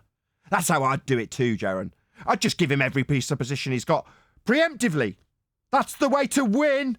You fucking idiot. missing. The satellites go. You do get that, right? Yeah, but one boat is antipodal to the other boat. Or Sorry, did I just hear Dave describing a boat being antipodal from another boat? So, Dave, you just going to give him his argument for him? Tell him how boats are antipodal from one another? Why would Dave Weiss be telling this globe believer about how a boat is antipodal from another boat? Why would you be doing that for him, Jaron? Dave, just want to give him his argument for him? Antipodal theory was from the Middle Ages. Like I told you, No, there's thought the antipodes ants- now. Things are antipode to me on the. Brian, so when they sphere. showed us the picture of the Earth, right, and they show the moon. Right, Jaron just said, things are antipodal from me on a sphere Earth. That was the sentence that just came out of Jaron's mouth. If you're watching Jaron and think he's your guru, he's just made explicit statement that things are antipodal from him on a sphere Earth. To a globe Earth opponent. That's what he's just said. That was a verbatim quote. Things are antipodal from me on a sphere Earth. Are they, Jaron? Not for me. I'm a flat earther, mate. Not somebody who That's goes why we around agree to claiming to be disagree. one, not understanding science and calling other flat earthers who do scammers. I actually understand how Earth's flat and can prove it. I can also debunk this clown's claim that there's a physical geometric obstruction with the black swan, something you failed to do. Why do you even call yourself a flat earther? You've just told your audience that you've got boats antipodal from you on a sphere. In front of the Earth, Brian. Think about it, right? They showed us the moon in front of the Earth. If that satellite had zoomed in on the top of the ball and then zoomed out and then zoomed in on the bottom of the ball, it would have saw stuff upside down on the bottom of the ball from its outside perspective. Yeah, but you can't get zoomed that far. Well, we know that, but we're. But we can zoom in on like Newspapers from trillions of satellites miles that away. Again, or something. Yeah. the way that gravity works is that everything is getting pulled towards the center. That is a center of mass. We know how they tell We us. it know works. that. Okay, so again, well, let's just go to. Okay, So we just need to buy into. I mean, the problem I have with it is like when they go up in these high. Whoa! What's this? Hold on, Can I address some of that, We're going to please? discuss. No, I'm just pulling up. We're going to So like a Let me address parabolic some of what you flight. said first. If we dropped a bunch of Anyway. Skittles, why don't the Skittles get together? Why don't they come together in a zero G plane or in the ISS? How come the Skittles just go everywhere?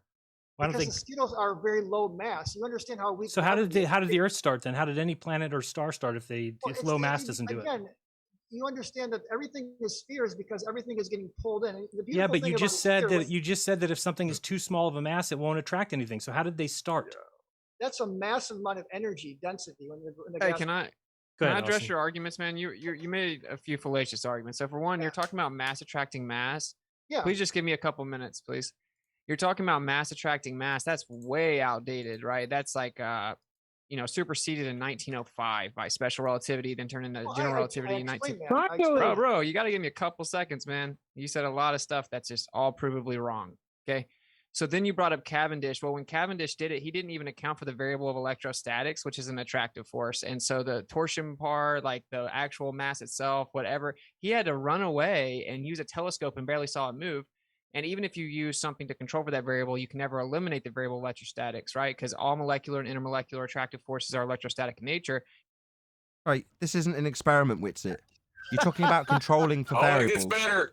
It gets better. Hold on. He's gonna validate the Cavendish assumption here in just a second when he says that electrostatics are constant. And that's an attractive force, and you're barely getting any change, That's and why it's they not didn't object it consistent. So it before. definitely doesn't prove gravity. You're claiming it proves mass attracting mass. That's not even the claimed model anymore. That's just really, really old. No, That's Hold on, let him finish. It's his turn. Just let him go. It'll be quick. Go ahead, Austin. Yeah, and so then the whole relativity thing, you said that it's been proved, and then you brought up like the fifth of a proton, whatever. But the theory of relativity has been debunked on the cosmological and quantum scale within your own paradigm. It isn't accurate at all whatsoever. It's never been proven.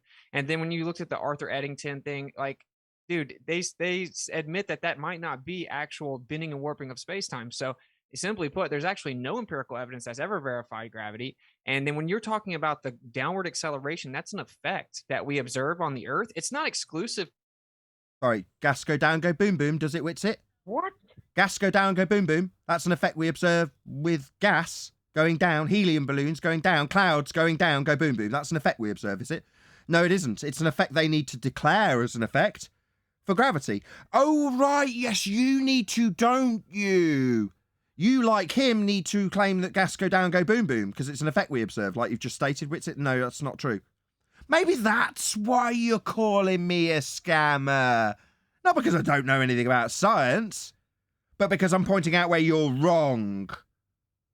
Because things don't have a downward bias. Gas doesn't do that, Witsit. But you've just said it does to a man of science and not refuted his claim of a scientific experiment for Cavendish. In fact, you've told him how there's variables that aren't being accounted for. Variables? That sounds like it would be an experiment. It isn't. Of course, you didn't address that, did you? You just went on to affirm his statement that things go down. What, like gas? Like clouds? Like helium balloons? And they don't, Witsit. You're wrong. That's Well, but why they have you a need to politics call of me a their own, scammer, isn't it? Because of the lies you're telling to your audience. Better make me a scammer, because I'm pointing that out to mine, aren't I? So it'd be much easier to tell them that I'm a scammer and I don't know about science, while you fail to address a single scientific claim this man's made. To the idea that we're on a magic spinning ball in a vacuum. Things go down on a flat Earth too, bro. On a Right, clouds. Second time you've said it, Witsit. Clouds go down, go boom, boom on a flat Earth, do they? You stupid clown. No, they do not, Witsit. Oh, they do in a world where you need to push a downward bias for your incoherent dielectric acceleration. Then the things go down. Well, like clouds.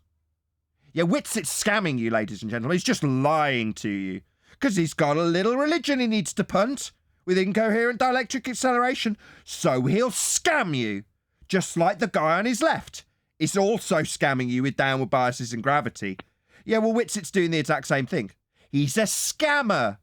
Lying to you about downward biases that don't exist. Clouds, Witsit, clouds. Look up, you stupid idiot. a stationary flat Earth, that's just the effect. You're claiming the cause of the effect. We want to prove the cause. The fact that we engineer things So based prove the on cause of downward everything going acceleration down, agreed Witsit. upon average isn't exclusive to the Earth being a ball or gravity or something. The fact we use 9.8 meters per second squared to engineer things has nothing to do with the Earth being a ball. So those are just fundamental Got nothing to do with anything because some things go up, Witsit. So non sequitur reply to his rebuttal in regards to an experiment you haven't addressed as being an experiment you just told him he hadn't got variables. Yeah, sounds very like you're confirming it's an experiment with him. Maybe it's because you guys use the Cavendish too to scam your audience with.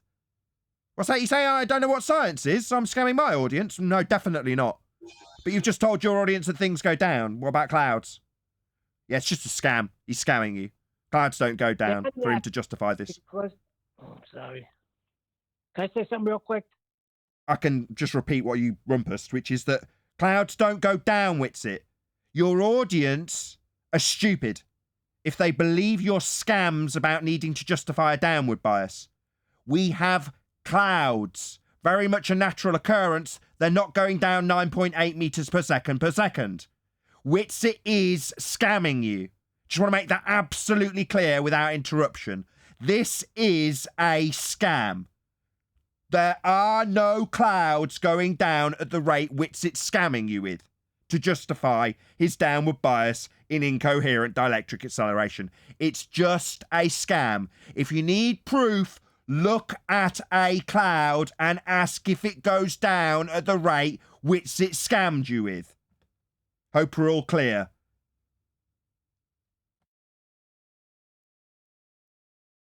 That was your cue, Neil. I was going to say he's not calling out Cavendish because they have their own parlor trick with Sagnac that they use. That's all. Representations of what's actually going on. We're questioning your cause claim, bro. And mass attracting mass isn't what your cause claim is anymore, because that was. Oh, right. Well, we're claiming that you don't have an effect to claim a cause for Witsit. You said that things go down and it happens on a flat Earth too. Clouds.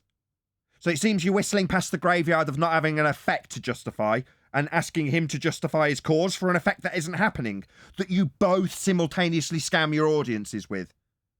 No downward bias, no 9.8 meters per second. Look at a cloud and know you are being scammed. That was debunked a long time ago, and Newton did not even propose a mechanism for gravity. I know, but that is you hear what I said about theory, the law of gravity? I'm saying that's empirically how we can use it to make things. So it started off as being a prediction, then it turned into I can't prove it, it's never been proven, then it turned into scientific evidence, then it turned into a law. Now he's justifying his law that nobody's pulled him apart on, nobody's addressed at all. So what, we're just going to move forward with his statements of this being a law without challenge? Of course, this is the cutting edge of debate, according to these guys. And then I said that general relativity was warped space-time. Yes, that superseded it. And Newton's equation wasn't proven wrong. It was proven as a special case. No, it was a completely different geometry. Pseudo-Riemannian 4 space isn't sandwichable into Euclidean 3 space. This guy is incorrect. He's also disclaimed that it was superseded. Essentially a tacit admission that nobody else has addressed again. So you admit that it isn't the same thing then, whilst double speaking and telling him that it's a special case. No, it's a completely different geometry. Do any of the guys on the panel look like they understand that? Different geometry, pseudo-4 space, time bending in a different dimension versus Euclidean 3 space. Do they look like they're about to address him with that? The cutting-edge debaters that they are. Hello? No, they do not. No, they don't, do they? But they're going to pat themselves on the back and call themselves the best debaters in flat Earth? Because we do a great job of agreeing to disagree when we don't challenge anything. Yeah. Meanwhile, over on Flat Earth Debate, they're scammers because they talk about science proving things. Yeah. Meanwhile, we'll tell our audience how everything's going down on a flat Earth too, because we don't know what clouds are. Scammers. But No, they're different because Newton's doesn't they're work. not. Newton is basically Newton's doesn't work on the solar system scale. You can take relativity. Subjective. No, you can take relativity and take the curvature down to close to zero, very low curvature, and you take the speeds and you reclaim Newton's equations from general relativity. Newton's equations are in general relativity. I'm trying to help you out here, okay? So downward acceleration on the Earth is not because there's mass attracting mass. That's not. Sorry, downward acceleration on the Earth is not because of mass attracting mass. So the effect that I've already called out as complete bullshit, and it's the reason I'm being called a scammer, by the way. Not because I don't know what science is. It's because I'm pointing out how they're lying to you and scamming you with this claim he's just made about the effect of things always going down. Clouds, Witsit. Clouds. Yeah, and if you're an audience member, scam. That claim he just made is a scam. It's not a claim that needs a causal relationship establishing for. It's not an effect we observe. Clouds aren't going down. But he's about to challenge this guy on his claimed causal effect and substitute with incoherent dielectric acceleration instead. For an effect that isn't happening? Yeah, you're being scammed. That's why I'm being called a scammer. Because I can see through the scam and the gig's up, isn't it? That's what's happening. Not what your model claims. And electrostatics is 10 to warping the of 30. space-time. Yeah, Listen, man, electrostatics is 10 to the 36th power stronger I than know. gravity even claims to be. And then you can look at Walter. So 10 to the 36 stronger at making clouds go down. What's it? Just for the audience's benefit, scam. He's just said that the force of electrostatic incoherent dielectric acceleration, that would be his substitute for gravity, an effect that doesn't occur, is 10 to the 36 stronger than gravity. Oh, so that's what makes the clouds go down. Because you can explain how everything goes down on a flat earth too. Scam. Scamming you. He's taking you for a fool, audience. He thinks you can't see clouds. That's what Witsit thinks. Lewin from MIT explained to you that all effects observed on the Earth is from electricity or electrics or electrostatics, that nothing to do with downward acceleration or anything observed with how your body is on the Earth or anything. We'll get to Is that anything other than electric. This is MIT professor for 4 decades I've within your own seen his paradigm, videos. astrophysics. No, I watched that video. So what a man has said, again, we're not going to appeal to the empirical method of science. It's going to be appeal to a man in a white coat. See, here where we understand what science is, we point out that the dupe has been based on what men say, as opposed to the scientific empiricism that's offered by the scientific method. Now, Witsit's appealing to a man in white coat, and what an astrophysicist has said. Well, an astrophysicist said it. Well, it was reported. Well, there was a headline that said it was wrong. Oh, really? No, here we understand what science is and can establish that by asking a few key questions. What was the observed phenomena? Oh, well, everything can be explained going down on flat Earth too. What about clouds? Does that mean we don't have a phenomena to study, Witsit? So you don't have a possibility to peddle your scam of incoherent dielectric acceleration, make everything go down, go boom, boom, like clouds? It's just a scam. No wonder I'm being called a scammer. Projection. They need to peddle this scam. I'm a threat to that, aren't I, Jaron? David. Witsit, Bob, and this bearded numpty I don't know. I'm a threat to that. You fucking idiots don't know how to debate this guy. You haven't even got a clue. You wouldn't have the first slightest idea to address anything that he said, because you haven't. Me, I've systematically took apart every single word he's said. Based on my understanding of science. I've also ripped apart Witsit's lies and scams about everything going down.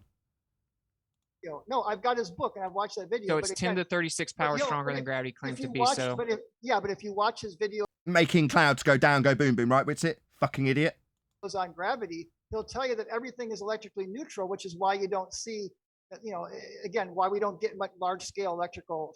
Right. He says that out on the planetary scale, that gravity takes over. Okay. So when you're talking about all the planes and trains and automobiles on the Earth, and we couldn't even do anything on a flat Earth because we have to use gravity. That's patently false. That isn't true. Electrostatics is way stronger than gravity. It's just a fact. Just stronger at making the gas go down, go boom, boom, right, Witsit? You're being scammed. Globebusters, Witsit, Bob, Jaron, they're scamming you. They're lying to your face. They think you don't know what clouds are. They think you'll swallow the idea and notion that gravity is still being in effect when it's not something we observe. Something we debunk on a daily basis when we ask for scientific evidence of it. Of course, we'll be called scammers for that, won't we? Yeah? Because they're peddling this shite to you because they think you know what clouds are. It's mostly electrically neutral, though. No, it has just because things cancel out doesn't mean it doesn't have electrostatic potential, and its resting potential is 10 to the 36 power stronger than gravity claims to be. All molecular and intermolecular attractive forces are electrostatic in nature. So by that standard, we've got electricity in clouds, therefore they're shooting towards Earth. Thunderclouds, right? Shoot towards Earth at a massive rate, more strong than gravity. Well, a load of shite. These are all objective things. Let's go through that because the electrostatics. I wrote a book. I understand the Earth's energies very well. So let's just go through. And I know you guys don't believe it. I'm just saying, if gravity was true, you guys realize it'd be ridiculous. Things would all go towards the center. But I know you don't. What? Believe it. I don't. Right, things like gas go towards the center of Earth, do they, Bryant? Gas go down, go boom, boom, does it? Towards the center of Earth? If gravity's real? Well, it doesn't, so it isn't. Now, gas isn't going down, go boom, boom, towards the centre of Earth, my friend. So based on your statement, I can debunk that. Gas isn't doing that. So what if it isn't doing that, there isn't gravity? Well, it isn't doing that, so there isn't gravity. Thanks for the affirmation, Bryant. Yes, that's correct. Well, this is, okay, if you had a disk and gravity was real, which you guys say it's not, the center of mass is going to be right here, right? We don't believe in gravity pulling to the center. So why don't bother showing that? That's an old Vsauce video. My whole point is that you can't believe in gravity because it's never going to work on a flat Earth. No, we don't believe in that fairy tale of gravity. Gravity is nothing more than incoherent dielectric acceleration. If you want to get super... No, it isn't. He's just lying to you. Gravity is the bending of a conceptual medium known as pseudo-Riemannian force space-time. created by Einstein. He's just told you that gravity is incoherent dielectric acceleration. No, gravity is a conceptual medium being bent in the current rhetoric. It used to be mass attracting mass that was superseded 107 years ago. So no, it's not incoherent dielectric acceleration. Again, he's just barefaced scammed and lied to you. That is not what gravity is. It's the bending of a pseudo-Riemannian force space-time. Lies, scam. For super It's technical, not it's not. dielectric. You can't It's not. you It's can't not. explain. It's not point specific. Okay, It's incoherent okay, electrostatic okay, acceleration. forget all that. That's why I jumped over. objectively. That's why I jumped over it. So I just want to show why it can't be density. You don't think it's density and buoyancy. That's the thing is you guys can't agree upon is it electromagnetic? We don't group think like the cult. No, of the the globe. density and buoyancy sorts everything else out. Exactly. Density and buoyancy depends on gravity. No, it are you doesn't actually. The talking about? Archimedes principle was long before I the know equation with Archimedes. G We'll in get it. to So what are you Archimedes talking principle. about? It Archimedes doesn't require. principle is well. So let's start with density. Okay, so if I have two pails of water here, they're both the same density, but yet one is obviously is weighing more than another. So if things fall down because of density, shouldn't these be the same height then, as far as the balance goes? You have to determine what causes weight and what gives something density. So you seem to be missing the point. So you're reifying No, gravity with mass times gravity as weight, density but is it's mass divided by volume. It's not how density is mass. These two have the same density. This amount of water, this has half the volume, twice the mass, one half the mass. They have the same density. there's a different amount of them.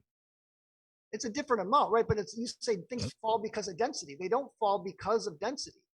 So when you Okay, say- so first of So- all, you're talking about weight, which is So here we're in a position where the flat earthers have got to defend their claim of their incoherent dielectric acceleration because they're making a positive claim.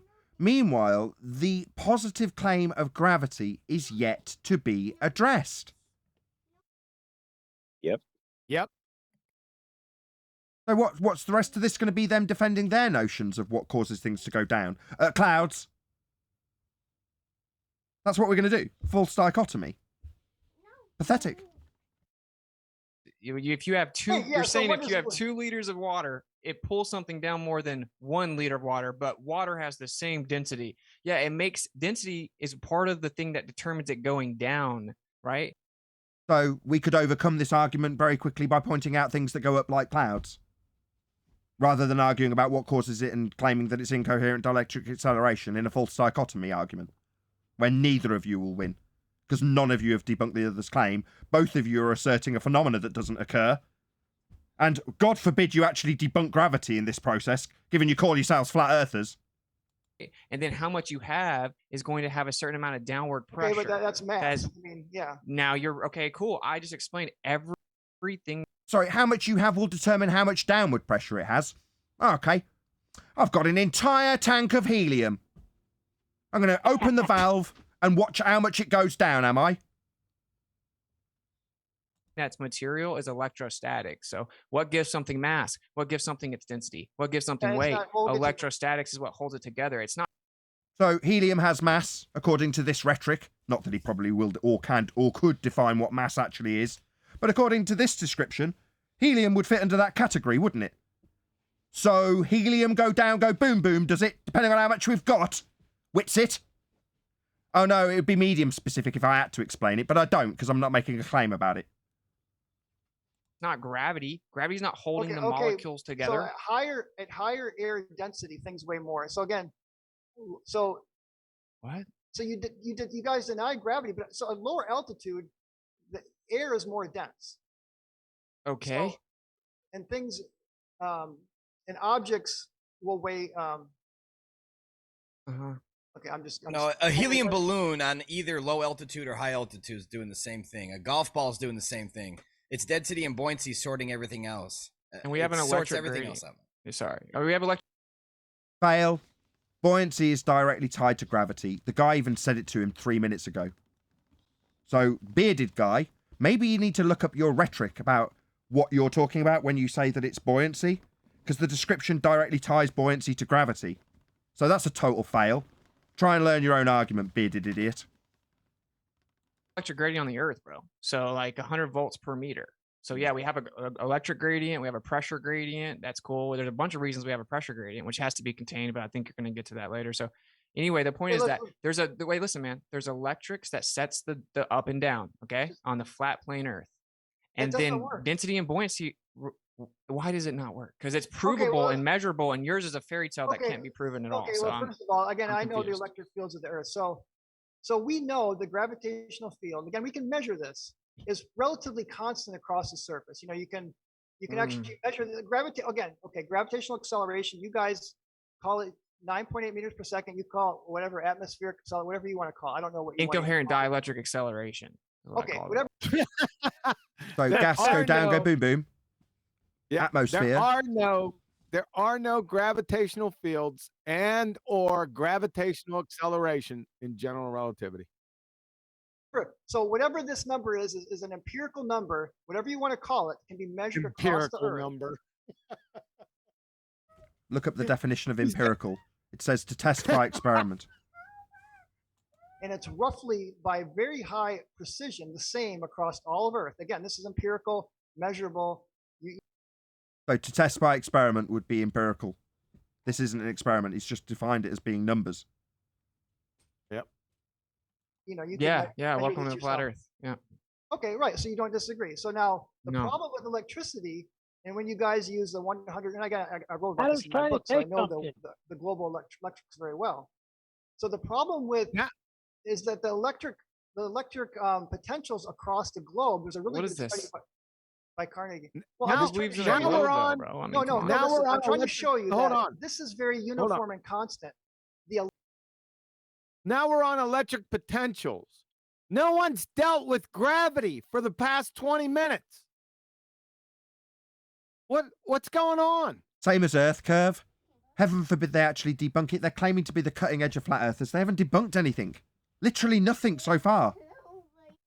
Well, this You just guy's made getting ready to claims. destroy incoherent dielectric acceleration. But Yeah. Adam was getting ready to say something about empirical numbers. He thought it was funny. Well, it was funny.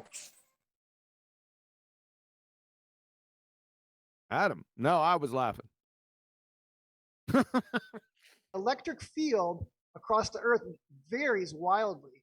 It's not a constant thing like gravity. So you can't use electricity to describe 9.8 meters per second squared.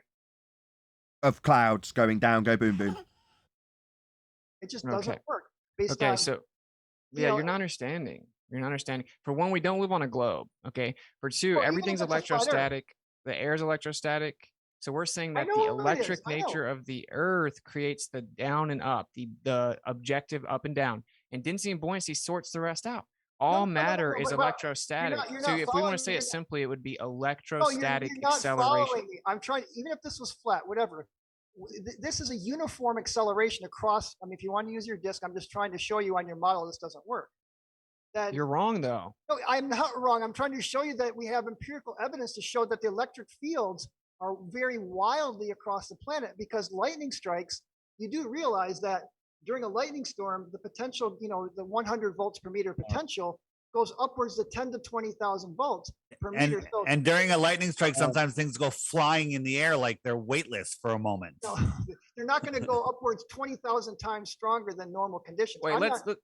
I had You're a, not. I had a- no, Dave, I had a Nathan, lightning stop strike it. the corner Stop of it. He just assigned to the group, the PhD or whoever he is, I don't even know who the hell he is. He just assigned a disk model to the Earth, and no one said a word. Not a word.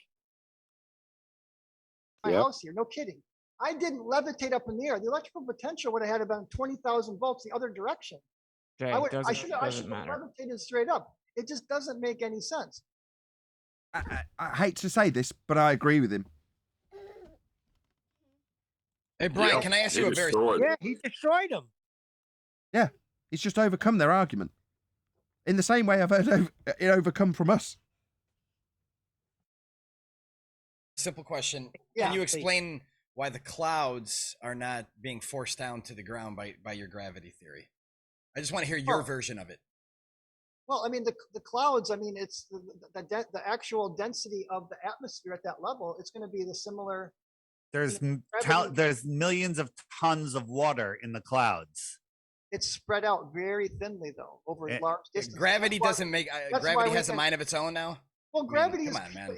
Gravity's keeping those clouds from. I mean, gravity is The helium still balloon hot. too. Yeah.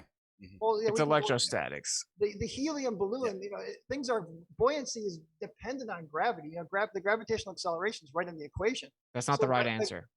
Well, it is the right answer. No, it's admittedly in your own paradigm electrostatics that holds clouds together. It is again. We're going back to this. If it was electrostatics, then So he's managed, because of their positive claim, to segue his defense of his own positive claim and moved on to challenging their positive claim, so he doesn't have to defend his own positive claim. Yep.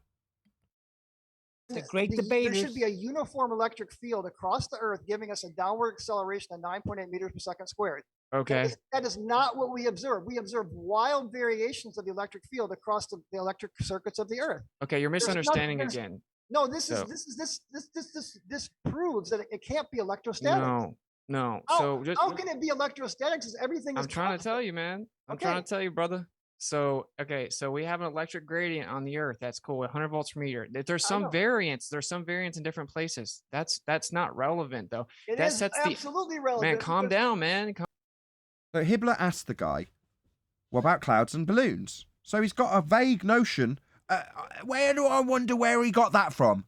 They don't watch Flat Earth Debate and Nathan Oakley. It's just so happens to be a one after the next 1-2 punch that we deliver on a daily basis because they don't watch us. Yeah, shocking. Did the guy follow up on it? Did Hibbler hold him to task on that? Or did the guy end up challenging their positive assertions for their claims on their flat Earth, rather than actually answering his question about the helium balloon and cloud? Because he hasn't answered him. Let's see if Hibbler notices that his question's gone unanswered, because he realises the strength of the question that we ask, which is where he got this from. Calm down. I'm going to help you out, man. It sets the up and down. Okay. So we have positive energy increasing. We have negative at the surface. It sets the up and down. Everything that falls is. Just a question for Dave Weiss. We're not watching Nathan Oakley.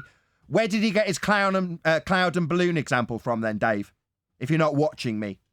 Where do you think he got that from?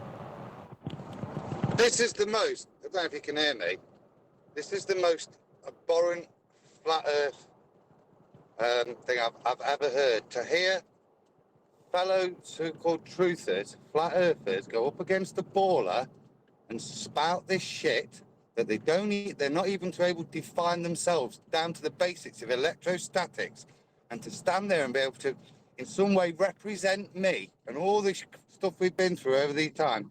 You're standing there making shit up from straight out of MSU, words you can't even define. Like I said, electrostatics, ether, electropur, all these things, and you're using a man that does know what electrostatics is, which is why he's laughing at him when he's claiming electrostatics is what's causing his.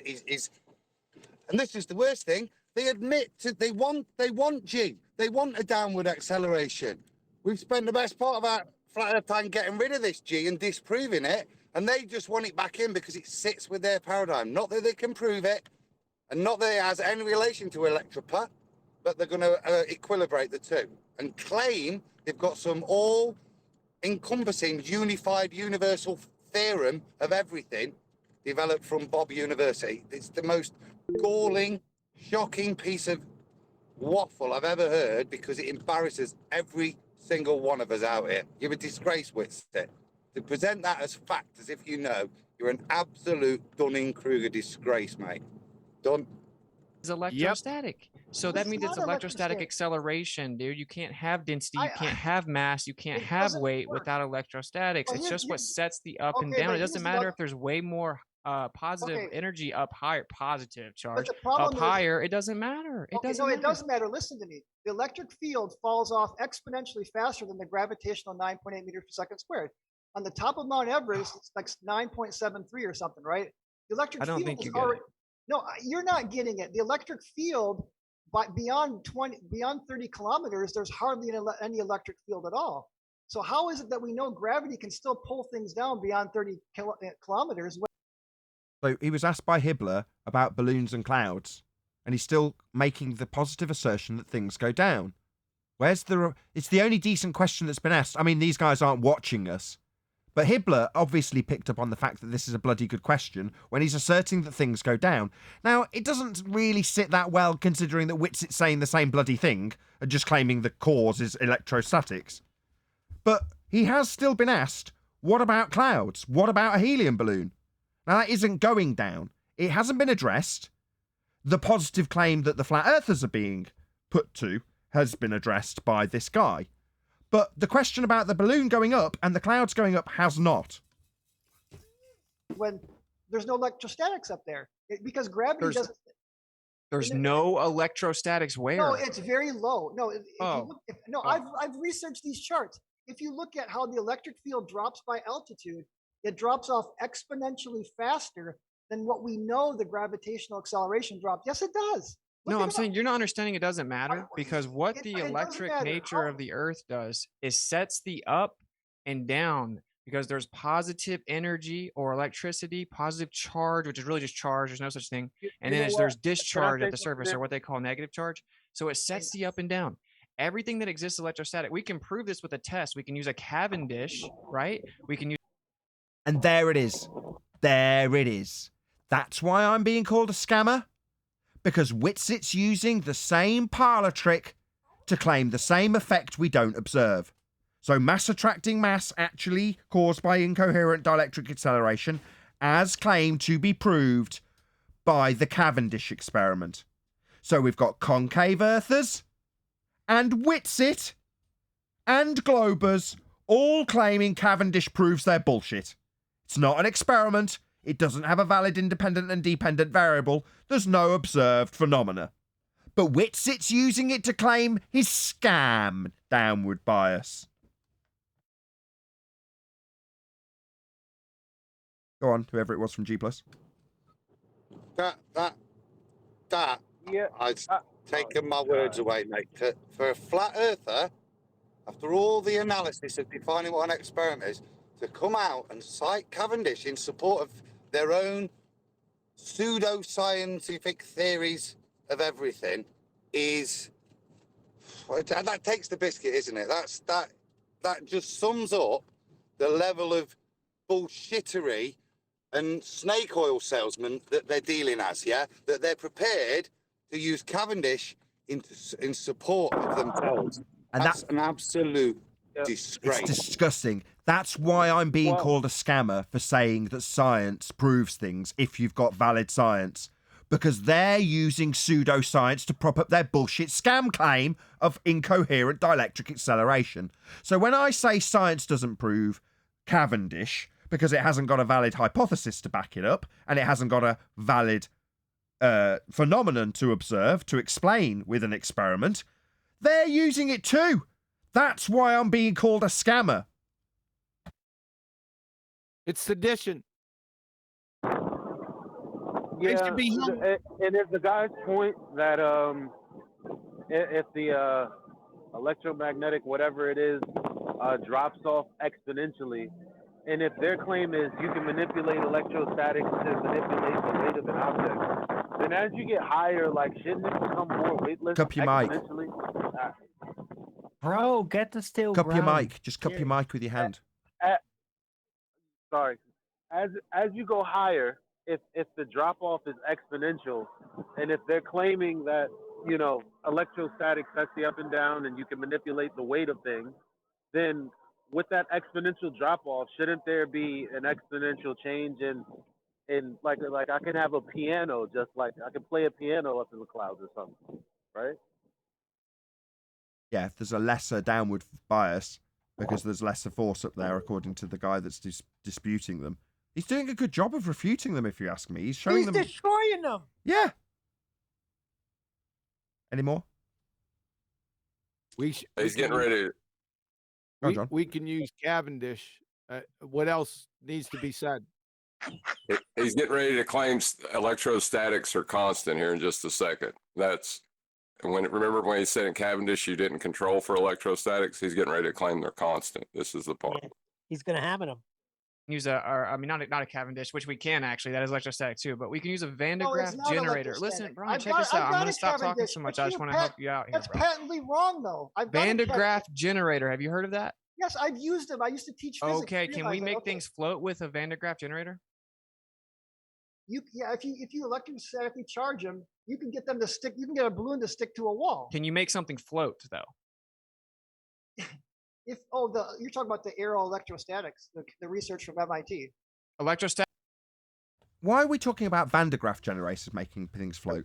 Hibbler asked him already about a balloon and something very natural, a cloud. But what, we now need to reverse electricity fields to make things go up? Things go up perfectly naturally, there's clouds. Statics, you can make things float. Okay, we also see it in nature. Bumblebees, beetles, spider ballooning. Clouds. That's Clouds. That's the new technology for this right here.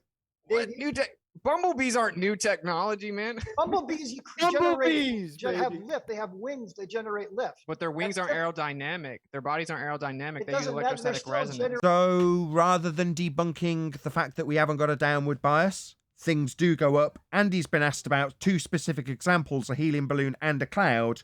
We're going to argue about whether or not bumblebees generate lift. This is an embarrassment. They're still generating lift. No, and spider ballooning also uses electrostatic levitation, and we can this is what science is, Brian. What science is that we manipulate an independent variable to prove the cause of the effect, and we can do this with electrostatics and make things You float. can't do it with electrostatics. It varies, and we know. David's literally showing it right now. He's literally showing it. I know, but if you take that same charge and put it against the wall, it'll stick to the wall. Okay. So you're making my point stronger, which is that the primary causal agent of the directionality of things going up or down or to the side. You just agreed that it would stick to the wall. Because you increase electrostatic surface charge, what happens once it runs out? It goes back down. No, electrostatics is called the dispersion or the van der Waals force. Yeah. Okay? What happens when it runs out of its surface charge that you added to it? It's going to fall back down to the ground. Gravity's always downward. It doesn't go. You can't stick a balloon to the side. Because gravity's not real, my man. I'm sorry. It's not like you're manipulating the bending and warping of space-time. You can rebrand it into whatever you want. I spent a year studying electrodynamics so I could do a course on PMF because I've done energy medicine for 25 years, right? So I'm telling you that what we know as the downward acceleration on planet Earth, it's very uniform. Because clouds go down, go boom, boom. Very uniform. Clouds go down. Right? Anyone? Clouds go down, all very uniform. Is he right? Ravish. Electric field and electric volt is not uniform at all. It varies wildly. And the experiment. Can I say one last closing thing and then I'll move on because I don't want to take over the whole thing. Okay, just check me out so you can know our position. You can decide if it's true or not when you look into it. Okay. Let me say one last thing. All molecular and intermolecular attractive forces are electrostatic in nature. So all matter is electrostatic, like even insulators, right? Rubber, glass, you name it. Okay, now that's an attractive force. It's attractive or repulsive. And so listen, man, everything that falls is electrostatic. You can't find any matter that is electrostatic. If we manipulate that variable, we can make things float. Now we can. So we have to manipulate a variable of electrostatics to make clouds go up, do we? Because it's all going down. This is a scam. This is a lie. It's a con. He's scamming you. He's also using a pseudoscience experiment that we have debunked as not being an experiment many, many years ago to bolster his scam claim. We can prove that. We cannot manipulate the bending and warping of space-time. Relativity is a theory that has never been proven. It's actually been debunked on the quantum and cosmological scale. Therefore, electrostatics is the only viable option. Okay, but I'm done. That's just nonsense. It's just a fact. It's all just objective. No, electrostatics does not have a directionality. You can stick a balloon to a wall. Gravity's always straight down. I told you that positive energy and always straight down. He hasn't addressed the balloon and the cloud that was asked to him by Hibbler about 10 minutes ago. So always down is an assertion that is made repeatedly. Now, if Hibbler actually understood the strength of his question, maybe he doesn't realises that it would go against Witzit's assertions of a downward bias that affirm the Glober's belief in a downward bias. Maybe that's why he hasn't reiterated the claim he clearly got from us that they're not watching.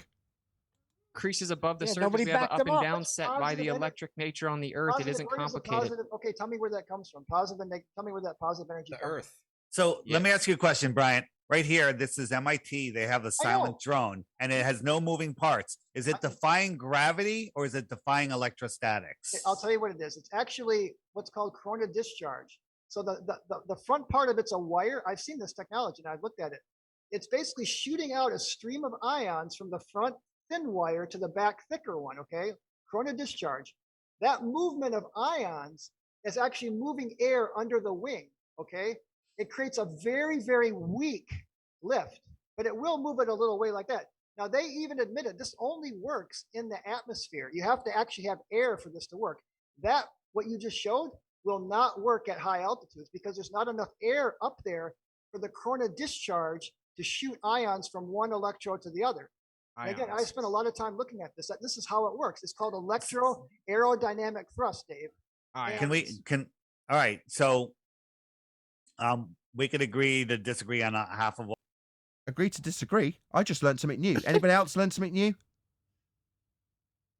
Let's agree with Like, what the fuck is going on here? He's talking about an ionic discharge from a thin to a thick. I can't remember which way he said it was around. A thin to a thick wire, I think. And that ionic discharge creates a differential under a wing to create lift. You go, wow, that was really concise. I learned something new today. Next statement. Yeah, but it was the simple fact that his knowledge, and as he clearly explained it, also precludes their claim to work, because he's saying the knowledge of how it works means that your claim up there wouldn't work because of well, you can't exchange the ions, is what he appeared to be saying. But and that you say you've just had your whole world torn apart there. Your whole method, how everything works, is just had your ass handed to you. So we'll agree to disagree there. Sounds like ballers, mate. Talking to ballers. Yep. Yeah, your paradigm's just been undone by his statement, and clearly advanced education in this subject. He knows more about electrostatics than any of you guys. That's pretty obvious from listening to him. What we said. The question now is, let's take gravity and the atmosphere adjacent to a void. Can you explain how the atmosphere stays on the Earth? Dave, I thought you weren't watching Nathan Oakley. Where'd you get that question from? From a show you weren't watching that you wanted to brush past quickly. MC Toon can have as much plug as he likes from the opponent. Where'd you get that question from, Dave? Not from me, no? Yeah, that question that Dave just asked came directly from me. That's where he got it. He's not watching me, but he's more than happy to regurgitate an argument I gave him that I got from Quantum Eraser. Because that's where you got that question from, wasn't it, Dave? So let's get to that. Well, and first of all, we have to look at the rotation, which we didn't get to. So I wanted to explain the high speeds and slow rotation thing.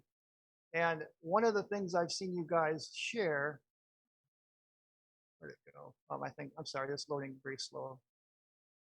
Oh no, wait, it's not here. It's with rotation.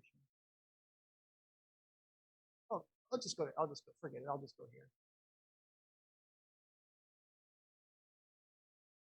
High speeds and slow. Hold on. High speeds and slow rotation. What the hell is he talking about? This is his response to Dave's question. I mean, he doesn't watch us. None of them watch us. But we've got Hibbler asking about clouds and balloons. Shocking.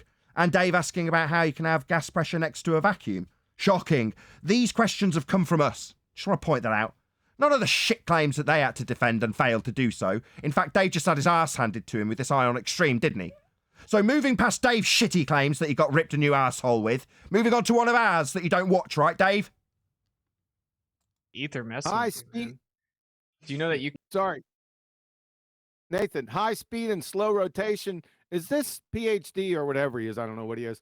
Is he confusing tangential speed with angular velocity? And maybe we'll find out. Let's see if these guys catch it. Can't fly north to south on the Great Meridian circle routes. You would have the Earth spin underneath you like thousands of kilometers over a 5-hour flight. Okay, well, we can I can explain that too. Okay. Okay, so first of all, we have to understand the atmosphere. It's not a hard division. So you got this very slow gradient. It's a gradient that tapers off very slowly. Can't have gas pressure gradient without a gas pressure.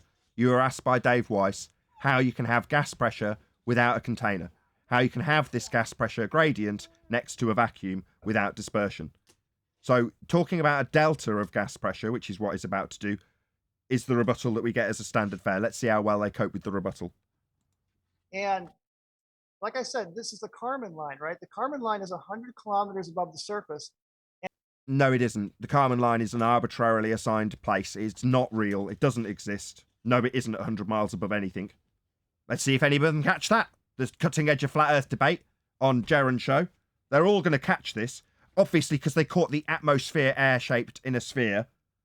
Oxymoron. They've pointed that out, obviously, because they're on the cutting edge, aren't they? Tap, tap, tap. We're great. And it basically is like a thin bubble around the Earth. The atmosphere is not some big, thick thing like I've seen. Thick or thin? Go ahead. Paper thin, right. So these speeds, I did the calculation. So you can actually calculate, like, with the atmosphere rotating with the Earth, that you end up with only like a 12-mile-an-hour difference between the surface and this altitude based on the whole radius. So these numbers are just way off. I mean, whoever shared this. Yeah, that's a non sequitur answer. He's completely red herringed away from the question he was asked. It's just so forget all those numbers. We have an atmosphere sitting on the Earth adjacent to a void of no pressure. So it's not, well, first of all, when you take this gradient, all right, you're going very slowly from a high pressure. Second time, rinse and repeat. So he's gone from asked how you can have a gas pressure to describing a delta of gas pressure. That's a gas pressure gradient. Second time's a charm. Rinse and repeat. Let's see how they cope. Second time he's rinsed and repeated it. To no pressure. I got it. And it goes until there's nothing left. So and now you're in like, it. it's not like So what's holding it down? Gravity. Okay, so here's a question for you, an experiment. I'm in a room and I have a shoebox and I suck all the air out of the room, an open shoebox. I suck all the air out of the room from underneath. So now I'm in a vacuum. Is the air in the shoebox going to stay in the shoebox? Is gravity going to hold it in the shoebox? Yeah, but in that situation, you got all the atmosphere pushing down on you. No. So atmosphere, sphere-shaped air, oxymoron. He's now got going down, go boom boom with gravity. He said all of the atmosphere is pressing down on you. So gas is going down according to this guy with gravity. It still doesn't address the question he's been asked. How can you have gas pressure without a container? He's addressed it with a delta of gas pressure gradients. But he's already being allowed to have that because of the force of down, the direction setting, that minute force that they're implying. They imply the same violation of gas law as the baller's doing. That's correct. It's all right. Jaron will spot this scam. He's a good guy. He knows when a scam's being pulled upon your eyes, over your eyes, right? So Jaron's back now. Look, he's there in the top corner. So he'll call out this scam of Delta X with gas pressure gradients without answering how you can have gas pressure when you've got a sky vacuum. No. I suck all of the air out of the room. So the room is now a vacuum. It's space. It has no air. The only difference from space is the room has a container. But that shoebox of air, according to you, the gravity should hold the air in the shoebox. Because if that doesn't work, if you say it wouldn't do that, then your entire gradient argument is off the table. No, you're talking about a 6 sextillion ton Earth. It's a huge mass pulling. So that's a lot of mass pulling the atmosphere. That's very. So he's got the mass of Earth pulling gas down, go boom, boom. So according to Bryant, gas is going down.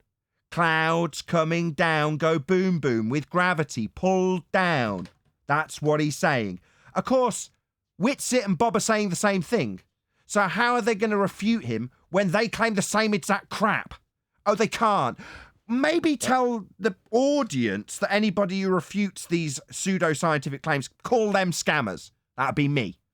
Rather than realising that their claim is just as bogus as this guy's claim, with downward biases for gas. Gas doesn't go towards the centre of Earth in a sphere shape for you to then move on to a delta of gas pressure, which requires containment, in a gradient. Paper thin, like you agreed on the. So it's holding the air down, but I could pull the air up and away with a straw. No, you're not. What you're doing is you're actually. So David's now given a tacit acceptance that gravity is pulling the gas go down, go boom, boom. But he can defeat that with a straw. No, gas isn't doing that, Dave. You're sucking out the air, and it's the atmosphere pushing down from gravity. Gas go down, go boom, boom. The gravity of the mass of Earth is pulling the gas down, according to this guy.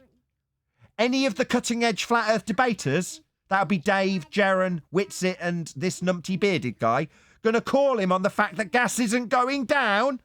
I mean, bearded guy asked him the question about 20 minutes ago. Has he recognised that this is in direct contradiction to the question he asked? Let's see how smart bearded guy is. Or if he's just been watching Flat Earth debate and mindlessly parroted one of our exceptional questions without actually understanding how fucking strong it is. That's pushing the water up. This is how the straws work. You're creating a partial vacuum in the straw. I used to teach this, Dave. I mean, this is what it is. And what happens? Yo, bearded guy, you asked him about helium balloons and clouds. Did you just hear the argument here and not realise how it worked? And realise that he's now describing gas going down and you're not even challenging it, bearded guy? Maybe you're just watching Nathan Oakley, even though you simultaneously say you're not. And parroting arguments you don't really understand because you haven't listened closely enough. Because you should be pointing out that gas isn't going down. You gave him an example of it with clouds. Our example, bearded. Let's not be mean. Bearded idiot. That's the example you already defeated this argument with. You just didn't realise how strong our arguments are when you parroted them, did you? Dave didn't understand them either. That's why he's talking about straws and shoeboxes, rather than addressing the fact he's describing gases going down. They don't do that, Dave. Don't need to give a shoebox or straw example. You just point out that gas doesn't go down. And he's teaching, this physicist is teaching how straws work. He's taught this before. Says, well, here's. But Dave, ask him again because I didn't understand his answer for this shoebox. You understand that? Yeah, Dave. Focus on the shoebox rather than gas law and gas behaviour and the original specifics of the question Dave parroted off from a channel he doesn't watch. And you don't watch and call scammers. Maybe the shoebox part of this example is the strength in the example, Jaren. Or maybe it's the fact that you can't have gas pressure without a container, which is basically what Dave's asked, and then added to with a crap example he didn't understand. Atmospheric pressure is 14 pounds, 14.7 pounds. Yes. Square inch. Yeah. We all know that. This is a 15-pound weight. So this amount of atmosphere, it's a huge, try this experiment. Mm-hmm. Hold up a 15-pound weight, okay? Every square inch is 15 pounds of pressure. So when you create a partial vacuum in that straw, there's 1 atmosphere or 14.7 pounds per square inch pushing the water down and up. What about my shoebox? What about the fact he's just declared that there's 14.7 psi per inch? That's per inch of area for the gas to press on, Dave. What about your shoebox? Well, that shitty little example that doesn't really fall in line with the actual example I gave you. Of course, you don't watch. So you'll use half of the example, not really realise its strengths, and then start asking about your expansion on the question with a shoebox. Now, gas needs containment, Dave. He's already strawmanned you with his gradient that you didn't address. Of course, you guys are the cutting edge of flat Earth debate, aren't you? You can overcome all of these arguments when you agree to disagree. When you have your ass handed to you with an eye on extreme that you didn't understand when you gave us an example. No, the fact is gas has pressure. He's just said PSI. The next question off every one of you numpties should be, per inch of what? You've just got to say thank you so much for that gift wrap present, Mr. Baller. So, we've got the pressure on the water, which equates to the pressure on the walls of the container. We've got one wall, your surface of water. What about the other containers? The other walls of the container. Please describe those too. PSI of what in the sky? Per inch of what next to the sky vacuum? Oh, but these cutting-edge debaters who claim we are scammers, they're not going to ask him this. They don't understand the strength of this argument. They haven't been keeping up to date with the flat Earth debate. They've just declared they don't watch. Watched enough to vaguely understand to ask about a balloon and a cloud or something. Ask about having gas pressure next to a vacuum, but then move on to a shoebox. Because that's where the strength in this argument, isn't it? Maybe you should watch a bit more, Dave. Maybe you might actually win some arguments. I don't understand the shoebox. So why doesn't water? Wait, why doesn't water come out of the straw when you just put a straw in a glass in? Sorry, maybe we should argue about the straw in the glass, Oh Jaron. my God! No! Listen to that. That's somebody that has no idea of why a straw works. Yeah, because he's just come up with. Why doesn't it go up the straw then when you put the straw in? You clearly don't understand any of it, do you?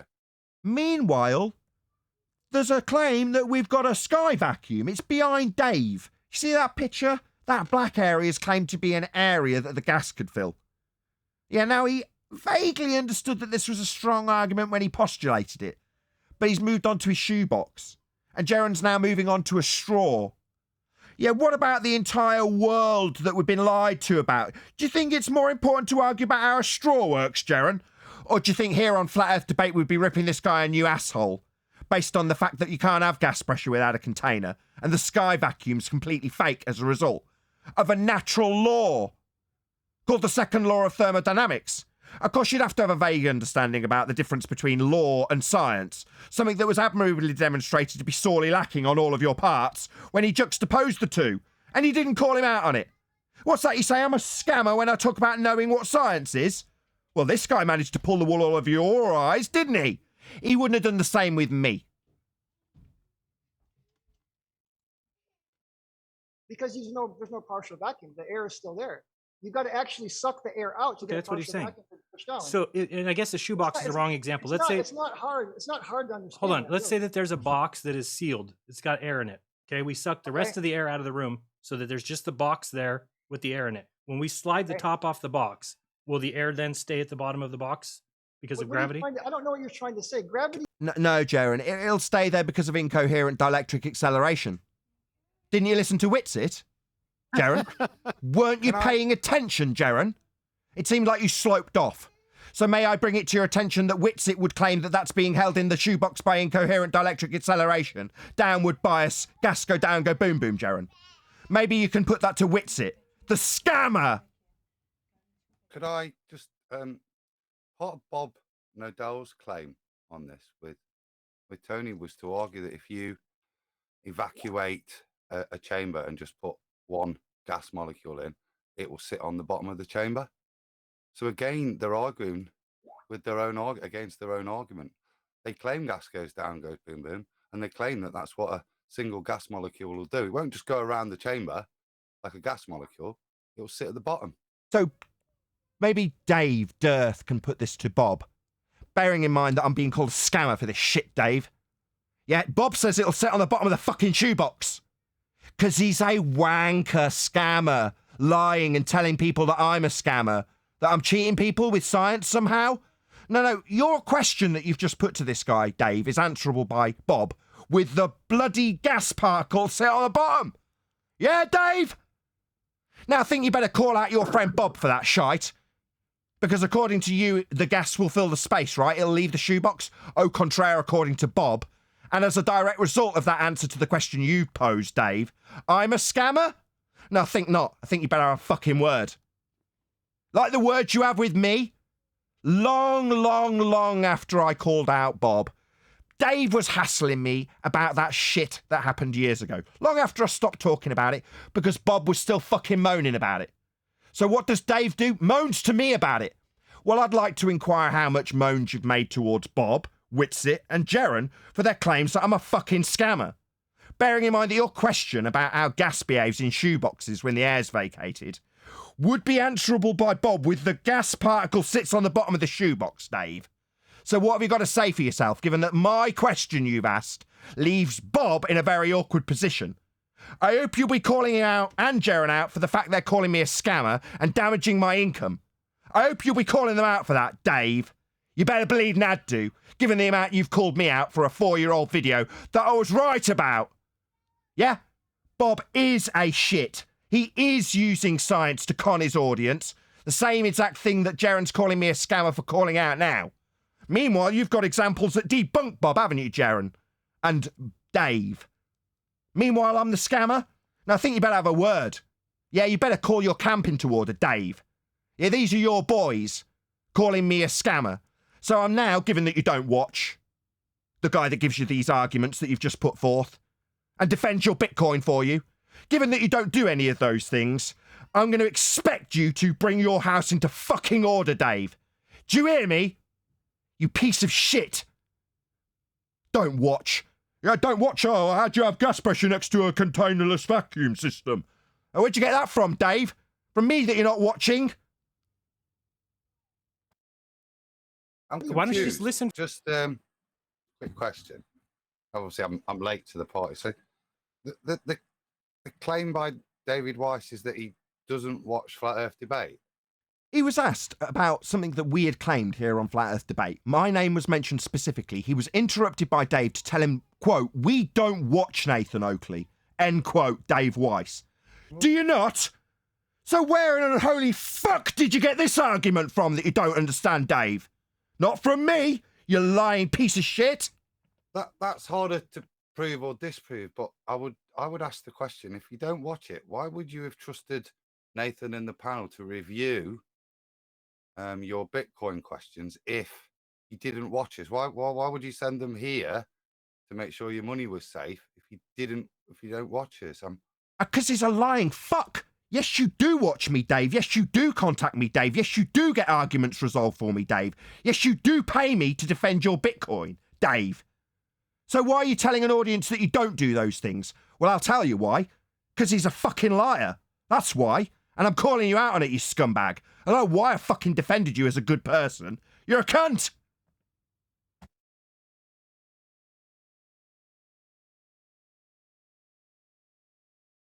Hey, hello. I just like to say my show's going to start here in about 20 minutes or so.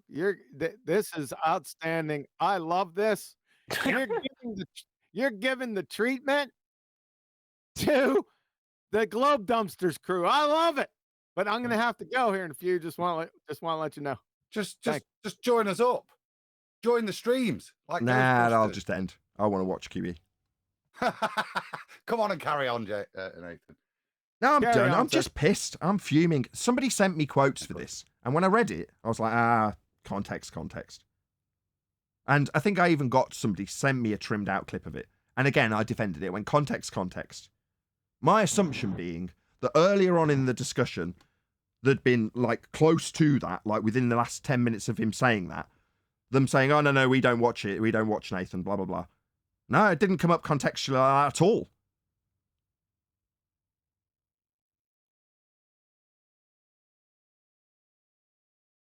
It feels Marxist to me, to be fair. I feel betrayed. That's how I feel.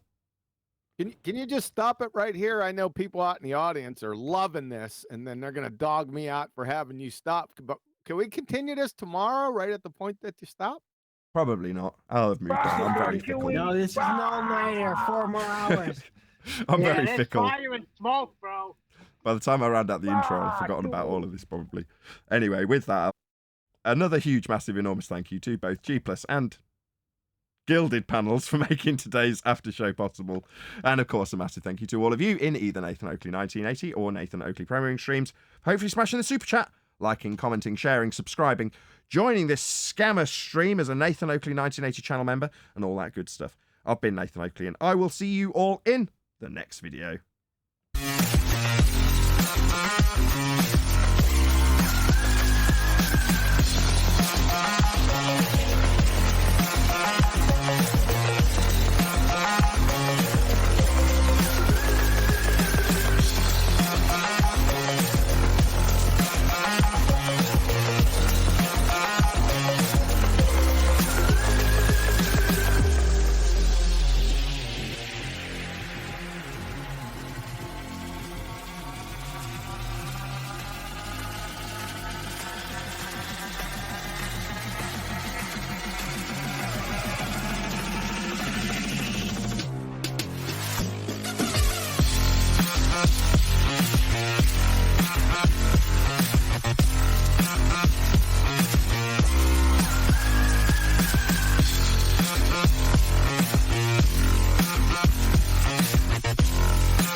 What a lovely day!